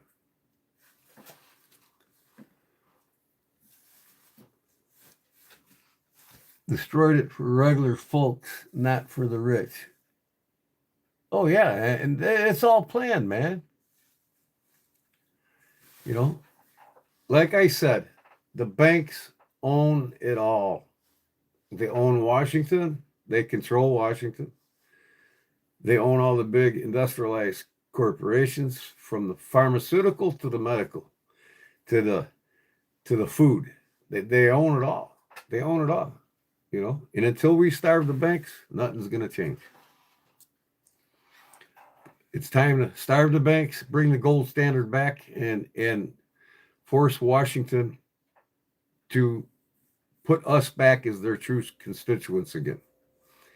Because we control the money flow. If we don't buy nothing, they're broke. See you later, Federal Reserve. Bye-bye. We don't give them any money, they'll collapse in a week. And we could do that. But we got to get everybody on page. Oh, I don't take on any more months. I can't do that. Sorry. I appreciate you being a member, subscriber. But no, I don't take on months.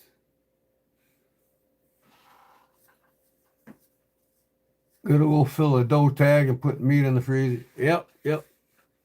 I got to get me another one too. And this weekend I'm gonna do some pheasant rabbit hunting because I love to eat my pheasant rabbit. I've been doing that since I was a kid in the late 60s, early 70s. Have a good day, Dragon. God bless you. Thanks for coming in.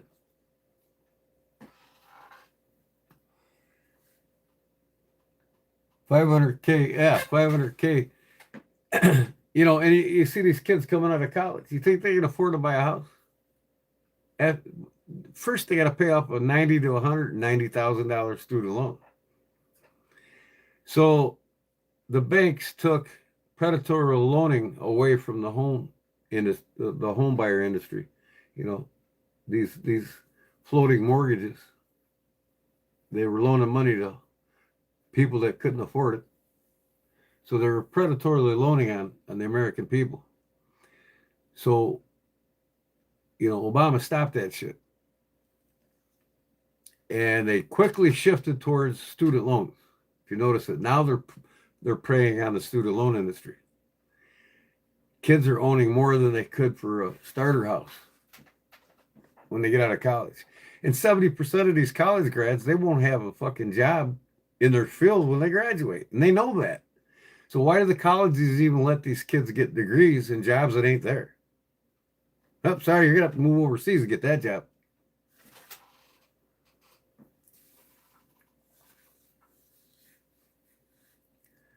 Made the state. Well, I didn't have to go to trade school. I was a union carpenter. You know, I learned to build a house at the age of 13 with my dad. By the time I was 18 and got out of high school, became a union carpenter like my dad did. And I was a journeyman right out of school. I didn't have to go to union trade school, but the trades is where it's at. I mean, you know, before it's like you gotta have a college education to get anywhere. Like, no. Our union trade wages are meeting inflation, and they don't like it, but it does. Right now in my trade, I retired in 2022, and my pay scale was $58.74 an hour, and now they're making $61.40 an hour.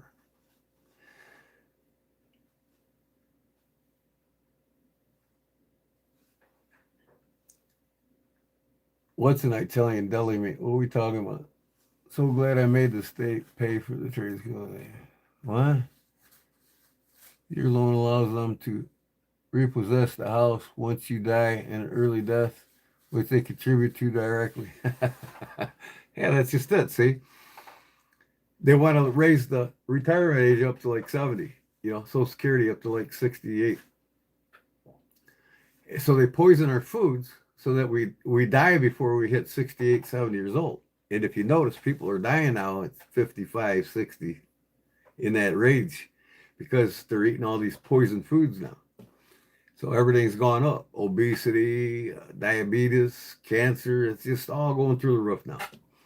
So they know if they raise the age, then these corporations won't be obligated to pay pensions and pay benefits towards them for medical and all this other shit.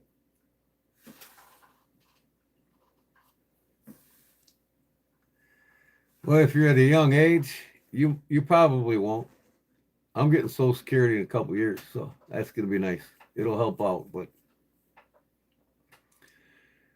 you know, if most of y'all were, if the American people weren't lied to and they were told and shown how to invest, like these filthy rich kids learn how to do at a young age, you wouldn't need Social Security.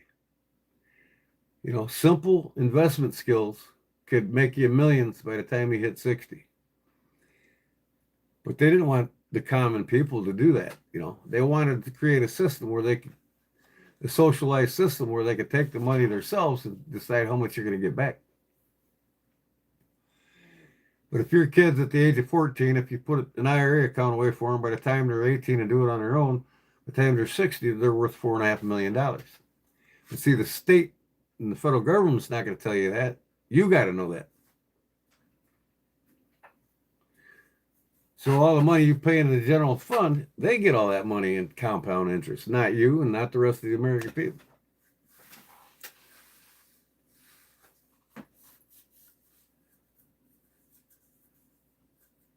So I floated off of knives here pretty good.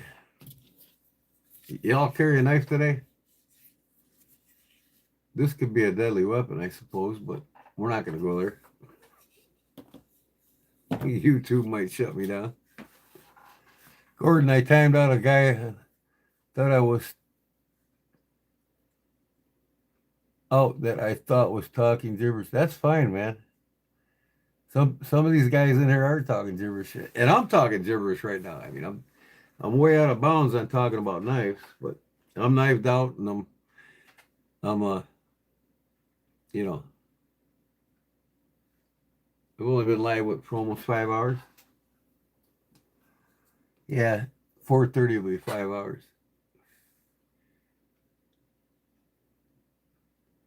Oh, I ain't got no knives under the tree. I already got them.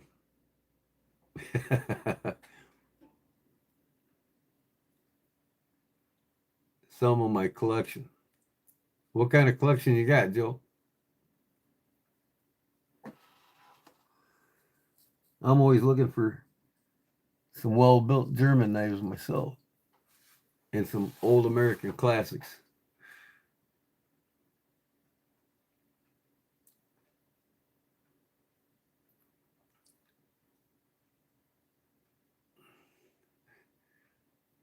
What are you talking about, carrying pistols?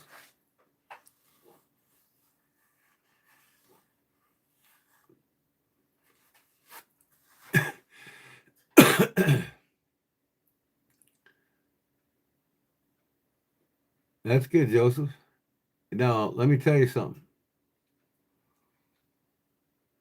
A pistol is a weapon of self-defense, more so than a knife. In today's world, it's a better option for a means of self-defense and to protect yourself, your family, and your friends and loved ones. But also, I tell people that get pistols that think that they're going to protect themselves when their adrenal glands are going rushing through their body and they're freezing because they freak out. They don't know what's going on and they can't use their arms because all that blood's going to protect their vitals without training. My word of advice is anybody that gets a pistol, take tactical shooting classes and continually take them. Learn how to control your adrenal glands. Learn how to fight defensively with that weapon. Because until you get in a fight or flight situation, and you're getting a situation where it's life or death, you don't know what you're in for. There ain't no range, shooting range, no targets, no bullseye is going to protect you better than taking a self-defense tactical shooting classes. So you constantly train. I've constantly trained ever since I went in the military, and after the war, I continually train. I never stop. So you just don't carry a gun and hit a bullseye at a shooting range and think you can protect yourself, because it doesn't work that way.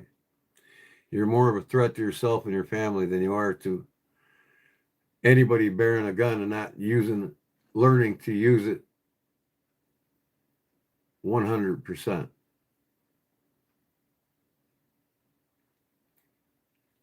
Okay, so if you're military yourself, then you know how important it is to continue your training with that weapon, and especially your wife if she chooses to carry one, because she's never been in a fight or flight situation like you or I probably. And it's a whole different attitude, man. It's a whole different reality. You know, a lot of these people that get guns and get their concealed carry or their open carry permits or carry a weapon for self-defense, and they've never shot upon somebody or never been shot upon or even threatened with another gun. They have no idea what's coming. Run drills and what?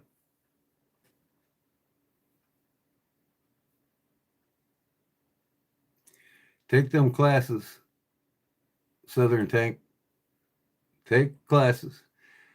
I'm fortunate enough here where I have a master sergeant in the U.S. Army I've been friends with for 2 decades now. And he has a tactical shooting class that he's been running for the last decade. And I'm constantly in his class. I'm constantly learning new things and reiterating what I know from my military experiences. But you know, you got to get in that groove, man, of knowing, you know, that you can depend on yourself in them situations and walk out of it alive. Because these people that go to these shooting ranges, majority of them will not walk out of it alive. They won't.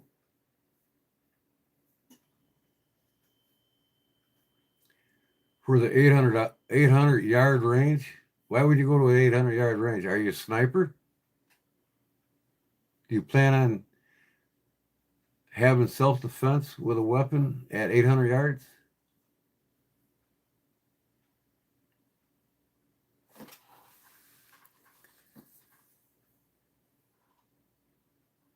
I'm 100% American with Irish, Swedish, Dutch descendancy.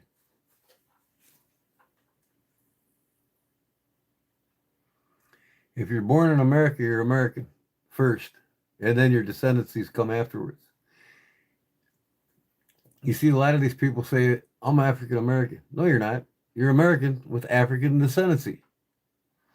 Unless you was born in Africa, you're not African American. So don't say you're African American. Don't say you're Mexican American if you're not born in Mexico. See what I mean?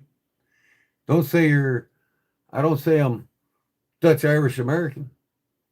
I'm American with Dutch Irish descendancy.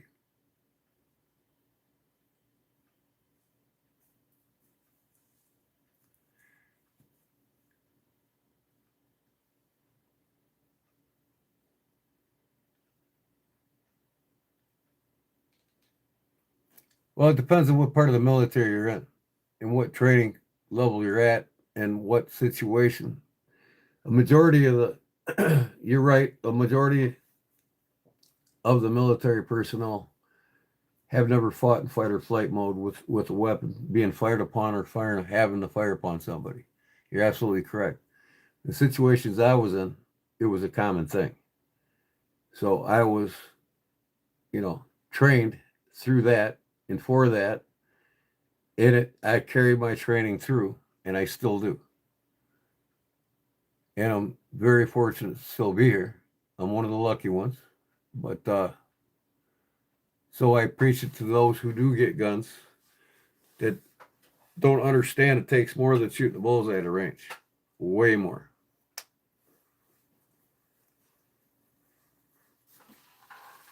Because anybody at any age can still be taught, tactical shooting and a means of self-defense with a weapon, whether it's a gun or a knife. And it's the same with knives, you know. I've been in martial arts since I was 11 years old, and I continue to do it.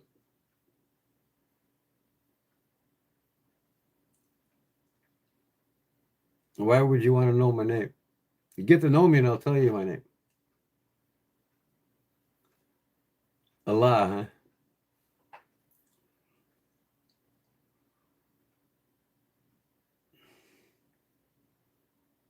I shot a few Allahs in Afghanistan.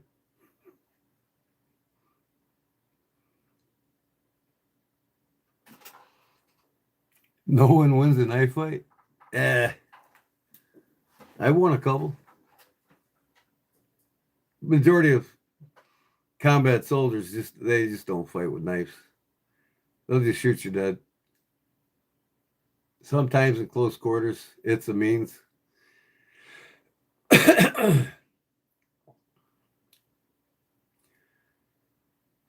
Shorei Ryu is Shogote Academy. It's the martial arts I've studied for 46 years.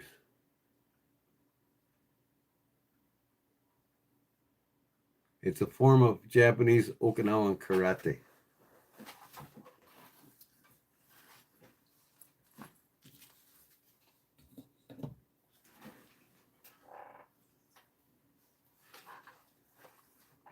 Oh man, I'm gonna have my last cigarette. I think I'm gonna go to bed. Oh, I think it's about that time, huh, Barbara? Illinois. Shit, this is the time you're usually getting up. But you've been up early tonight. Must have been because of Christmas, huh? You got the holidays off, huh, brother?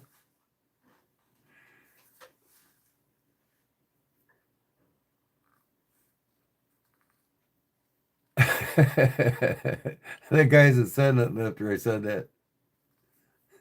That a lot.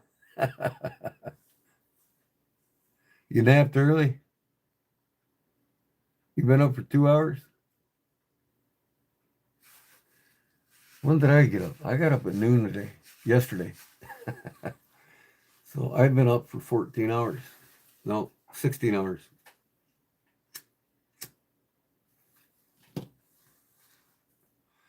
Merry Christmas, Adrian. How's it going? 3 a.m. for work every day. I'm glad I don't have to say that anymore. I retired. No more having to get up for anybody. I get up when I want and do what I want. But I worked 43 years doing it in my union trade to be able to do what I want now.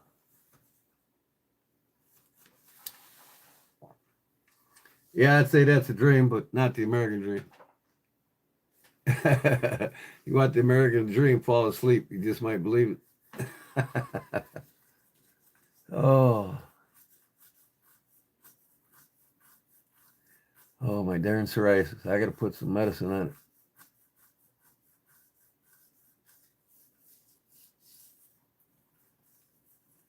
Merry Christmas, Yolanda.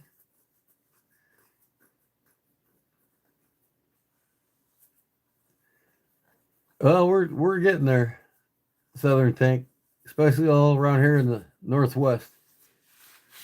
We're pushing the trades. A lot of young guys, young women are going into the trades up here now. Mainly because they don't want to go in debt to these college programs, to where their job's not going to be there when they graduate. Oh God, we got a Trump thumper in here. Somebody that thinks Washington's actually working for them. Oh, Washington's a joke, pal. Get off of it.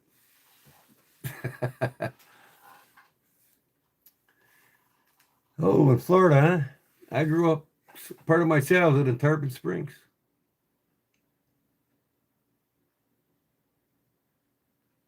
Well, you should lose faith in all of them, because every president for the last 8 decades don't give a shit about you. In fact, Washington don't work for you. They work for the banks that finance them. You're not their true constituent anymore. They gave up on your father and your grandfather.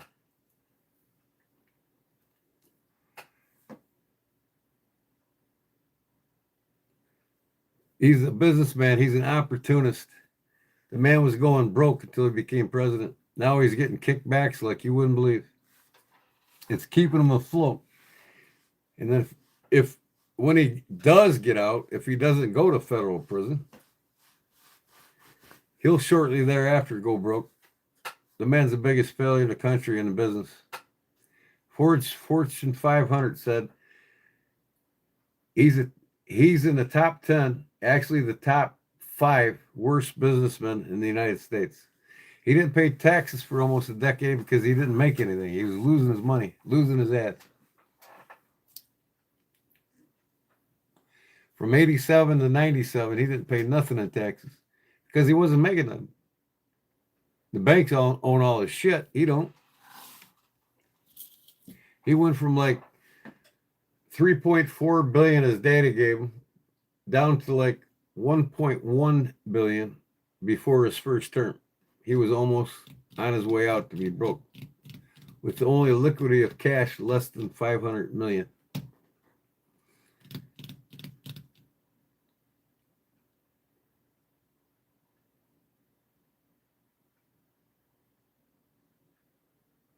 Yep, you're absolutely right. Southern Tank. It's outlandish and a big storybook. You know, and these people pay billions of dollars to keep the American people's minds occupied thinking that they still have a chance. The American dream is still there. You know, everything's going to get better. The next guy coming in is going to fix the mistakes from the last guy. And then after that guy is gone, the next guy is going to fix his mistakes. It's not happening, people. And it's not planned to.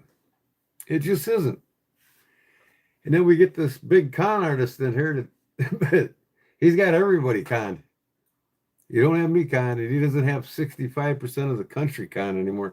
Because there's like, I heard like 20 to 25%, or even if 30% of his people that actually voted for him, they're like, man, what did I do that for? What did I do that for?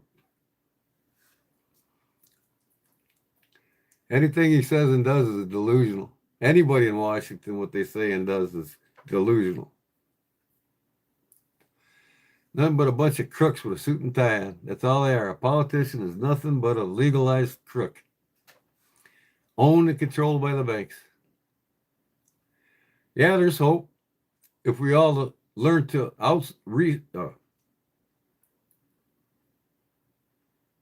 starve the banks and become more self-dependent and self-sufficient. You know, once we learn to starve the banks, then reality is going to set in Washington and things are going to hit the fan.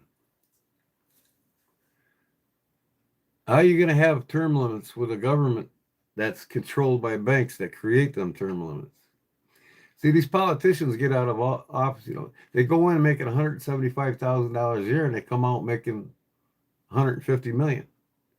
And then when they get out, they become lobbyists for the companies that they actually governed. So, you know, they're making millions of dollars being crooked politicians, all of them.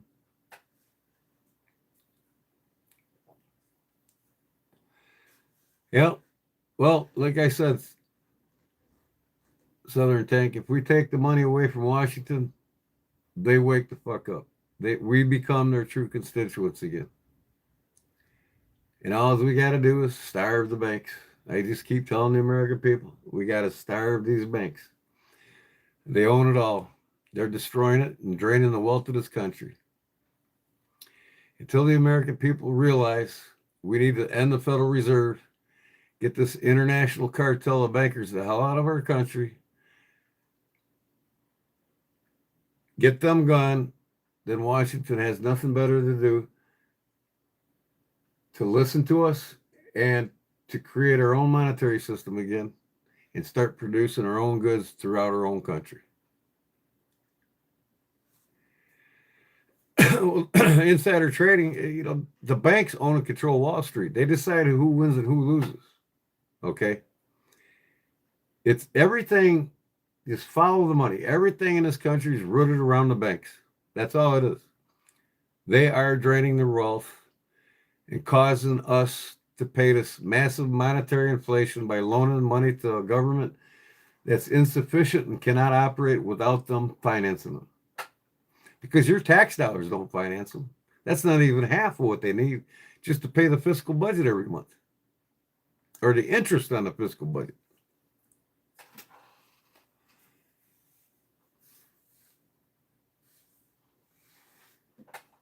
It'll only take a week, Joe.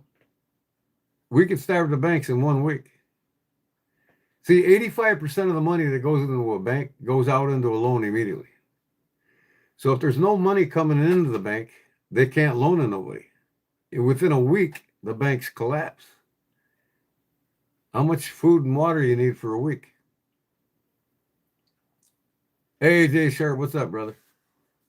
Welcome in. You missed the giveaway tonight, man, or last night. I had a Christmas giveaway. I gave away 3 knives and 2 knife lanyards.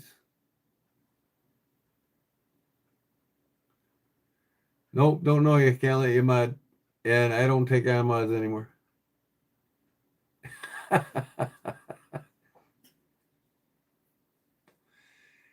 I gave away a Tempest knife, an LB7 charade, and a Congressman folder with the sheath I made, and these 2 knife lanyards with skull heads on.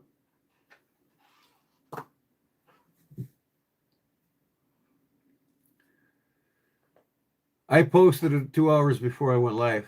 It was just a spur of the moment thing. I figured, you know what? Nobody's giving anything away for Christmas. I got to do it. So I did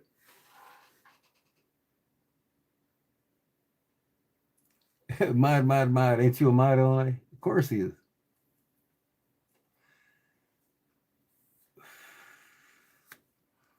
Where'd he go? He quit commenting.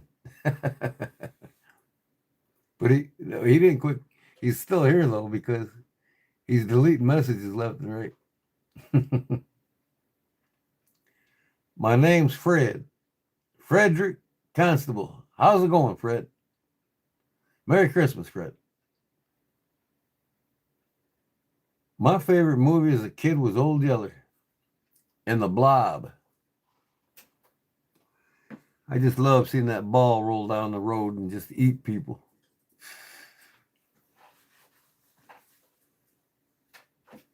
I never cried when Old Yeller died. Bullshit. I cried. You're camping. Where are you camping at? I need to take my camper out again. It's been a year. A little over a year.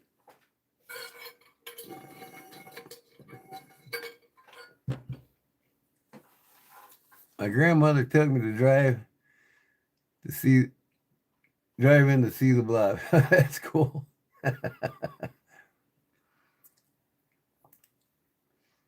Oh, Old Yeller. They made us read that. I miss camping. Yeah. I camp in my backyard. I'm going to be doing it on my bushcraft channel here soon.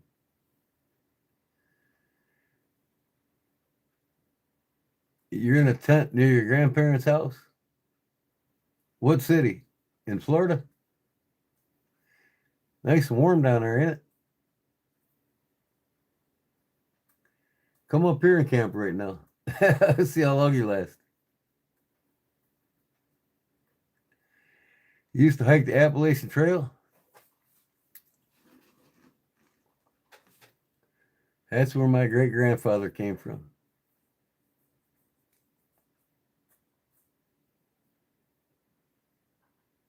You're in Australia. Oh, so it's still like in the 70s, 80s there, right? Come here where it's 10 degrees and see how long you camp in your grandparents' backyard in a tent.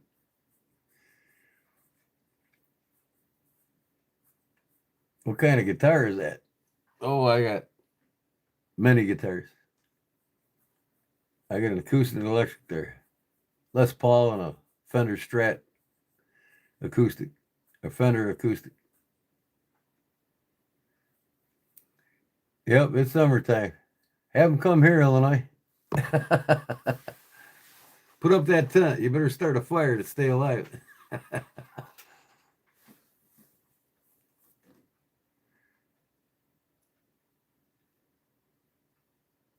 Cool. No other guitar to have than a Les Paul, man. Really. I got a few Fender Strats too. One that I made myself. Can you say Merry Christmas?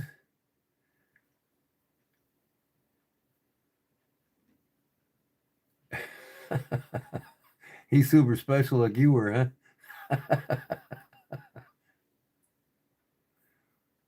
Oh, I think the kids are waking up now, guys.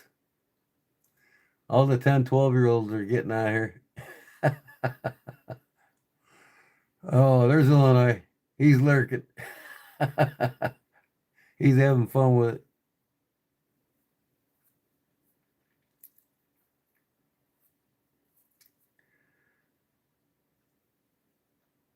It's 4:25 a.m.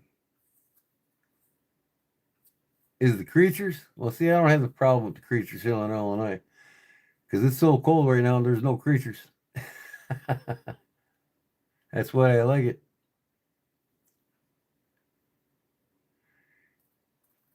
Damn kids in the chat, Southern.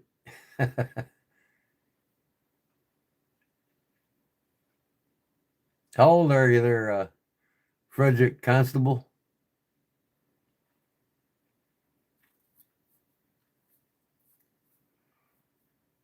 5:30 here. Yep, you're on the East Coast. Eastern time. Well, I'll step on them deadly spiders. When you're there where them spiders are, you just don't touch what you don't touch, and you don't go anywhere without wearing the right boots. Just like out west here, you don't go out west without boots on, unless you want to get bit by a snake.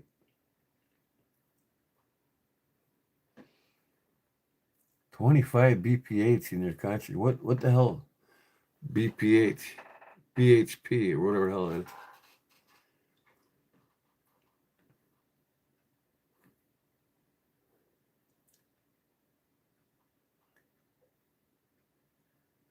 Okay, I gotta get this a break and go to the bathroom. I'll be right back.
Oh, Mama Cat don't want to come and see her babies. Oh. Okay, what time we got here? Oh, these keep my ears warm, man. Oh. Let me see here. 8:30 over here. Yeah, that's anything to make spiders. 9:30. Yeah. Oh, did you tell me how old you were, Frederick? How old are you, Frederick?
Where are my ears up?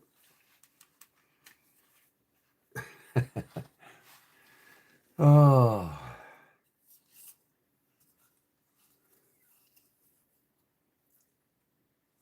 He's 11.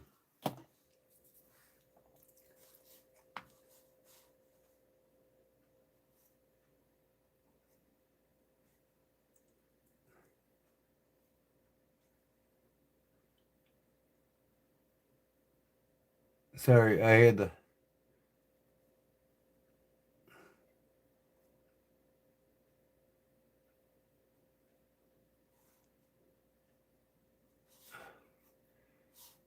I had to hide him from the channel. This is an adult-only channel. We talk adult things and knives and guns, and I don't need a child in here.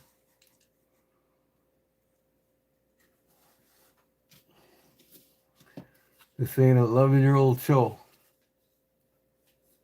So if you're under the age of 18, you need to go.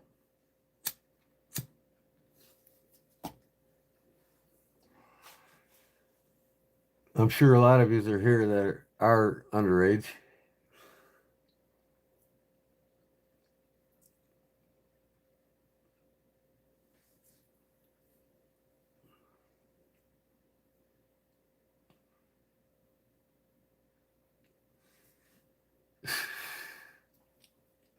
Yeah, that's what Trump told me. That's not what Epstein said. His buddy.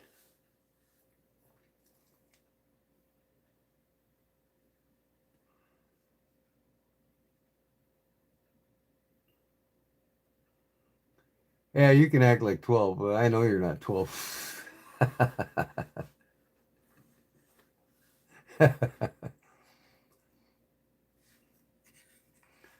Some of the questions, some of the things they're saying, oh my God, where does this, I'm crying.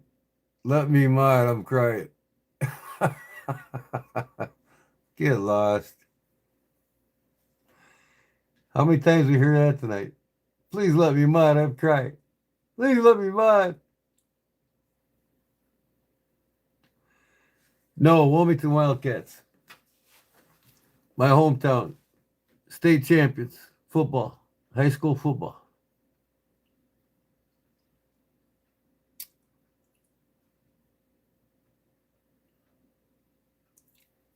It's the same troll, different account. Who is? I got rid of him too.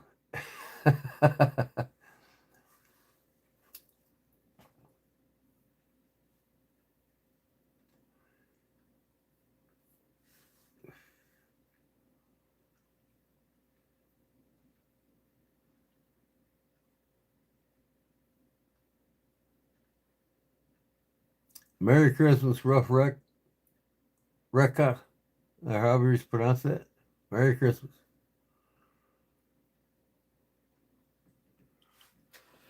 Oh. Man, it's getting cold down here. I think the temperature dropped 10 degrees.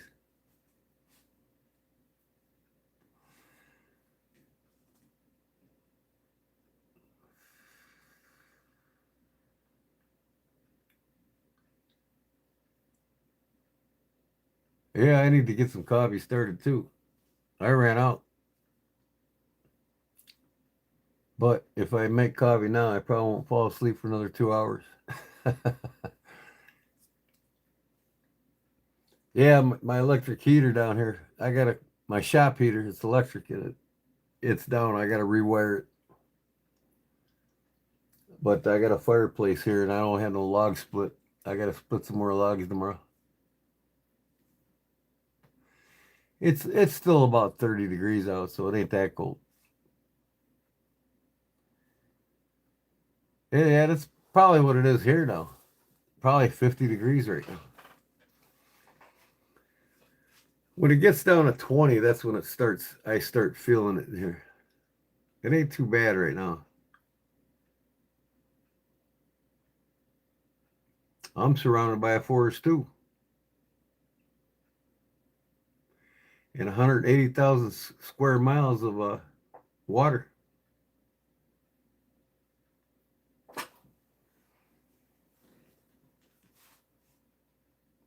K-cups. What? K-cups are beyond watered down. No quality in cake.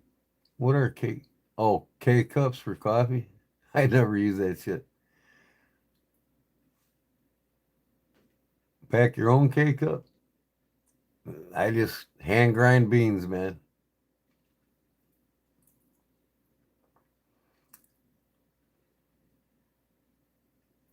You guys should get them good old Venezuelan or Colombian coffee beans up there in Florida, down there in Florida.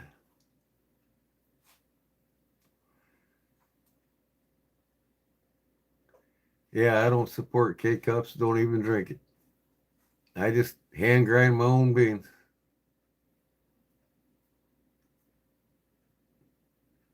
Don't even bother with that shit.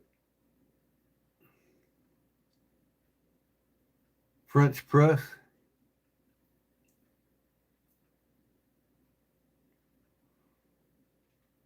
Actually, I get some beans down south in near Wiggins, Mississippi. Sent to my house every month.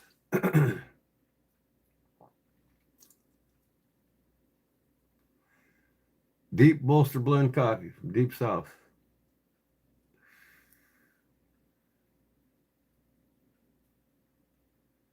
I've actually drank Cuban coffee in Cuba when I was in the Navy. And I've smoked Cuban cigars in Cuba.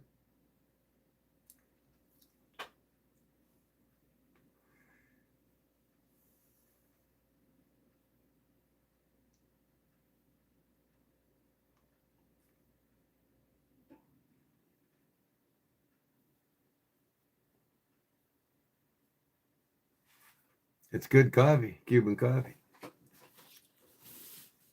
So's the Puerto Rican rum.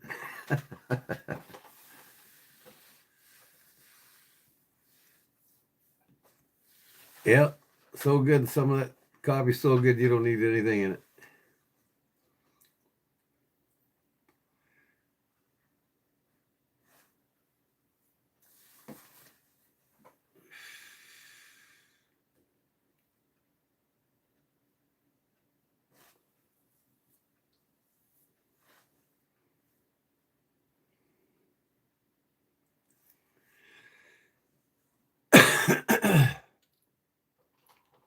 Vietnamese coffee is great. Never had it.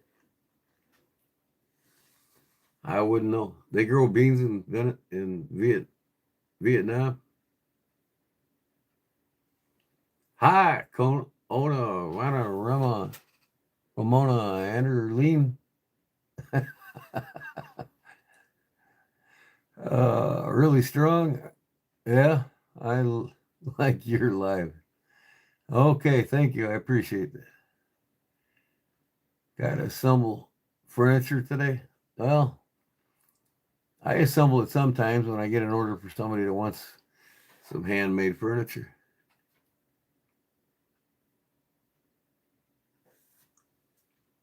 I make a lot of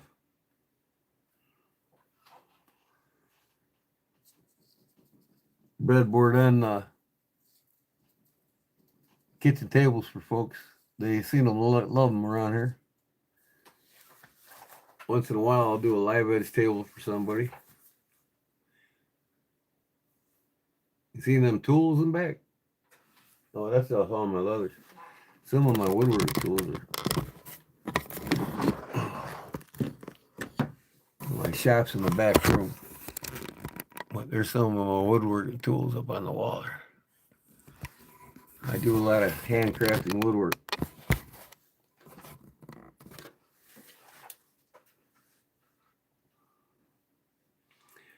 I could cut the best handmade, hand-cut dovetails you'll ever see.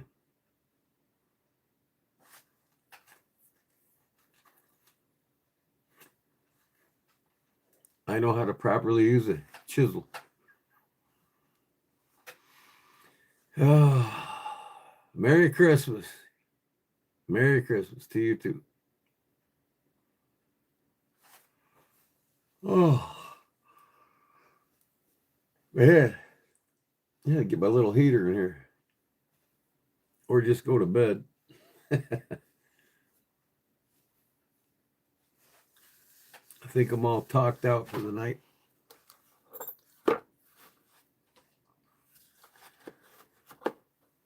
So, some of you's come in. This is a knife channel, and I also make leather goods. And I do upholstery work, but mostly knives. This is a bladesmithing channel. And all the leather goods that go with it. That's what this channel's about. If you're just getting in here. And if you've liked and subscribed, I appreciate it. I thank you for it. And I have a giveaway once a week. It's called Fun Day Sunday, where I make something and give it away.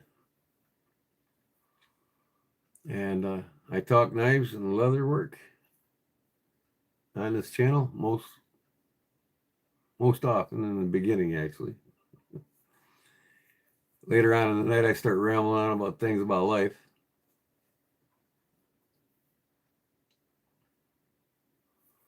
Oh yeah, I could tie some knots. I learned some from my dad. Did woodblock Christmas cards again for the first time in over a decade this year. Cool. It's always a bonus when you learn something from your dad. I learned how to be a carpenter from my dad. That's what I retired doing. I was a union carpenter for 43 years. I retired in 2022.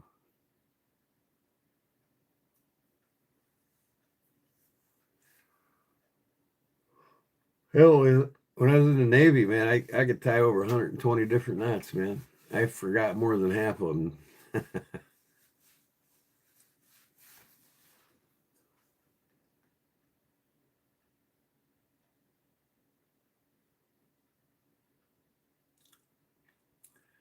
Looking forward to this Sunday. Watch my Bears play again.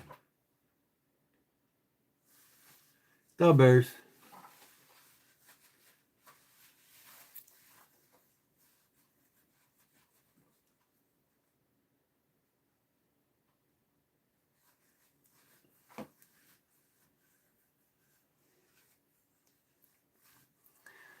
So,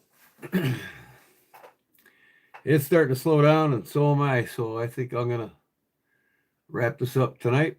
I got a lot of things to put away, so I probably won't do it till tomorrow. I got my giveaways here going out tomorrow in them boxes. And I put all these knives away on this desk. I got a bunch of knives over there on top of my knife cabinet.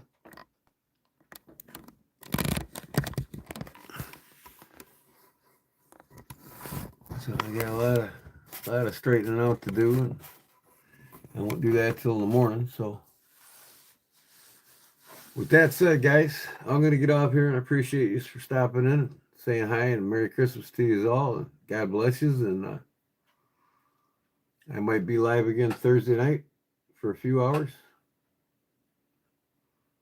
And I'll talk to you then if you want to be around. So until then, from Kodiak Edge, we wish you a Merry Christmas, and most of you a Happy New Year. And we'll see you on the next one, man. Thank you, and God bless you all, and have a wonderful Christmas day. Peace. Thanks, everybody.